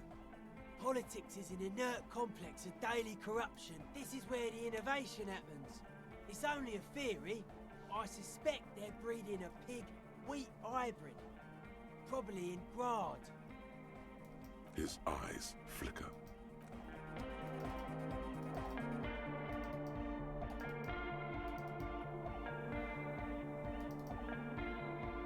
Good morning, comrade! Yeah! Hardcore! Yeah! It was awesome and scary. Very hardcore. Too hardcore, in fact. I couldn't control it at all. It sucks up all the air in the mix until it's the only thing left. Starts compressing itself and everything around it. Completely fills up the headspace. Extreme! Inside your chest, the heart beats still with the after effects of the sound. Imagine if you could harness the power, making it pulse. But how?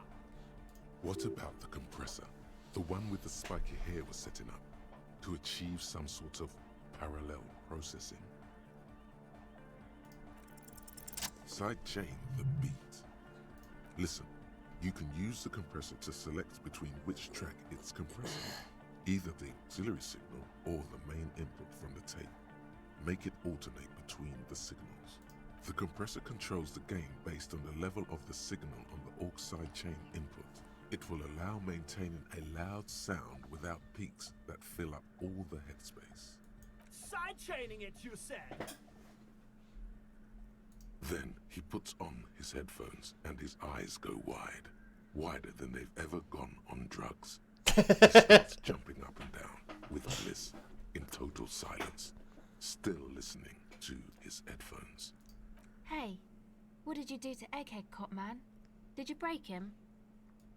Are you ready, pussy? Noid straightens his back, ready for the beat. I was born ready, Egg. Oh no.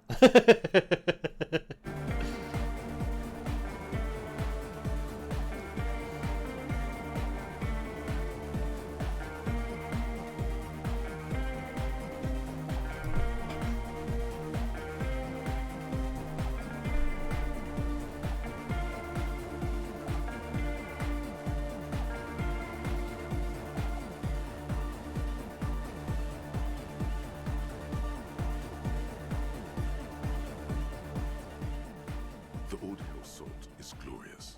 The speed freak dances on the stage, intensely waving his hand in the air. This is beauty! This is life! What in the world is going on? The way melody and bass flow together, it's unnatural. Bass can be melody too. Your body is taking a beating from the low frequencies crashing over you. It's making you feel alive again. God damn it! This dance club idea might just work out. DeLorean Church! The place to be! Pump it! Pump it! This is it. This is a new era. The fabric of the world has been irrevocably altered.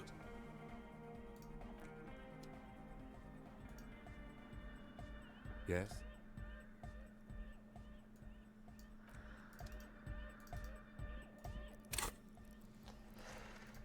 Oh, let's see what we got. I think I want to get rid of you. I already got some for sure.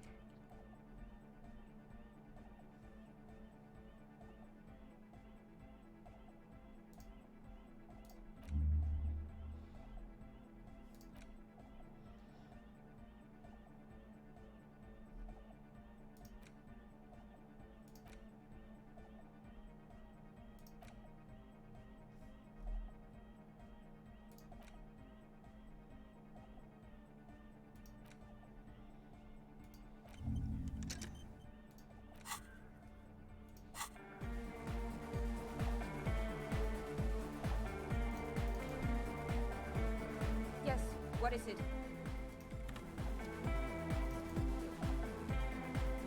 Yo, man. What's on your mind? Hardcore.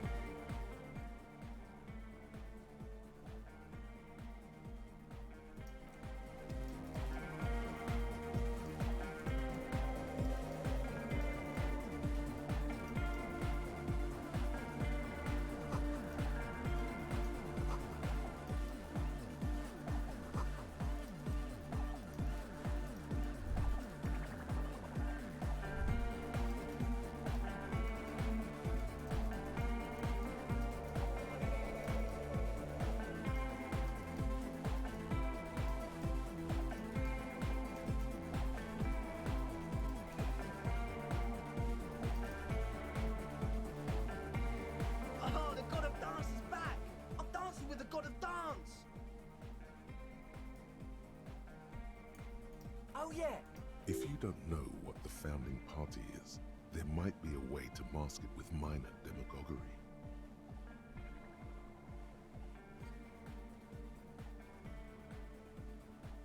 you know, of Meteo. Concerning Meteo. Meteo, a country. One of the poorest of the first world nations today, but once a great ancient civilization. Capital, Tilakos by Percentic. come to think of it, I've never really looked them up, you know? I can't... Yes? Goodbye, officer.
The once bright mural towers above you, saying, Feld Electrical R and suddenly there's a sigh, carried on the molecules around you, moving, flowing from high pressure to low pressure, like that of a woman emptying her lungs.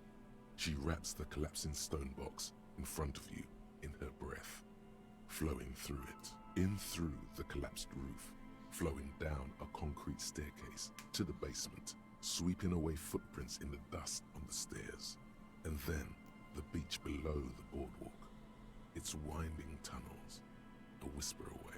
She's down there.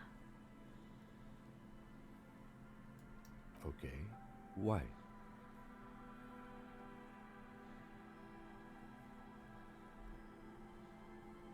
Right. How do we get in there? The doors were on the collapsed side of this building. They're gone, basically. Finally, my time to shine. Perhaps you can climb them. We are not climbing anything. I'm 43 years old, and I plan to live to see 70. There has to be a way to use brute force. Climbing sounds unsafe. Brute force is safe. Look around and find something to break if the ladder fails.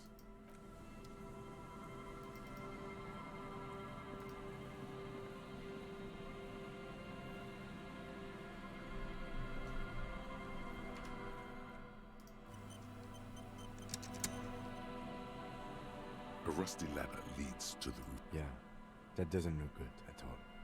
The distances between in addition, the first rung is going to be tough to reach.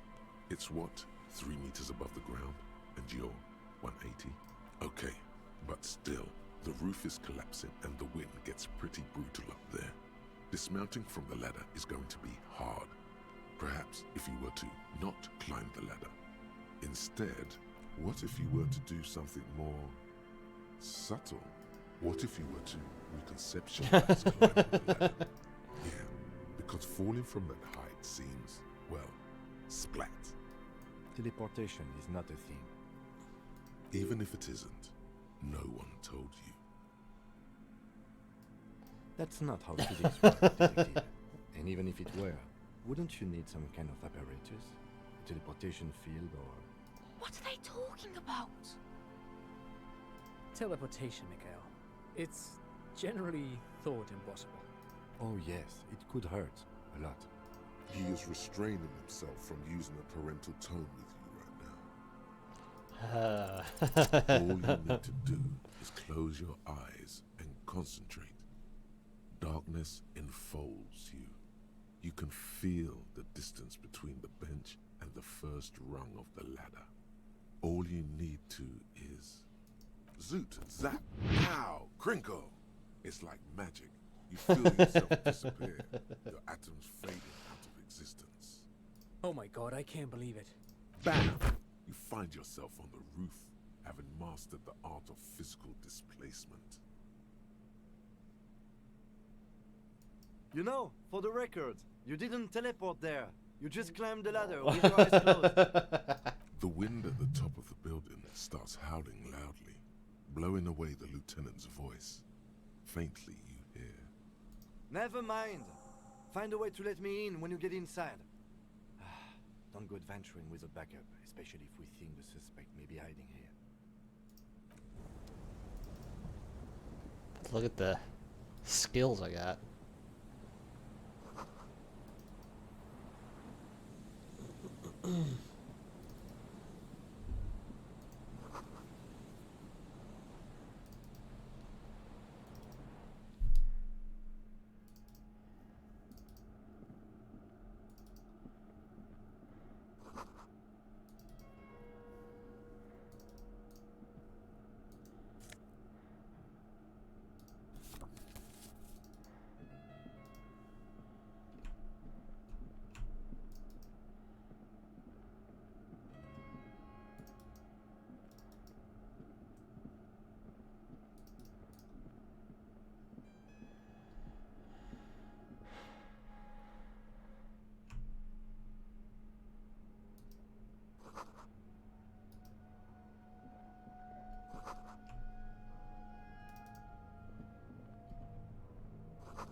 Two rusty metal plates that slide apart form a crude door. It's been here under the boardwalk for a while. What do you mean, who's there? It's me, Kim. Stop playing around and help me get the door open.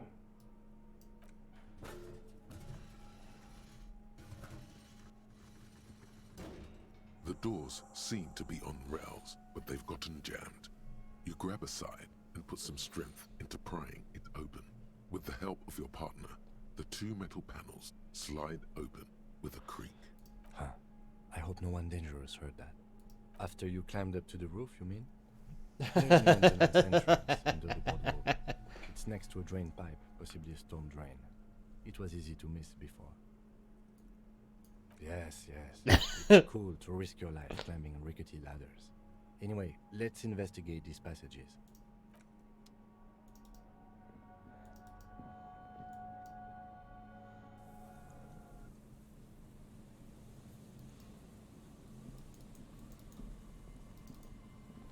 I want to see if the kid thought I was cool. Hello. Isn't this a fine morning? Sure. What's on? But of course. What else?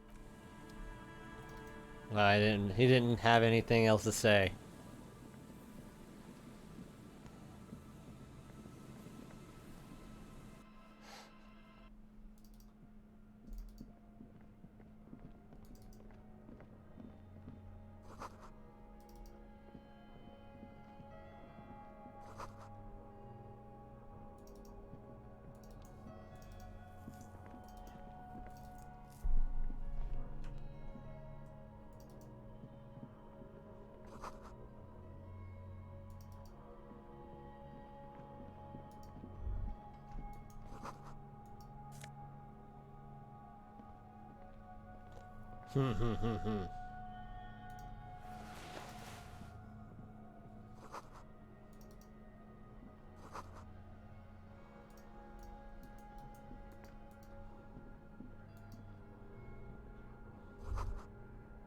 Could this have been the killer's hideout? And this narrow window, the point of origin of the shot that killed the mercenary? I don't think so. This does look like an embrasure, a slit made for shooting out of. Outside the window, the day is clear, and as mild as can be in early spring. It's a great place to hide, certainly. But there hasn't been anyone here in ages. Indeed, no one could get a clear view. Well, at least we've been thorough. I like thorough. The lieutenant's voice betrays a slight disappointment, which he glosses over by reasserting control.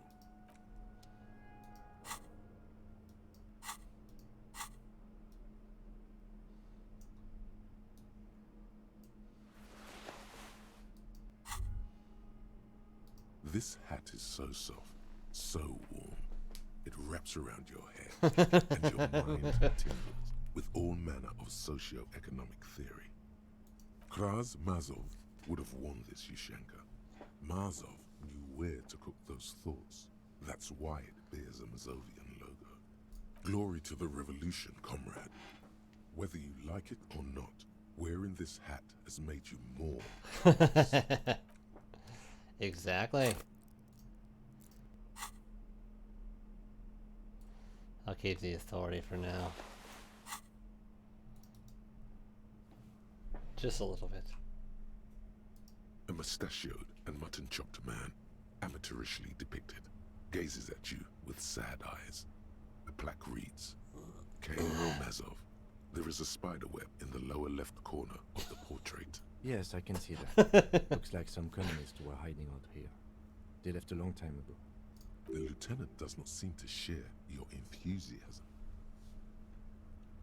Millions of depictions of Mazov have been produced. They're not all connected. Besides, that looked like some student. The youths always go for this kind of stuff. I won't stand in your way, but only after we're through with this case. We have found a lot of those lately. I guess what most people think of as history tends to linger in rundown neighborhoods. Martinez being what it is, no one has gone through the trouble of cleaning out the old bunkers. Good hiding place for someone who's up to no good. Half a century? This was probably part of the network of defense posts the communards built against the amphibious landing. I think the purpose of this bunker was to produce propaganda. It would have had radio equipment back then, but that's all been looted. You mean like Ruby? No, I think we've stumbled on a piece of history. Years worth of dust is shaken off. The full head of hair, matched by an ample moustache and sideburns, look a bit silly.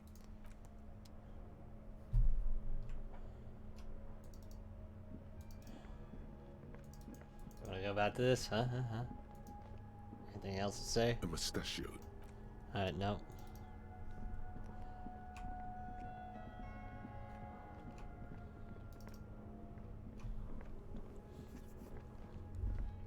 This isn't just glass. These are old computation components. Yes, filament memories. From the time when wires were cast in glass, slides with an inlaid nervous system. The how was a closely guarded secret. Something that was locked in safes and human heads across the river where they were manufactured. As to why, your fingers don't know. The why is easy, because they hadn't come up with modern silicon-based systems yet. For vitreous cast filament memories, though, these seem incredibly advanced. So it is. I think these used to form a single system, slotted in the wall. The rest of the building seems to have been picked clean. These? No. These are old filament memories. I hope you're not expecting to find that device here. You will be disappointed.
There it is again, like a swarm of hornets buzzing under your scalp. A strange tingling you can almost smell. No, what do you mean?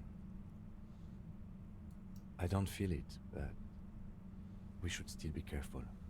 There were footprints back there, and I'm pretty sure they were fresh. Looks like our suspect. If she's in here, we need to plan our next step carefully. Once we detain a credible suspect, who knows what the Union and the Wild Pines will do? We'll set in motion events we have no control over. It will upset the balance of power in Martinez. The deadlock between the company and the Union will destabilize. This part of town is a fine clockwork puzzle. Disturb its peace, and it will start breaking down uncontrollably. Just made the third group. Can you serve it both, right? Go over the whole situation in detail.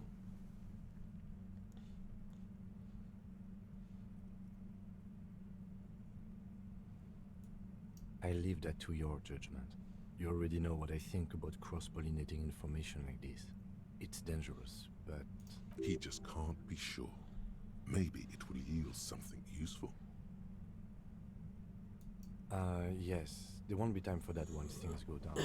Matter of fact, I don't think there's time for it now, but... If you must. You think we should finish running it now? Maybe you're right. It might not be as useful later. It's a minor point. Don't worry too much about this. There are bigger fish. Okay. Why not? Whatever goes down might also affect her. The Union is watching her closely now. Not closely enough, you suspect. But still, good idea to visit her once more. Well, we are not responsible for what we can't predict, are we? I don't think the entire city will be razed to the ground. If you can't predict it, there's nothing you could have done. I think I see a cavern. Maybe... I wouldn't be so sure. You haven't exactly been sneaking. Or maybe not. Ido.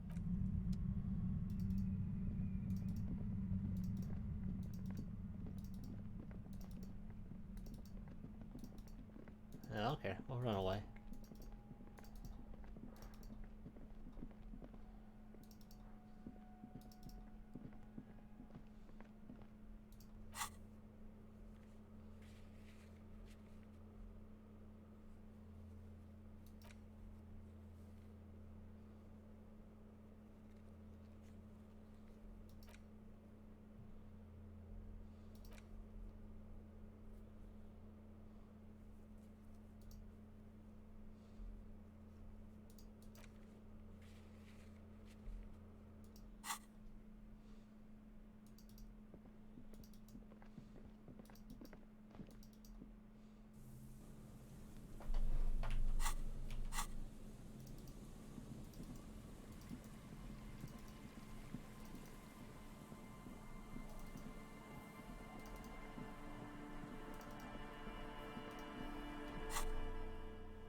You're back. Good. More lessons in basic reality. The Pale is not. Yes. Also, I think we've had enough excitement for today. We do have a case to attend to. His voice is low, but firm. All she can say is... Of course, Lieutenant. Let's try something else.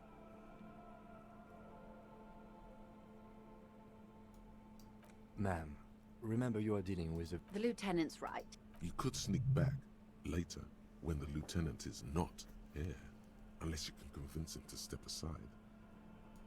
We're in Martinez. A casual term. She referred... Martinez is... You would be excused for not knowing. I would be happy to. What is a preposterously expensive education? Glad to have been of assistance. More lessons in basic reality? My favorite part of the day. Go ahead, ask me. What world? The camera of her mind glides over the surface of the water. Great bodies of water. There is a term of endearment. Elysium. It does. A term of hatred that... Let's. I am glad to have been of assistance. More lessons in basic reality? My favorite part of the day. Glad to have been of assistance.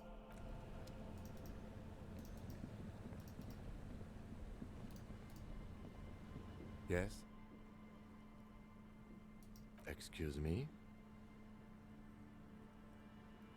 Frankly, Detective, you are in a deranged state. The Lieutenant thinks you're some unaccountable wreck who needs constant supervision. Except that I do, Detective. That's good. Some you time? This is a police investigation, not a journey of self-discovery. You'll still have your evenings to yourself. You might. It's important not to... The Lieutenant is pretty sure style You're back. Good. Oh, a takeover.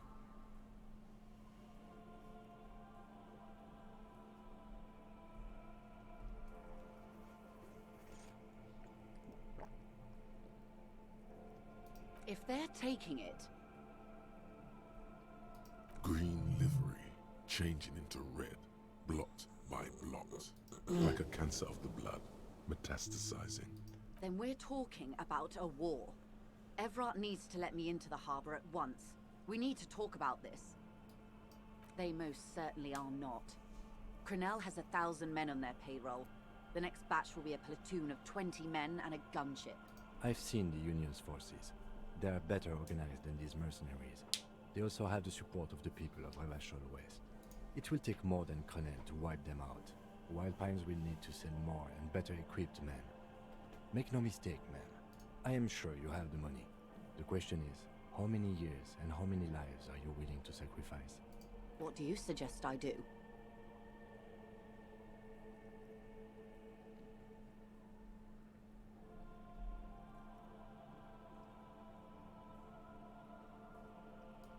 Like the previous leaders of the Union were assassinated. I suspect by Evrart and Edgar themselves. I admit there's some poetry in the idea, and like poetry, it's also useless. There would still be Edgar. They factored it in. The Union is them, and they are Martinez. What will I do? Her arms fall to her sides. Her spine relaxes. Did I ever tell you how they discovered this Isola? During our reality lowdown? It may be the only break we've ever caught as a species. The last one for 400 years. The nations who colonized this Isola called theirs Muindi, the world. It was all they knew, all they thought would be. That there would be something more was a gamble, akin to another world, or life after death. The Pale was thought to be impregnable, perpetual. Irene la Navigateur, the Queen of Suren, sent 8 expeditions, one after the other, into the mass at the edge of the world. 5 of the crews did not return. 2 did, but had lost their minds. Each of those expeditions would have been led by an admiral. Sounds like a purge. Like she was purging her political rivals. There was no precedent for such an undertaking. People thought she was punishing the admirals, or had gone mad, or both. Until after years of trial and error, and the development of a strict psychological regime imitating the creation process of poetry. Called Volta do Mar, or Return from the Sea. The 8th expedition returned sane and intact. They told of a new continent of matter. They told the Queen and her counselor, Dolores Day, that the Pale had begun to condense, day after day, hour after hour, minute after minute. Slowly raining down until it formed a vast ocean. The air is cold and scented with petrichor. The phenomenon has never again been encountered. For a time, the crew thought they were experiencing a hallucination. The mass hand proclaimed, Lancielinde, Lancielinde, the signal to wake up. But they could not. They were sane and conscious, as islands began to appear on the horizon. There are 78,000 uninhabited islands in the Insulindian archipelago, officer. The freckled face of God. You've thought it 1,000,000 times. A total shift in human comprehension of reality. On the 2nd day, a great skua was shot down above the flagship Lizargique. The bird was preserved and brought back, along with pollen. 4 years later, the Queen's Counselor was proclaimed Her Innocence Dolores Day, the elected world spirit. The age of humanism, internationalism, and parliamentary rule followed. We were high. On Caillou, the Pebble, the largest of the fertile, uninhabited islands of the northeast Insulindian archipelago. 4 centuries and 2 revolutions later, the first living autonomous organism, proof of reality. It's the symbol of Insulinde, Detective. The coat of arms of the suzerain and the wings on the crest of the commune. In your defense, it is a nasty creature who plucks food from the throats of lesser birds. Yet much like Revachol, it is also magnificent and rare. Imagine the suzerain of seagulls. The nations of Mundi proceeded to discover 5 more Isolae, or they discovered us, all in the rush of the great inter-Islary reconnection. But these others weren't uninhabited. We had to kill people there, wipe out indigenous populations, gunboat economies, or they came to do the same for us, or had done to each other. But here, there was no one but the Skua, the Liliat Sea, and the Blood Beach, and the River Esperance. It was the new world. The Mondials used it to amass the greatest concentration of wealth mankind has ever seen. Revachol, the suzerain, revolution, poverty, and the mercurial rise of capitalism. It is. Soon it will be spring and everything will blossom.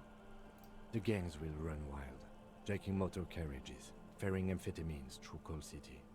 Spring is tough in Revachol. I will surrender Terminal B to the Union. She puts her hand in the rain. She's silent for a second. We will see. Ma'am, this may well unravel property law this side of the river. If that occurs, we may never see the end of this kind of confrontation. The next time there will be 2 strikes, then 4, then 100. What happens will happen.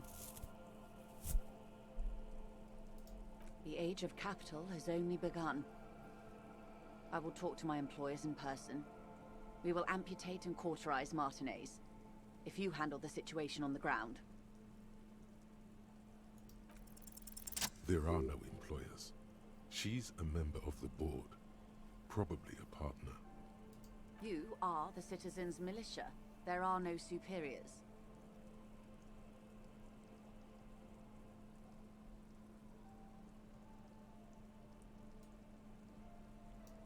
That's right, Detective. And next time, you should confer with them before you go setting events in motion. Events are already in motion. Whether your actions accelerated or momentarily retarded their progress, even the lieutenant cannot really say.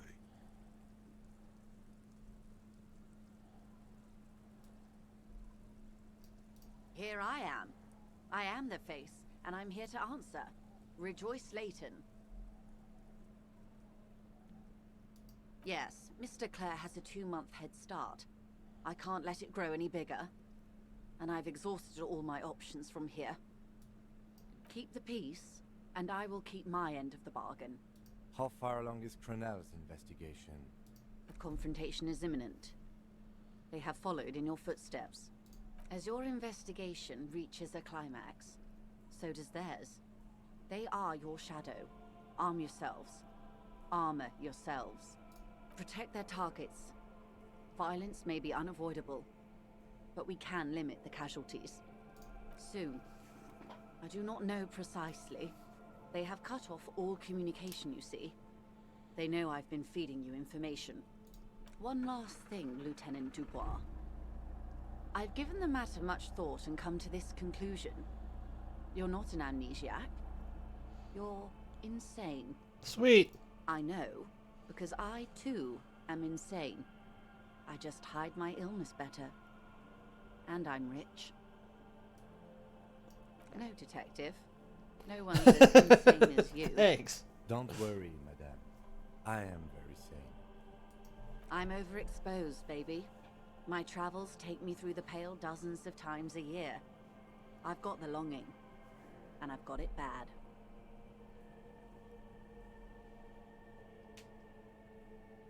The same strict psychological regimen the 8th Admiral developed when he crossed the Pale and discovered this Isola. Disco. The Volta do Mar.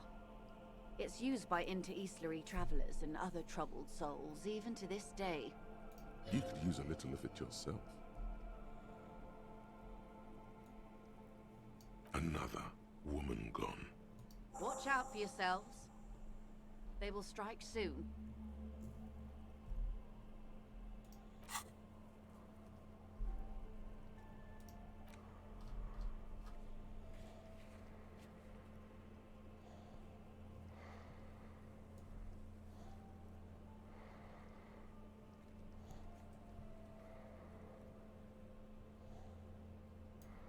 Oh, canceled. Oh, that's great. Whatever.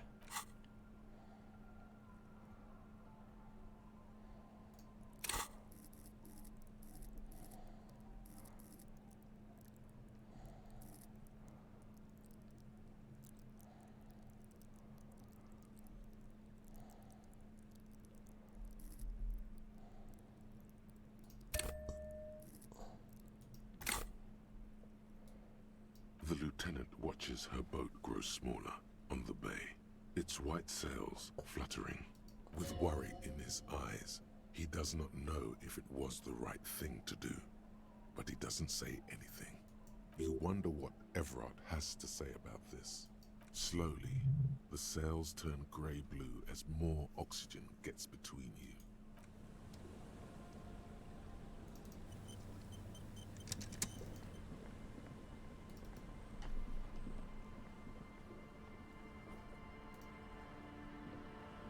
Aye, the sea's gonna calm down soon, I can feel it. The wind is turning southeast.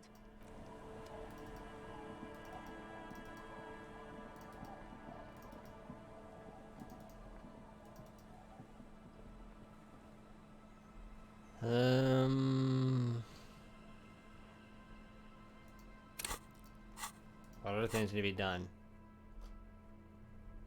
Well, I can do that real quick, I suppose.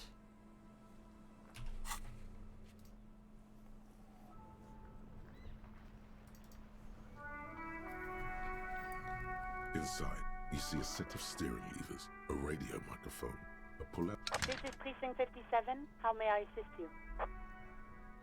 Yes, I got the message. The lieutenant leans in to listen, notebook in hand. Okay, does that mean you're ready? That suit of armor was issued to an Oranese citizen named Ellis Cortenaer. That's Ellis Kortenaer.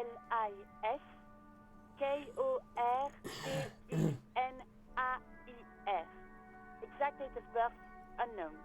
He was signed into the Lelystad County Neonatal Care Unit on 28th of February 09. He was found as a newborn in a leaf compactor on an abandoned farm. Normal day. Spent 4 months in the neonatal unit, survived apparently, and was assigned to a foster family at 2. This is what the ICP knows about him.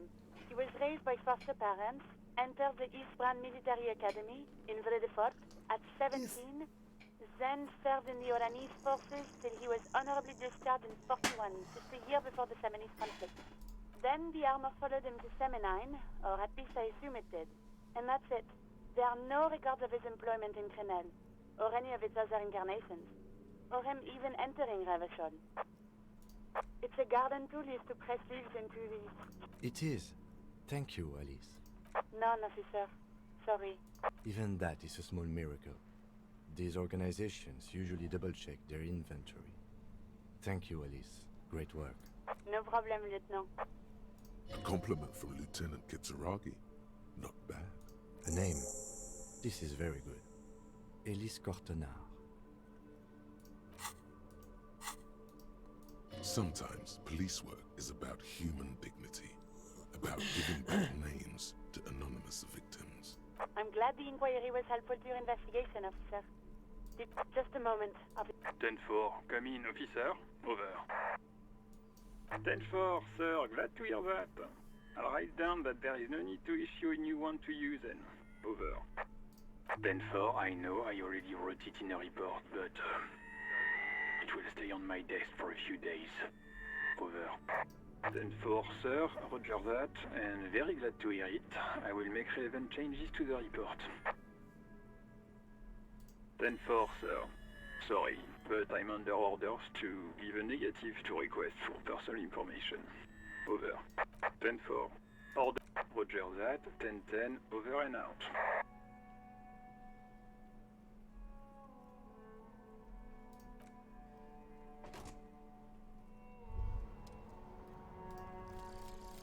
Man magnesium-based life form. We tell them, hell no. You're about to become a magnesium-based life form. The age of the primitive carbon man is done. No longer must mankind rely on slow-working background radiation to take us further into our genetic destiny. This is the era of guided evolution, and magnesium is the key. You are the first of your species, the next step in human evolution. An advanced magnesium proto-man who mags it up, drinks it down, and sniffs it sideways.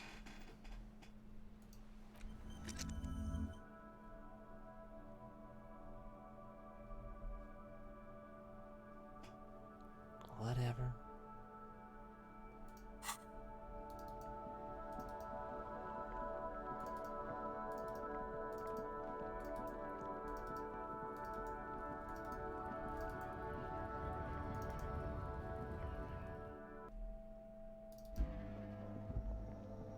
The tear machine stands in your bottles clunk.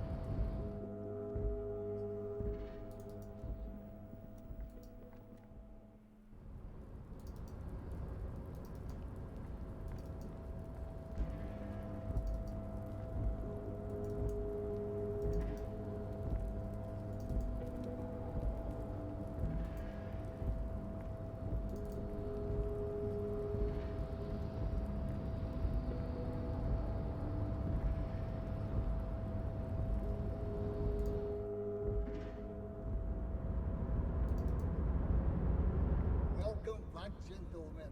What can I do for you?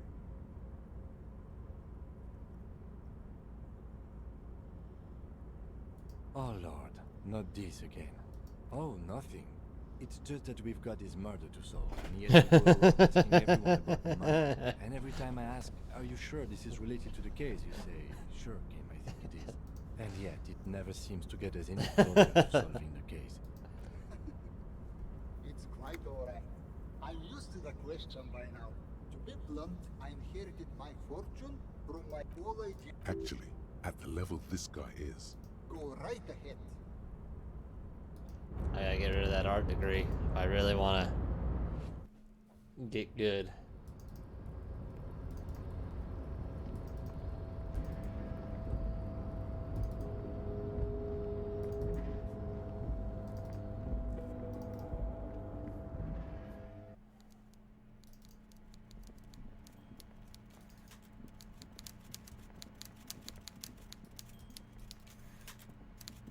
So, the ship has sailed.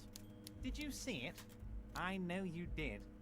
Tell me, what did it look like as it grew smaller and smaller? When that mainsail dropped behind the horizon, did it look like a germ? Did it look like a piece of bacteria? his tone is totally different now. The jolly man of the people is gone, and so is the smile. You wanted us to relay all this information to her. That this is a takeover? That I want a war? God, I hope you also told her about the drug trade. They absolutely hate getting their hands dirty with that. You can kill 1 million people, but if you do something the police doesn't like, well, then you're out of the yacht club. Goodbye, you inhuman fuck.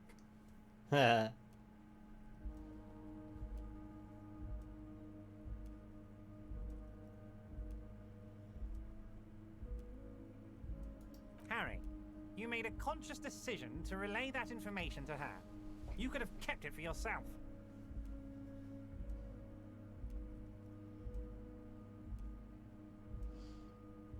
Of course she did. Rich people have the best stories about all the interesting things they've done and seen, all the beautiful places they've been to. It's just sentimentalism. She can afford to be sentimental, and she can afford to lose as well. Against you? Oh, Harry, I'd like to think I used it for you. She's not insane. What did she tell you? No, she's not. She's a sentimental alcoholic. They all are. Never take a drop and you'll be 8 laps ahead of those upper-class winos. Just like old Mr. Clare here. Try it. You'll be a real super detective. Don't just say it, Harry. Do it.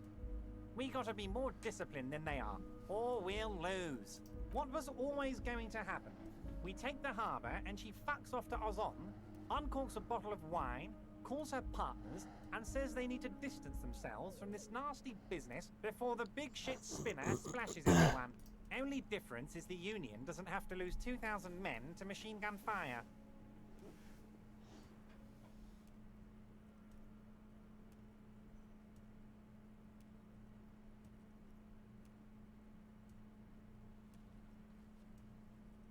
Harry, when I need to tell people, I might as well do it myself. That's why I like initiative, and inspiring initiative. It's more natural that way. And safer too. You never know who you can trust. You knew something big, and you wanted to see what happens when you tell someone. So you told her. Anyone who's ever been close to power will tell you, inside information is the sweetest thing in the world. It's better than money. It's better than pussy. Money only makes you special for some salesmen. Pussy only makes you special for yourself. Information makes you special for all mankind. It's the ticket to history. Right on, Harry. What you did was participate in history. When history calls, you have to pick up. You had no choice. None of us ever do. A hard disco cop like you, I knew you weren't one to resist temptation. You know what, detective? I am going to leave this out of my report, and I suggest you leave it out of yours too. Just look at the three of us. The 3 careless boyaderos. Good times, good times. Now we let bygones be bygones because there's work to do. For me and for you. I suppose there was a reason you came here, so let's have it. What can I help my best friend and comrade with today? What? Oh, how could I forget your little side project? Well done, Harry. Well done. Don't even tell me what it was. But good job. I love it when workers take the initiative like this.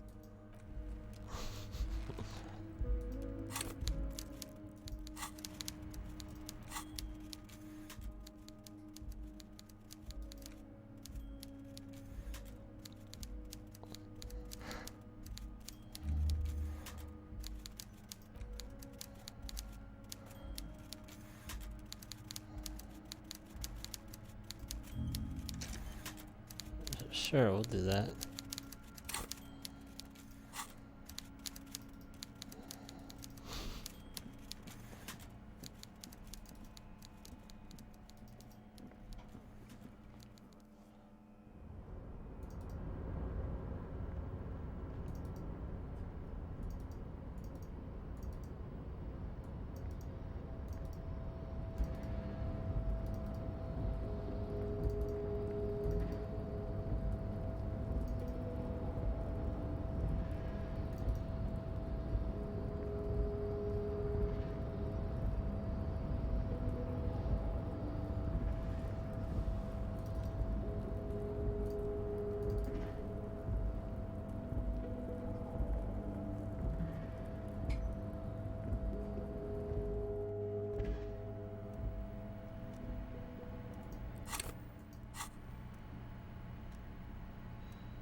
Again?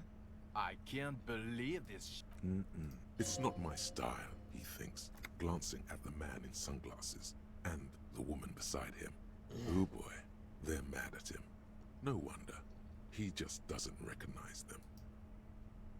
I'm going to say no. Okay? Jean. Okay, I was clearly wrong. He is a firefighter. Okay, why not? Let's do the old thing over again. We're not wasting time.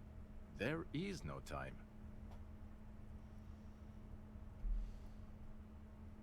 You think he was hanged as a cover-up? To hide the shooting? Okay, well... I don't know. Why are you? Oh my god, there's more. You want something more? What is it? Okay, why not? Let's do the old thing over again. We're not wasting... I get it, okay. But what is the motive? That would be my first guess. I don't know. Oh my god, there's more. Okay, why not? Let's do the old thing over again. We're not wasting time. There is no time. A cover-up. Well, the author of the cover-up is the perp? Makes sense. You don't have a motive? Then the double cover-up seems too neat. I don't know. Oh my god, there's more. Okay, why not? Well, where have you looked for her? West of here? Tough luck. The place is ruined from the bomb burn. I don't know. Oh my god. Yes? What is it? What precinct? Am I from? God, he fucking deranged. You're getting an intellectually unsatisfying vibe. Yes, I called you by your... God, everybody knows your name. Please go finish your... I don't... Don't say anything, Judith. Me? No. Okay. I'm just looking out for... No one. I'm just a man with sunglasses. And you are? You're a fucking asshole. Are we done here? Of course I'm with him. Why do you ask? And you look like you don't bathe, on principle. Please, let's not turn this into a...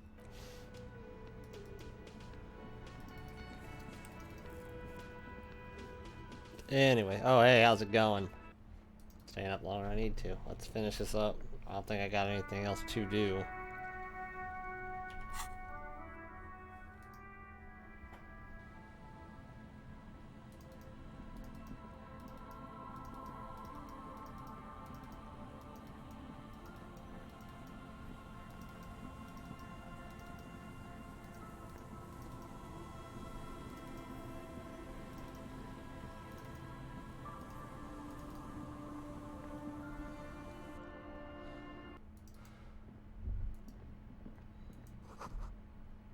I should.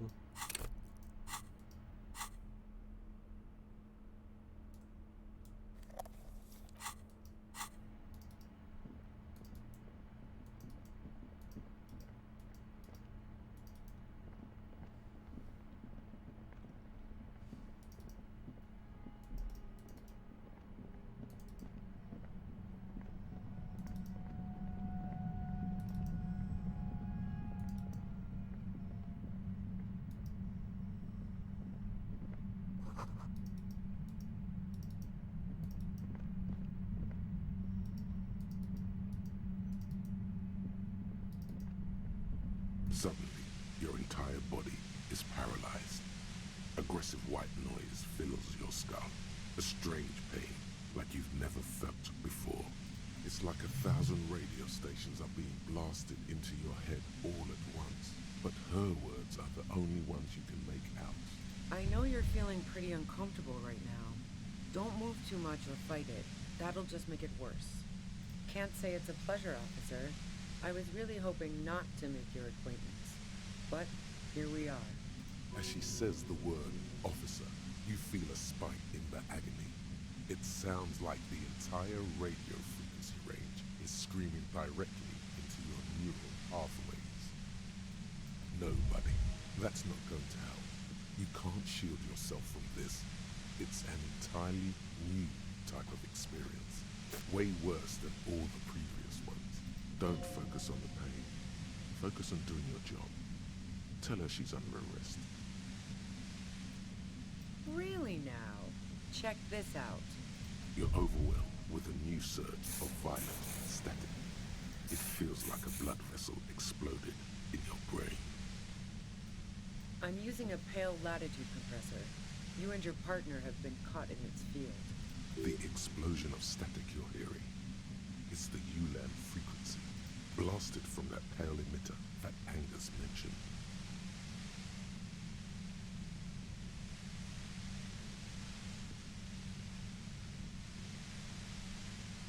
Wow, check out the big brains on you. You're not entirely wrong.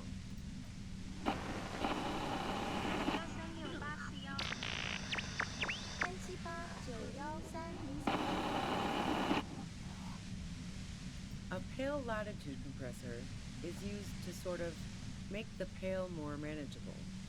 With a lot of these, you can force a radio signal grid on the pale, literally crunch the distance across it. Signals are relayed across a series of repeater stations fixed to buoys. Not a fun job manning those stations. All alone out there in the pale, people lose their minds in just a few years. So, what we are experiencing is a concentration of radio waves. Precisely. This is an industrial strength paraboloid. It's meant for forcing dimensions on something that doesn't have them. Needless to say, the frequencies used are out of this world. At the upper limit is the large prime number generator station. It's used specifically for pale latitude compression. That's why you may be hearing some numbers. But you might also hear, or think you're hearing, local radio chatter. She likes telling you about the machine. Keep her talking. Look for an opportunity to break loose. Yeah, I stuck my head in there before using it on you. It seemed like the ethical thing to do. Can't say that I enjoyed it. The field was weaker, but I can imagine what you're going through. I built it myself. And she's proud of it too, as she ought to be. This is way beyond your abilities. That's illegal. I'm guessing it's patented. But we are beyond that, aren't we? Oh yeah, way beyond. No, once I shut down the compressor, the pain will end. It may take a few minutes for you to steady yourself though.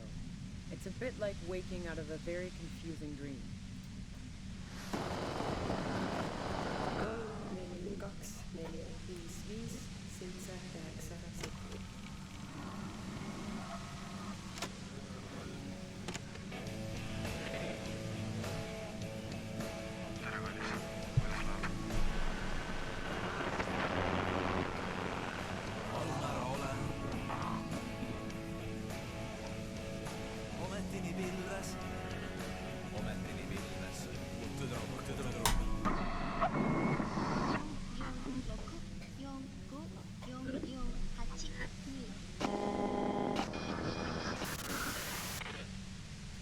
Yeah, let's not talk about that shit.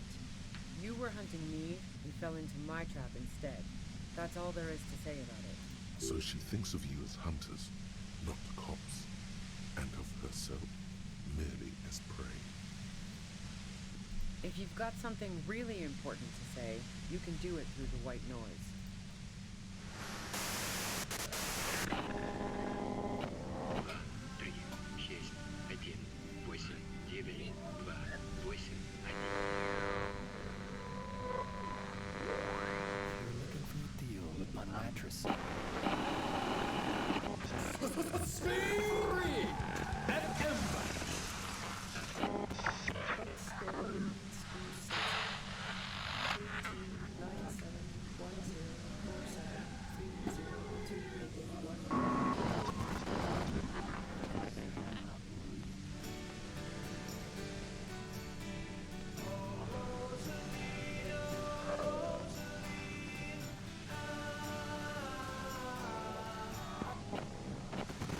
Yeah, it's a normal day. Damn this. God damn it. Fine. If you really want to talk, I can dial it down. I've also got a gun, by the way. The gun she's carrying is a two-barreled front loader, not like the murder weapon. Well, it doesn't feel much better, but you can form sentences now. Thinking doesn't seem to hurt as much. There's only 3 meters between you and the machine. If you keep her distracted for long enough, maybe.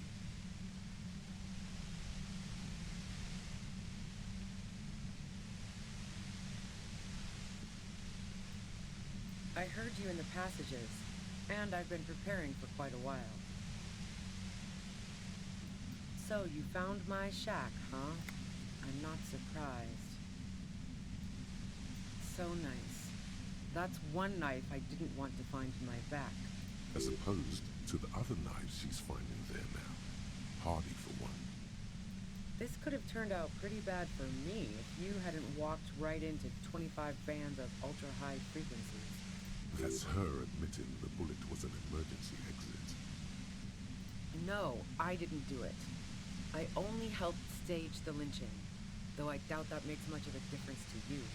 Who ratted me out, by the way? Was it Titus? No, he wouldn't have broken first.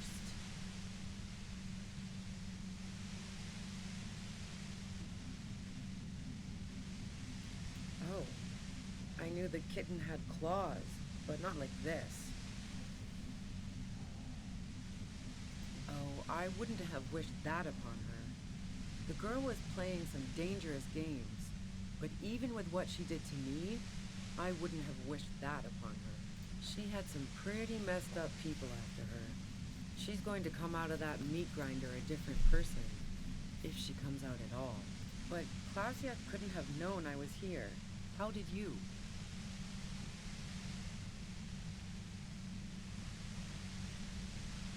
Titus and his boys, man.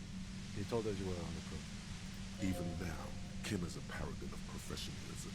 He is trying to make a clean cut of telling her she was betrayed. Well, fuck. Those guys liked me, I know it.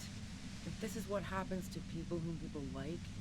A dull despair is creeping into her voice. How the fuck do the rest of you get by?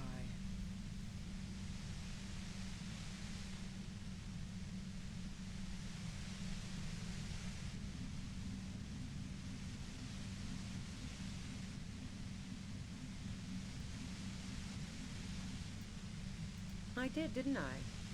Now you've come for me. Fuck them all the same. Like what? I already told you I didn't do it. A strong moral compass. She still wants the opportunity to make a case for herself. I didn't like him. Hardened mercenaries aren't particularly likable types. Plenty of broken people who don't come with that kind of body count. Besides, they're paid well for what they do. You think I was envious of his conquests? Look, pussy's not a problem for me, and definitely not a reason to off someone. Yeah, sure, and I didn't like Wild Pines sending in those foreign hirelings. Me and a fuck ton of other people around here. I'm listening. Man, I was with the boys the whole night. I hope they at least bothered to impress that upon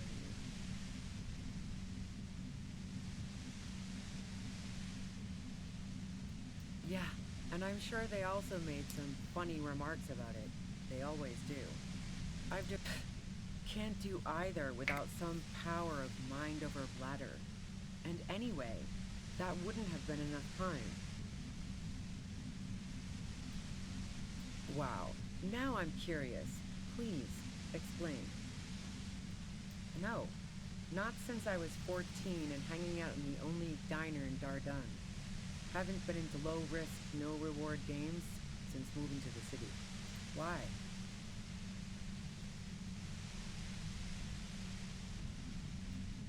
Don't know it, but also... Evaluating your competence as a police officer. The shot couldn't have come from the roof, or we would have all heard it downstairs. She has a point there. No one mentioned. That didn't go super well. You've got to lay something better on her. And?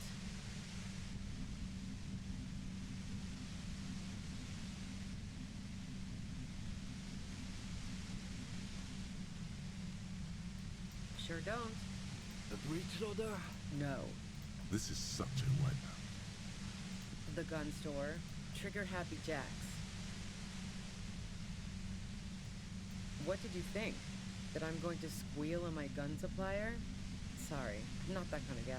A Noctway 80 front loader. 2-barreled. Not really what you were looking for, I'm guessing. That isn't it. No, they're not practical. Break too often. Yeah, evidence. I considered her a good friend, yeah. Oh, so that's where you were going with this.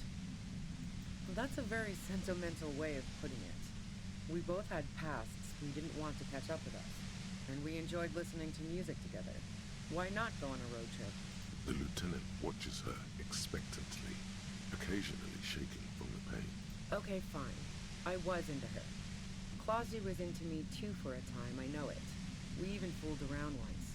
And yeah, after that I thought maybe we could make a go of it. Clausia only said they maybe kissed. Someone is lying here. If that's what she wants on the record, so be it. I'm not about to go into details for you to jerk off to later. Seriously, just move on. She rejected me with some wishy-washy bullshit about how she was confused because she felt so close to me and valued my friendship so much, and how guilty she felt for leading me on. I knew that wasn't the whole story, but thought, fine, I'll take it and move on.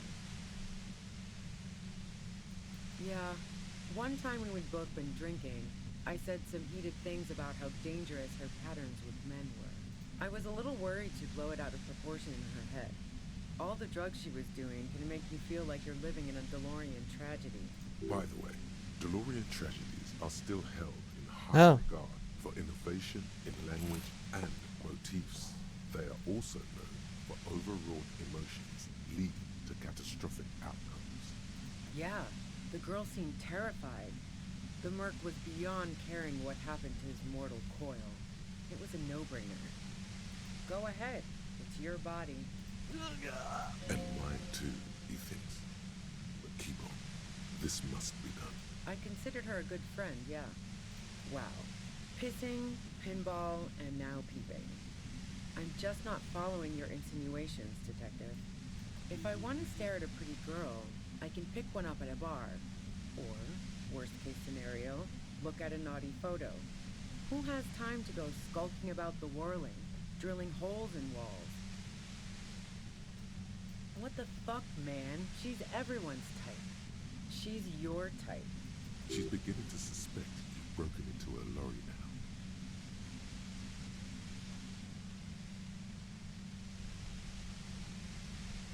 Cool, man, cool. I'm glad you got off on it. What the fuck are we talking about? Look, she has an effect on people. Or had, before you sent her off in your Mora Lintern meat grinder. It's impossible not to look at her when she walks into the room, and very difficult to look away. But travel enough and you realize, for the same reason that she's everyone's type as an object of desire, she's not irreplaceable. What the hell? Her hand slipped from the dial of the compressor for a moment, almost turning it down. Then she put her hand back. Not yet. Not. Go ahead. And mine too, he thinks. Who doesn't? Oh, you probably mean Clausia's rooftop. Sure, I've hung out there. She's got this great antenna. The view's pretty bomb, too. But you might say the antenna was the main attraction there, yeah. It's very powerful. I used it to tune into RCM frequencies. That's how I knew to be prepared for your arrival.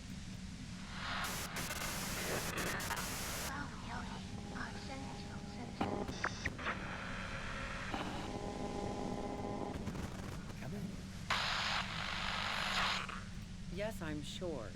And anyway, as I said before, the shot had to have come from afar. No. Gifts of flowers and candy aren't really my style.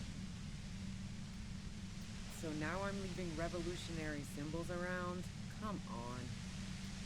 I never did understand why, when someone dies, A hothouse's worth of flowers has to die too. No, I did not. So, Heart of Gold Tommy fucked me over too. Never trust a musician. Okay, great. You got into my lorry on your own. What now? You're going to arrest me for drug trafficking?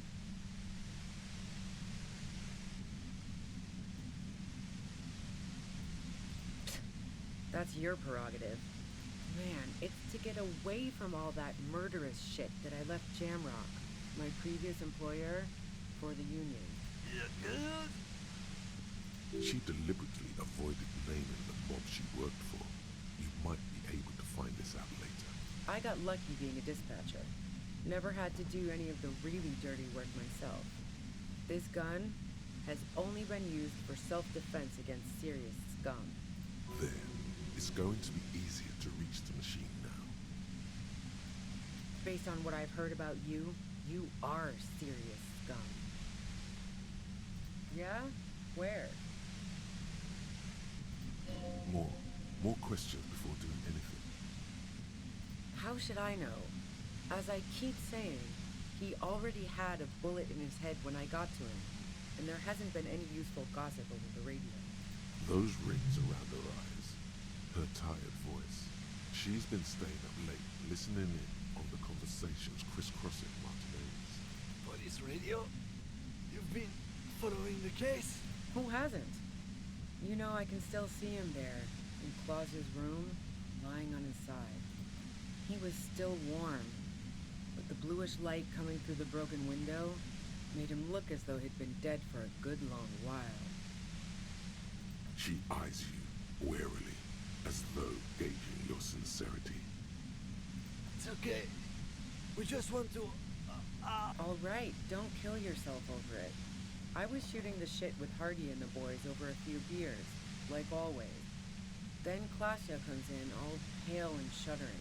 She sits down with a drink, trying to steady her nerves. So I grab a seat next to her.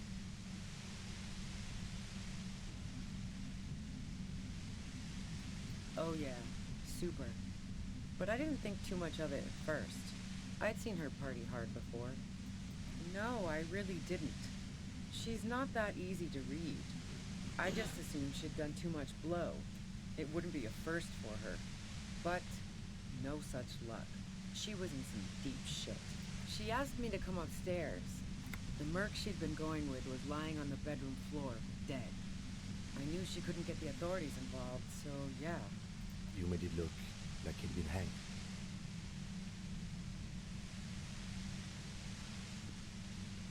What? No.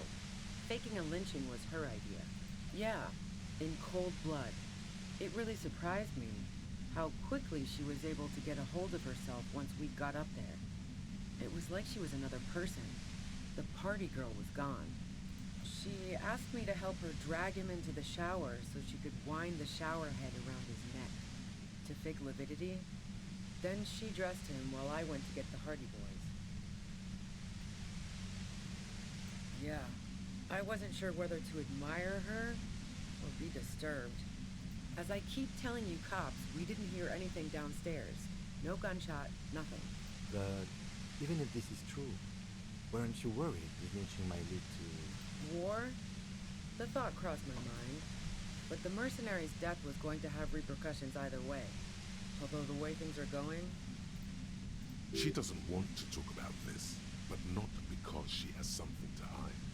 She doesn't want the guilt. Fuck it. I'm not responsible for these people after what they did to me. I saw you roll into town.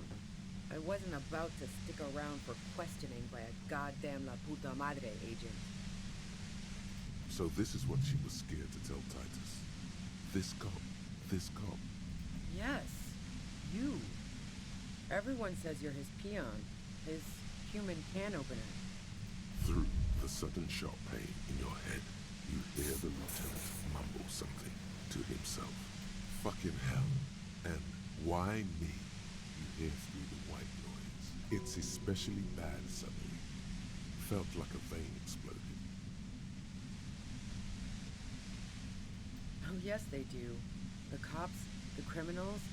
Why do you think I'm holed up in here with a goddamn death ray waiting for you? If she knows that about you, she must know your real name too. Harry Dubois. One corrupt motherfucker with the disco pants and a funny tie.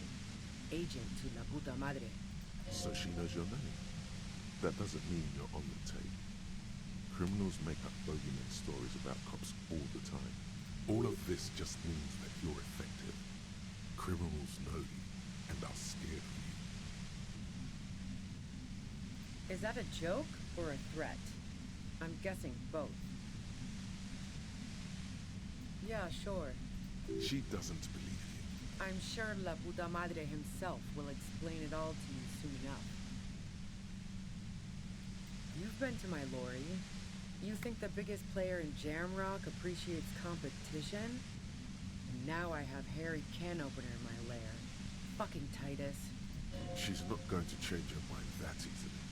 She still perceives you as a threat. Wait, one thing. Possibly small, but she said you rolled into town. Was that you singular or plural? She might know something. Yeah, you had your death squad with you. What happened to them anyway? Well, it wasn't this scrawny dude. You had two guys and a lady. The guys looked pretty buff. Lady wasn't bad either. One of the guys seemed chipper, a blonde. The other had a brooding something or other about him. And the woman was the only one in uniform. All were carrying. That sound about right? No idea who these people are, literally. I mean, I do. Satellite Officer Vic Mayer looks out of the window grimly, then puts his coffee down and turns to Patrol Officer Minnow. We can either take a room here in the whirling or go home for today.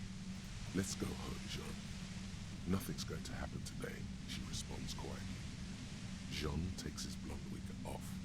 Call Heidelstein. He can give us a ride.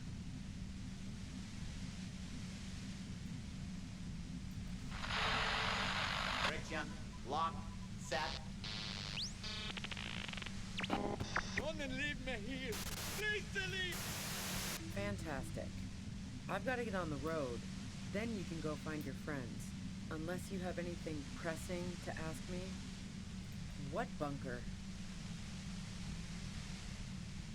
It's like I'm in pain, but I'm just talking about communism. Don't know anything about it.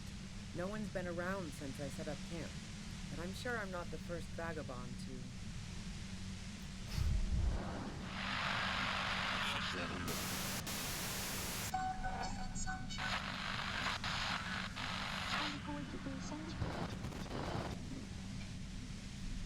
Keep calm. Breathe in. After the pain recedes, it's a little clearer. Man, I'm already at 97%.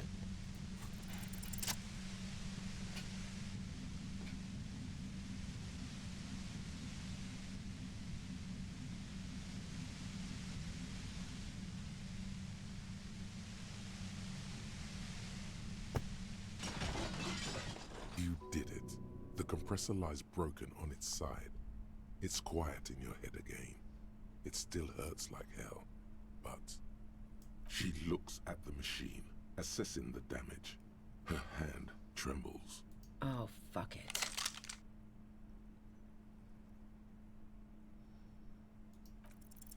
She's truly desperate. She thinks she has no other options.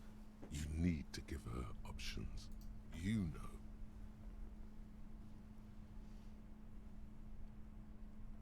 This is how you talk her out of it. It's the only scenario in which she lives. She stares at you, frozen, the gun still in her mouth, eyes filled with dark intensity. Then something shifts in her. Her neck and shoulders relax, and her grip on the gun loosens. She runs past you, then past the lieutenant, and disappears into the darkness of the tunnel. Good call.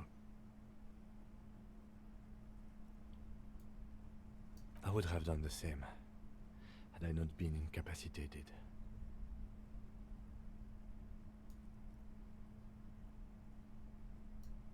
Her tent. We should check it out.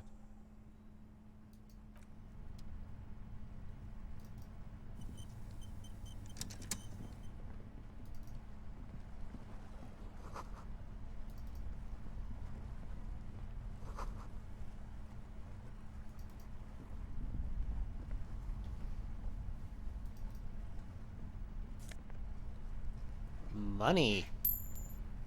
Might as well. I did save her life, so you know. The plain red tent stands by dispassionately. It was pitched by practiced hands. She's used to camping out. The tent looks old, but well maintained. In the darkness of the tent, a rolled up sleeping bag, cooking utensils, some books, and a kerosene lamp. It reeks of cigarettes. Assorted soft covers, mostly pulp horror. A motor carriage lies buried in the snow on one cover. On another, a ghost airship. You also see a collection of radio enthusiast magazines. See anything? Rager Monthly, Journal of Material Science. More Technological Digest. One of the magazines doesn't have images on the cover. It's not a magazine, it's a leather notebook. You pocket the worn brown leather journal. We should read this immediately, like right now.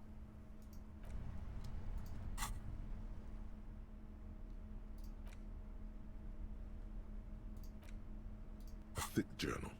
The cover is worn like someone used to carry it around in their back pocket. It's made of full-grain leather. The lower left corner of the back cover sports an embossed brand name, Schneller. Schneller is a stationery brand from Gottwald, beloved among architects and engineers. She's got good taste and must have taken whatever she recorded here seriously. The journal falls open. About 2/3 of its ruled pages have been filled. The large cursive of someone who writes quickly and confidently, perhaps too confidently. Many phrases and even paragraphs have been crossed out, with tiny corrections scrawled above and in the margins. It's a mix of logistical notes, diagrams, and personal reflections, all dated. It's good she left in a hurry. We could learn a lot from this. Hard to tell exactly. It's mostly noted down in code. Looks like contact information, quantities, directions. There could be useful information about local operations in those notes. We have a junior sergeant at my station who's good with codes. I can give this to her after we finish this. Esoteric radio technology. The most recent ones probably pertain to the latitude compressor, sketches, calculations of distance and density. You make out a familiar spiral shape. Short, wry observations of people and places, probably a way to pass the time on the road. Also, what appears to be attempts to sort through some difficult decisions. There are a few passages with many questions in the way some of those question marks trail off into ellipsis. She was going through a tough time. Staff issues, always tough on the leadership. You smell traces of betrayal. The first entry is from August 2nd of last year. It reads simply, I know my position is precarious. All I can do is make myself as useful as I can while looking for a way out. Remember, no one is indispensable. Nothing on March 4th. March 5th, though, well, that's bound to come back and bite me in the ass. I'm bad at this. Loyal to a fault. But that's another matter entirely. She is referring to betraying a previous employer. Does this suggest she did it in self-defense? That name isn't mentioned as far as you can tell. Small wonder. Would you talk about La Puta Madre in your journal? You do see an M, though. La Puta Madre? M is mentioned on March 9th and March 15th. Great. M's peon is coming to town, no doubt to investigate the lynching. But also, I feel it in my gut to finally put a bullet in my head while I'm napping in my lorry or on a smoke break. Well, I won't stick around just to twist my own neck by constantly looking over my shoulder. Then again, Isn't that what I've been doing ever since I got the call? The call? Did M call her personally? Why? Been holed up here for 3 days now. I'm used to being alone and all, but I don't know when I'll be able to leave, or if I'll be ratted out. They will rat me out, of course. I've made it a point to believe in the best in people, the boys, for example. But experience tells me, did M feel truly betrayed by me? I was feeling threatened. He'd have to know if he threatened people, they'd take measures to protect themselves. Even I know that. Economic measures first of all. Gotta make a living, right? I can still hear his voice in the receiver.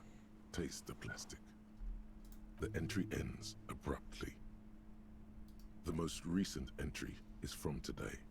It reads, even when I leave here, if I leave here alive, what's my next move? Staging a lynching is a crime, even if I'm not accused of murder on top of that. Forever on the run. Not really my idea of the open road. Man, I was really looking forward to winning. It looks like she might have been framed? That would be a first, or a fourth. But who's counting, he thinks. Very rarely does anyone actually get framed. I wouldn't go so far as to say that. We have other reasons to arrest her. Besides, I'm not sure her life as a fugitive is going to be much better than we does. Especially if she has problems with the Madre. No, I don't think you are. Ask someone in your precinct if you want to be sure. He truly does not believe you are. Perhaps he shouldn't be so trusting. Clausia was the one who pointed the finger at Ruby. Perhaps she was trying to steer us away from herself, or... maybe she had an accomplice. Either way, we should go back to the Whirling, see if we can find out more about her time there. One thing is for certain. We have business back in the Whirling and Rags. Questions to ask. We should get to it.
I would have thought they'd take care of that. Apparently not.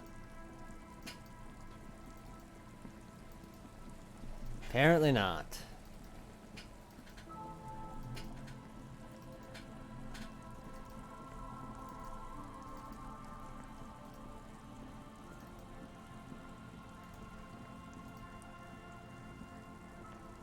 Our Canada policeman.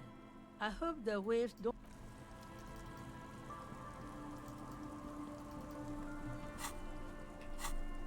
Guess it doesn't want me to fast travel at the moment.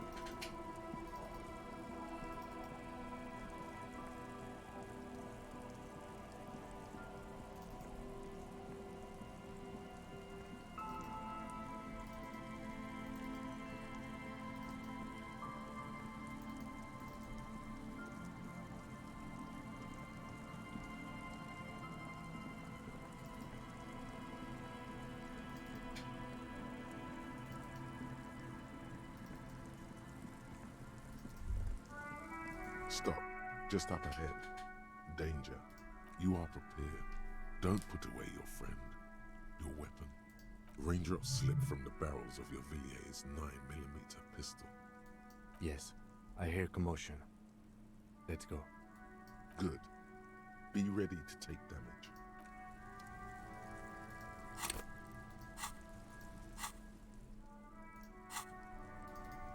I'm all out of shits to give, Loincloth. Welcome to the fucking reckoning. Put your damn gun down. People are gonna get hurt. We need to talk this through. All right? Shut up. You're not gonna talk yourself out of this, Loincloth shit fuck. This is the mercenary at the gates. His chest rises and falls under the ceramic breastplate. His fingers reach for the butt of his sidearm. Shh. This is a misunderstanding. Nothing irreversible has happened yet. You can just return to your unit and forget all about this. The Kipt is merciful, willing to spare us if we just forget about our murdered and humiliated commander. I think we should just kill everyone, Corty. You are all drunk. Come to your senses. You won't gun down 7 people in the middle of the street? This isn't a frontier town or a jungle outpost. Easy, Lizzie. Let me handle it. I know guys like this. I'm sure we can come to a peaceful agreement. Ain't that right, fellas? He is facing overwhelmingly superior firepower, and he knows it. Peaceful. Nest in your abdominal cavity like a little wild mouse. The masked man's words are barely intelligible, but you can hear them. Fuck, there's the third one. How did we miss something like this? This third one, he is the most dangerous of them all, heavily armed.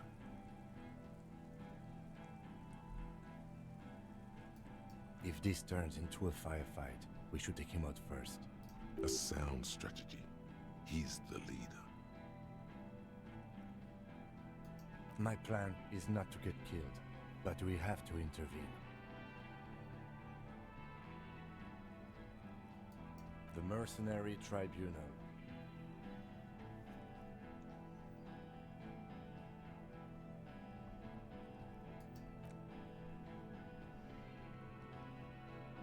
Get lost, comedian. You cops had your chance. Now it's fucking time for some justice. Pig fuck! I can see you're drunk. Ah, yeah. Welcome to the fucking party. You're probably gonna get killed too. I don't give a shit if you're cops. No one is going to kill anyone. Let's just put the guns down and talk like civilized human beings. She doesn't seem to understand the severity of the situation. With a wordless gurgle, the killer loads his long rifle. The leader gives a small nod to the helmeted man. Suddenly, the grip of your sidearm feels comforting and warm in your hand. Feels like it's saying, do it. Shoot him in the mouth. Shoot him before he shoots you. No, wait. It's good you have that gun. It really is. Just soften him up first. Present an argument. Even if it comes to a fight, it's always a good idea to drag it out first. Get under his skin. I don't know about this getting under his skin. What if he gets under yours? I'm barely keeping your hand from trembling here.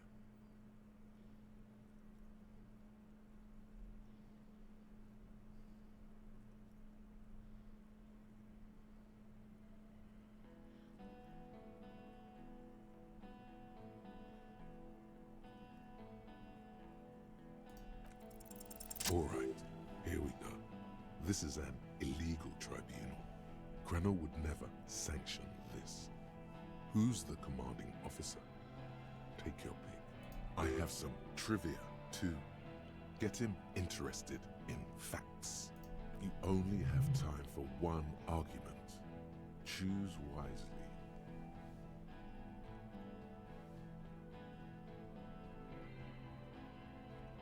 What always happens when you get good at your job? That name meant night raids. Fucking extrajudicial funky time. Burn villages. Shit that sounds bad on the radio. The same thing happened when we were called whatever the fuck it was. Probably won't be called Crenell for much longer either. Not after this shit. Okay, it's not much, but he's thinking about something else, and his hand is off the gun. This did something. Now fire. Fuck them up. Do it. The muscles on your back tense up. Easy now. Tell them these men didn't do it. There's a peaceful way out. Dangerous. Ask about him first. You don't want personal facts about his dead friend coming out of your mouth. He has to start it.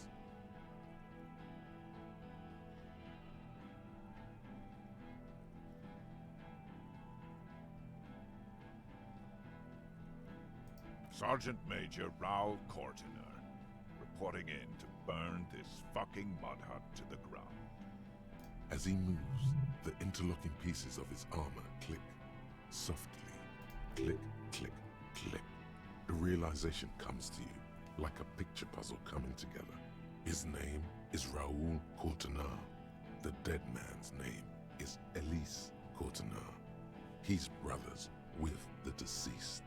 For killing, maiming, and humiliating our commanding officer, you're all sentenced to death by lead. He sways from left to right, inspecting you. He wasn't my fucking brother. We just grew up on the same farm and got beat into place by the same sick fuck. Same fucking mud hut town, too. Okay, good. Who? Lady? We researched him. We contacted the ICP and looked at his birth records. That was in there. And other things. They fucking put Laylee in a leaf compactor, and now these cunts finished the job. There's real anguish in his voice. A drunken sadness suddenly engulfs him. Memories.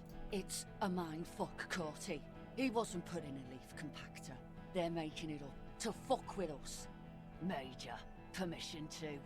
Open fire. We can't have that. Interfere now.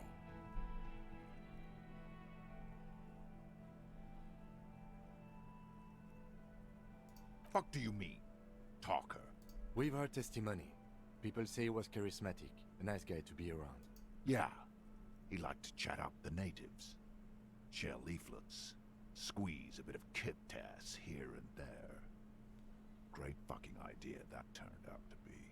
If Laylee was here, he would spare the lot of you. Maybe shoot one for show. But me, I'm not a big fan of public affairs, Clay Monkey. I'll gun every one of you down for what you did. Ready to open fire, Major. At your command. Our colonel did what he had to do. It was either one cunt or 100 of them. Rude here. In your ship pipes, right in the fucker! He likes to fire mortars at random coordinates. Wipe out mud huts like that. When he gets bored, Laylee knew how to command. He was a good commander. I can see you miss him. Oh yeah, he would have commanded this fuckhell way better than I did. But that didn't happen, because Hayseed Bill and Kipty the Kipt here fucking murdered him. Had him stink the village up for 2 weeks after. And you fucks did nothing. Pretty much. Listen, man. We told you we... Told us what? What did you say? Who said that? Tattoo fuck. You'll die first. Baby blue, yeah. Like someone fucked up and put a baby's eyes on a grown man.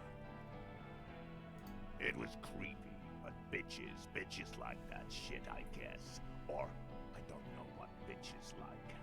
I just know how to mow down plots. Find his killer. Cop. His killer stands right there. Shitting his pants, and you're standing in the protecting them. I know what this tactic is, Silo Sam. You're gonna die for them. Right here. Big talk, but that leaf compactor won't leave his mind anytime soon. It's a small thing, but it got him off center.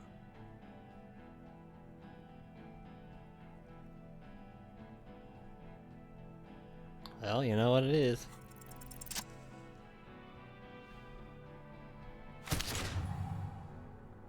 A plume of smoke and fire erupts from the gun, and your hand goes numb from the explosion. Woo! The smoke drifts west with the wind. You hear the plaza erupt in violence, slow, like a waterfall in reverse. There is a hole in his cheek. Blood gushes out as he stumbles backward. Eyes I'm a filled hero. with rage Wait, what? and disbelief. Gurgling, muttering something unintelligible. To your right, the killer raises his rifle and takes aim at you. His moves are steady, but the long barrel of the rifle sways slowly. An Easter AR-FA-7, built for taking out light armored vehicles. It will devastate you. You leap left. A swarm of angry lead passes mere millimeters from your side, tearing fabric off your coat. Feels like the lightest of tucks. The man tilts his head, trying to see through the clearing smoke for the next shot. Watch out. To your left, DePaul is about to take a shot too, at Kim. God, please. He's aiming for the eye slot in Rude's helmet. An extremely difficult shot. 2 shots ring at once. One from the lieutenant's pistol, and the other from DePaul's. It's aimed at the lieutenant, but it misses. You hear a scream behind you. Blood gushes from the helmet's eye sockets as Rude staggers back, disoriented. The sounds coming from his helmet are not human. An unbelievable shot from the lieutenant. Glenn, dying in a puddle of blood behind you. His mangled torso has 2 gunshot wounds. Oh. Blood gushes out of them like red geysers. You see 2 crazed eyes stare at you through all the smoke and the panic. With blood gushing from his face, the man raises his pistol at you. Then Oh, really? he squeezes the trigger.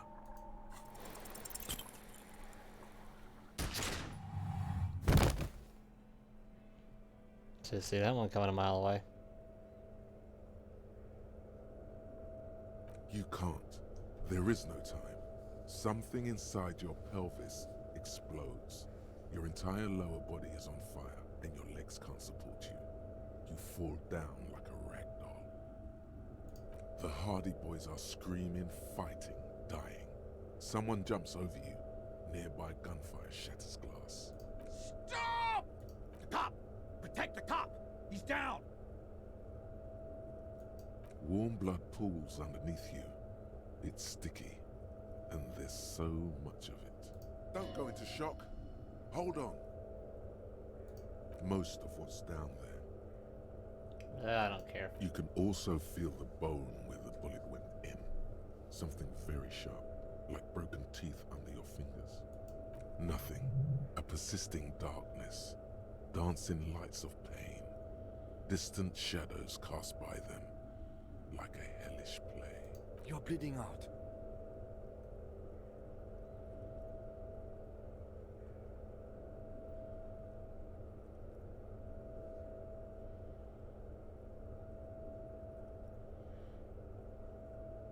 Yes, keep talking. Still. But you can't. It's so hard. A slender white shadow towering. Someone stands there. Scream immediately. He's gonna die. No, you say, and hand out your firearm to him. Your hand trembles, and your eyes are full of fear. That's all it takes. There is no room for hesitation. The lieutenant moves like a spring. You hear a faint scream, a woman's. Then the sound disappears, like someone pressed stop on the tape. The woman is gone. So is Kim. Then the whole world. This is death. One more door, baby. One more door. The fight? There is no fight. The fight is over. It was lost 1,000 years ago. You have laid here forever. Keep falling deeper. Take the door. He's not taking it. His body is not taking it. Oh God, no. He's not disintegrating. He's swelling up instead. Over the hours and rotting and being disinfected and smelling of drugs and feeling saliva in his mouth. Drifting in painkillers. Thrashing in his bone sleep. He can't go. Not before the case is solved. There is a radio in the distance. A radio of the world.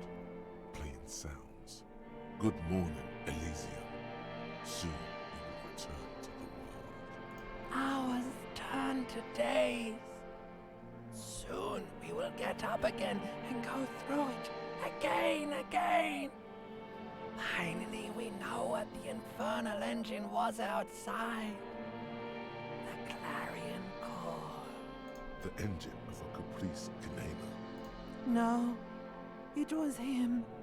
He is the infernal engine. Can't you see? He never stops. He only gets worse.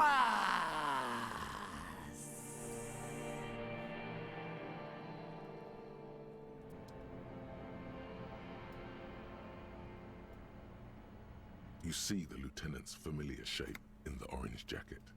It turns double, then triple, from the pain. It's nothing. You're alive. That's How the hell does this happen? Sunrise, Parabellum.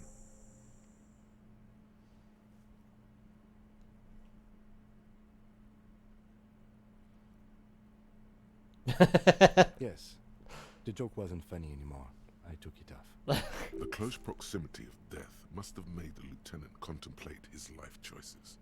He's done with the jacket. Mr. Gart cleaned it. It took him an entire day. 2 days, in and out. You've been up enough to take Dramamine and curse. And drink water. It's not ouch time yet. You just got the Dramamine pill an hour ago. It's okay. Dramamine. Then it's not that bad. Neither surgical nor Wish I could organ avoid that. damage bad, but still under the counter bad. Sunrise, Parabellum. Sunrise, prepare for war. It's an old revolutionary saying. Isn't that written on your... It served you well. The gates of the harbor are boarded up. The streets are a little more empty. Apocalyptic violence is yet to erupt, I am relieved to say. I think we may have held it off, for now. Barely. Yes, we have also completely failed, but that's okay. What happened? You shot the major in the face. A firefight ensued. Yes. As retaliation, the rifleman tried shooting you. He missed, or you dodged. Then I shot and wounded him, while Glenn took a bullet in the spine. It was meant for me. Glenn did not survive. Titus, Fat Angus, and Theo charged. Angus and Theo did not make it. They both died before they made it to intensive care. Titus survives. So do Alain and the musician. I forget his name. Yes, he's still alive too. You were bleeding out. You said something, I don't know what. And you warned me. I was able to disarm Officer De Paul before she got the jump on me. Thank you. I killed her. And that's what happened.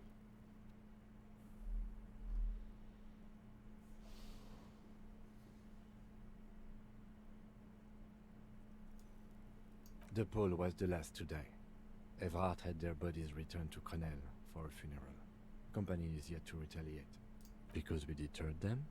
Or Joyce did? Maybe the harbor in full lockdown is too costly a target.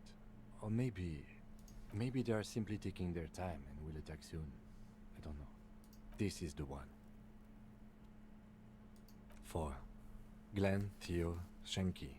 and Angus. The fat one, he took a lot of bullets. All.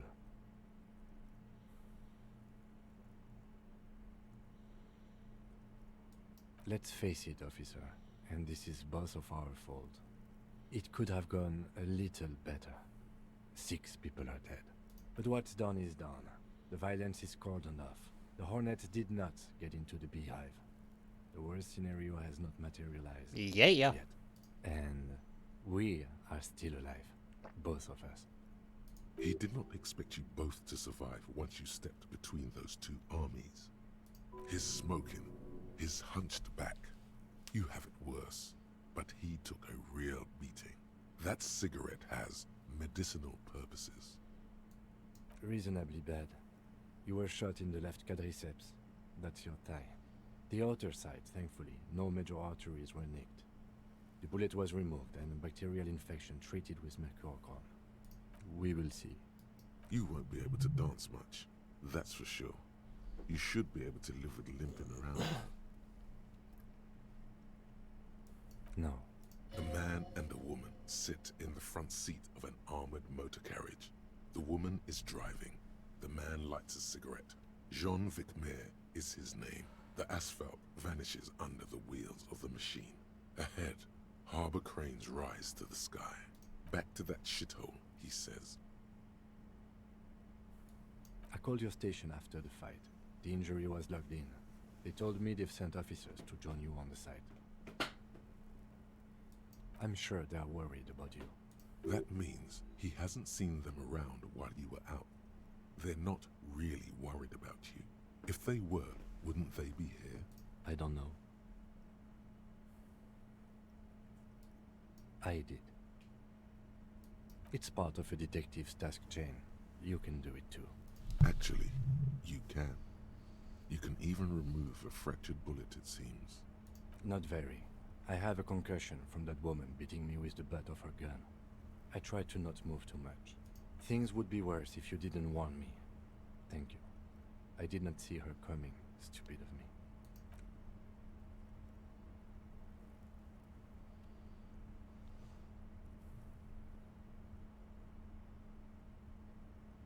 Easy now.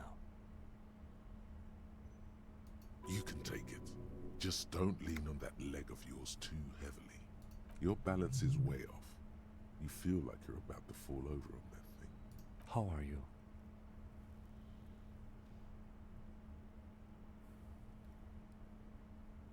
Your disco days should have been done quite a while back, Lieutenant Efrater. I honestly don't know. Do you? Because we can't talk to Evrard. The harbor's in lockdown. Everyone in there is outside our grasp now. Joyce has left too, thanks to our meddling. I don't know what to think. It might not have been a bad idea. There is a pin somewhere in the machine. Something is keeping Connell from sending in a death squad. Maybe it's her. Maybe she kept her hand. Either way, Ruby's gone, and Glacia, well, at least she's safely locked away. Locked up? No, she would be of more use to us free, honestly. But it was the right thing to do. That was our job to find out, wasn't it? Honestly, I just don't know. Our circle of suspects is dead and gone. It's not a circle at all. It's a ruin. Honestly, I think our investigation has not produced a single credible suspect.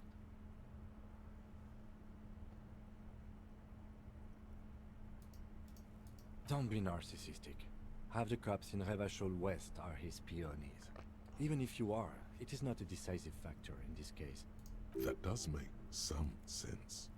What? Every piece of garbage in the city is not connected to the case. You don't have to keep everything. He's wrong. Okay. I don't know. That's been there for years. Yes, God cursed the footprints, not solving the case for us. Au diable. We should go upstairs, rethink the ballistics in situ. I agree with this. What else? It's extremely easy. There are thousands lying around. We found one, all completely unusable. It's precisely how easy it is to find one that makes the bullet useless. We could find thousands more if we wanted. All of Revachol is full of them. He arches his brow. The ceiling fan patiently spins overhead.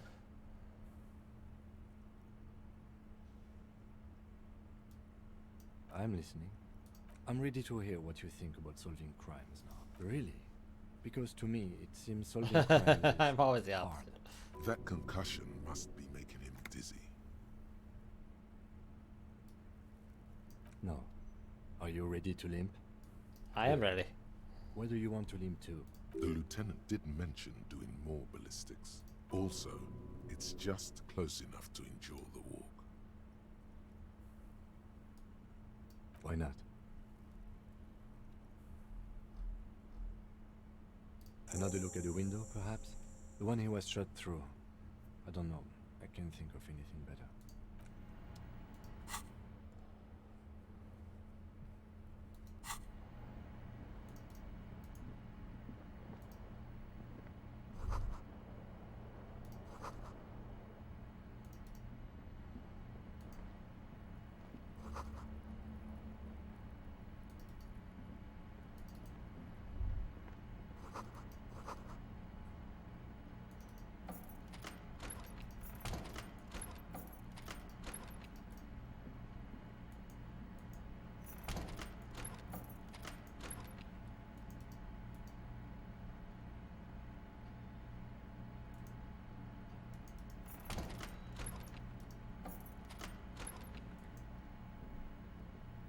Yes?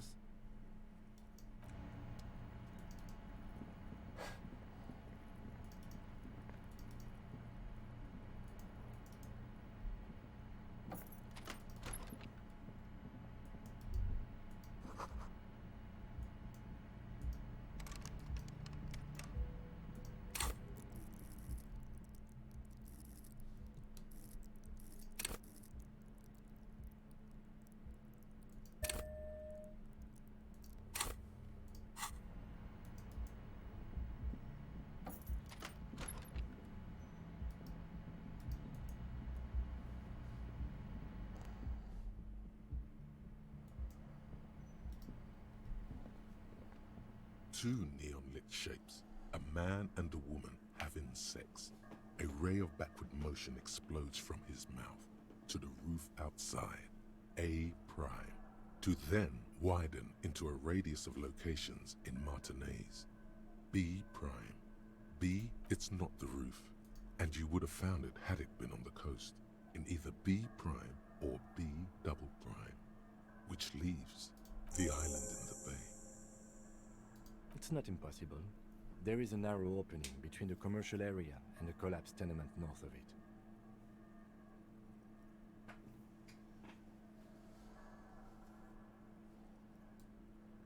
I remember. So it is.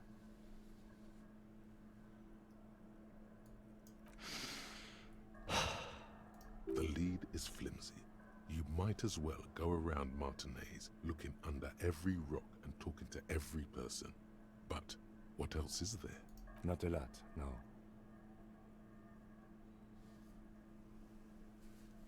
Okay, let's go to the fucking island. How do we get there?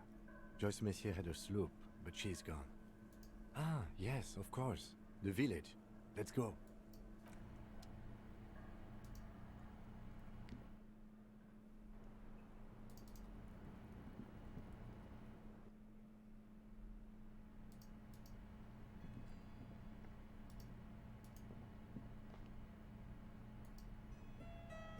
You clearly see jackpot. These, unlike everything else here. Large print. This print, shoe size is 41 to 42, maybe 43. Everything around.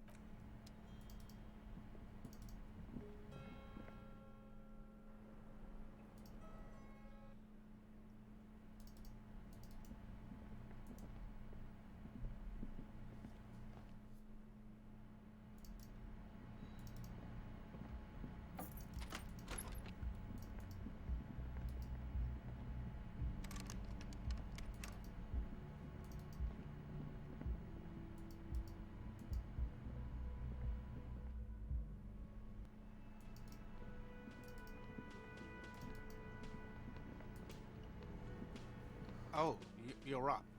It's good to see you back on your feet. Did you like your room? I cleaned it for you.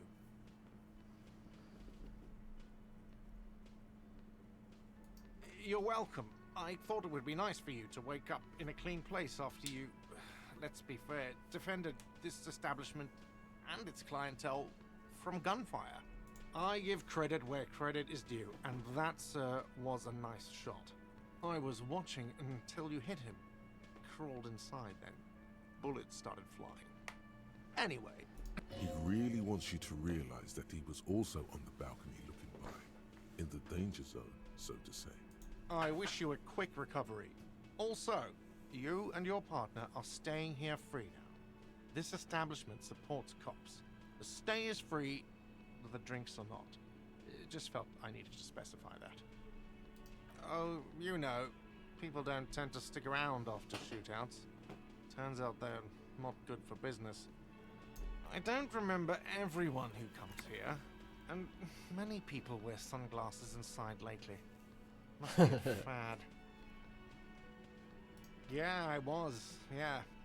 That's because I'm a bad ass. It really took courage. Don't pick at him.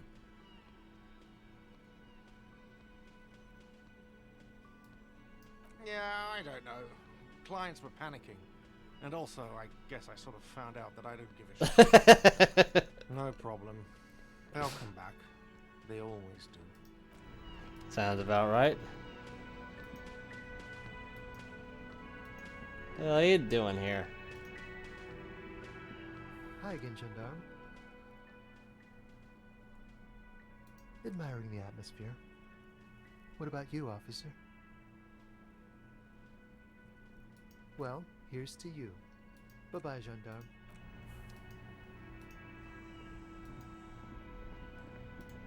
Seeing you approach, the bruised man raises his bear in welcome. Crazy motherfucker. Didn't think you had that fury in you. But I guess I've misjudged a lot of people lately. That was one hell of a shot. Hell of a shot. The fucks did not expect that. I guess what I'm trying to say here is, thank you for intervening, fellas. That was mighty brave of you. This is big. It's as big of a thank you as Titus Hardy can muster under any circumstances. Obviously. Okay, Mr. Sunshine. I guess I'd be pretty grateful too had I gotten shot in the ass. I guess I'll take a closer look at our union members. There's bound to be some ambitious fellows there who'd love nothing more than advancing social democracy. By busting some head. Might even ask Tibbs if he's tired of replacing windows. And maybe wants to have some fun with his brother. Anyway, don't you worry.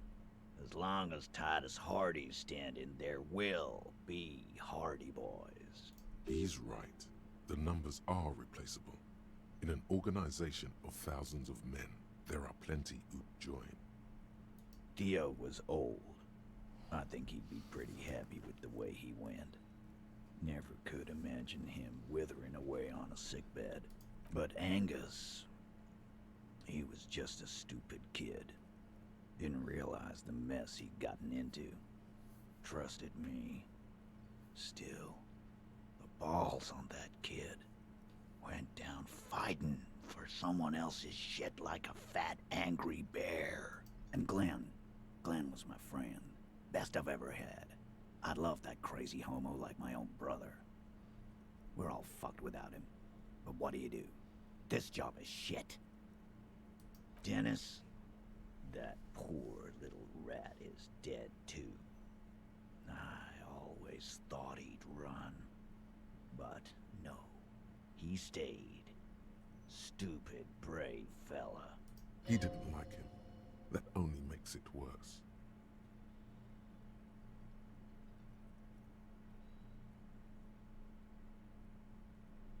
Man, getting shot has really squeezed all the funk out of you. Mark my words. One day we'll look back at this day and remember. Oh, I'm doing pretty good. Not the deaths. Right. Doing a good job right now. Yet, is it? Albeit I'm probably going to stop about 10 minutes. But yeah, I've been doing all right. Investigation's fine. I just got shot in the hip. But you know, all in a day's work. Judging by the sight of you, I'd suggest crawling into bed with a bottle of whiskey in one hand and a big tit in the other. Yeah, go pay Monica a visit in general. She's got a knack for making men forget about their worries. Biggest pair of milkers in all Rebacho. Hell, you both look like you could use some feminine company right now. Thank you for your advice, Eugene, and you too, Alain. I do always appreciate a good use of the expression milkers. It sincerely amuses him how hard these guys typecast themselves. It is a big one. You're welcome, Bina Claude. You're all right in my book. Take care, coppers. You two look after yourselves now. Death passed on you today, but men don't get that lucky twice. Copo loco. And normal clothes, I guess. Good luck in Chambro. Scars made the best tattoos, they say. Thanks for getting involved, guys. Not a lot of cops would step into that line of fire, but you did. And if you ever feel like the uniform is holding you back, I've got a few vacancies. You'd make one hardy boy, copper. And Titus Hardy himself would make a good officer. That man was born to lead. I will, Capo. That's a promise. Now scoot, because the Hardy boys got some mourning and drinking to do. Take it easy on the drink. The danger has not passed. This town needs you on your feet. Good point, Bino Claude. We'll keep the vol under 12% tonight. Yeah, and hey, thanks for following me. I appreciate it.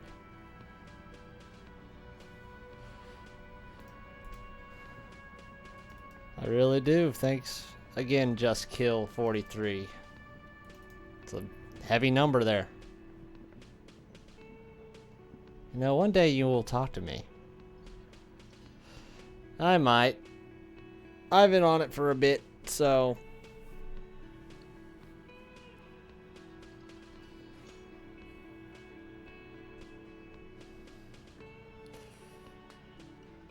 So, yeah, I think I am done for the night. So, yeah, I'll probably... I do have to work on my bathroom at some point, so... it's remodeling. There's nothing, like, wrong with it. I'm just trying to fix it up, but, we'll see if I can get something accomplished tomorrow. Maybe a little bit. I don't know how long, but... we'll see. So, but yeah, I appreciate you following me. That's really helpful for me. So, yeah, it's fine. I'm on vacation this the rest of the week and on to the next, so I'm sure you'll see me again at some point. So, alrighty. I shall go on ahead and I will save this real quick. Alright, well, like I said, I'll try to get on tomorrow, so until then, have a good night.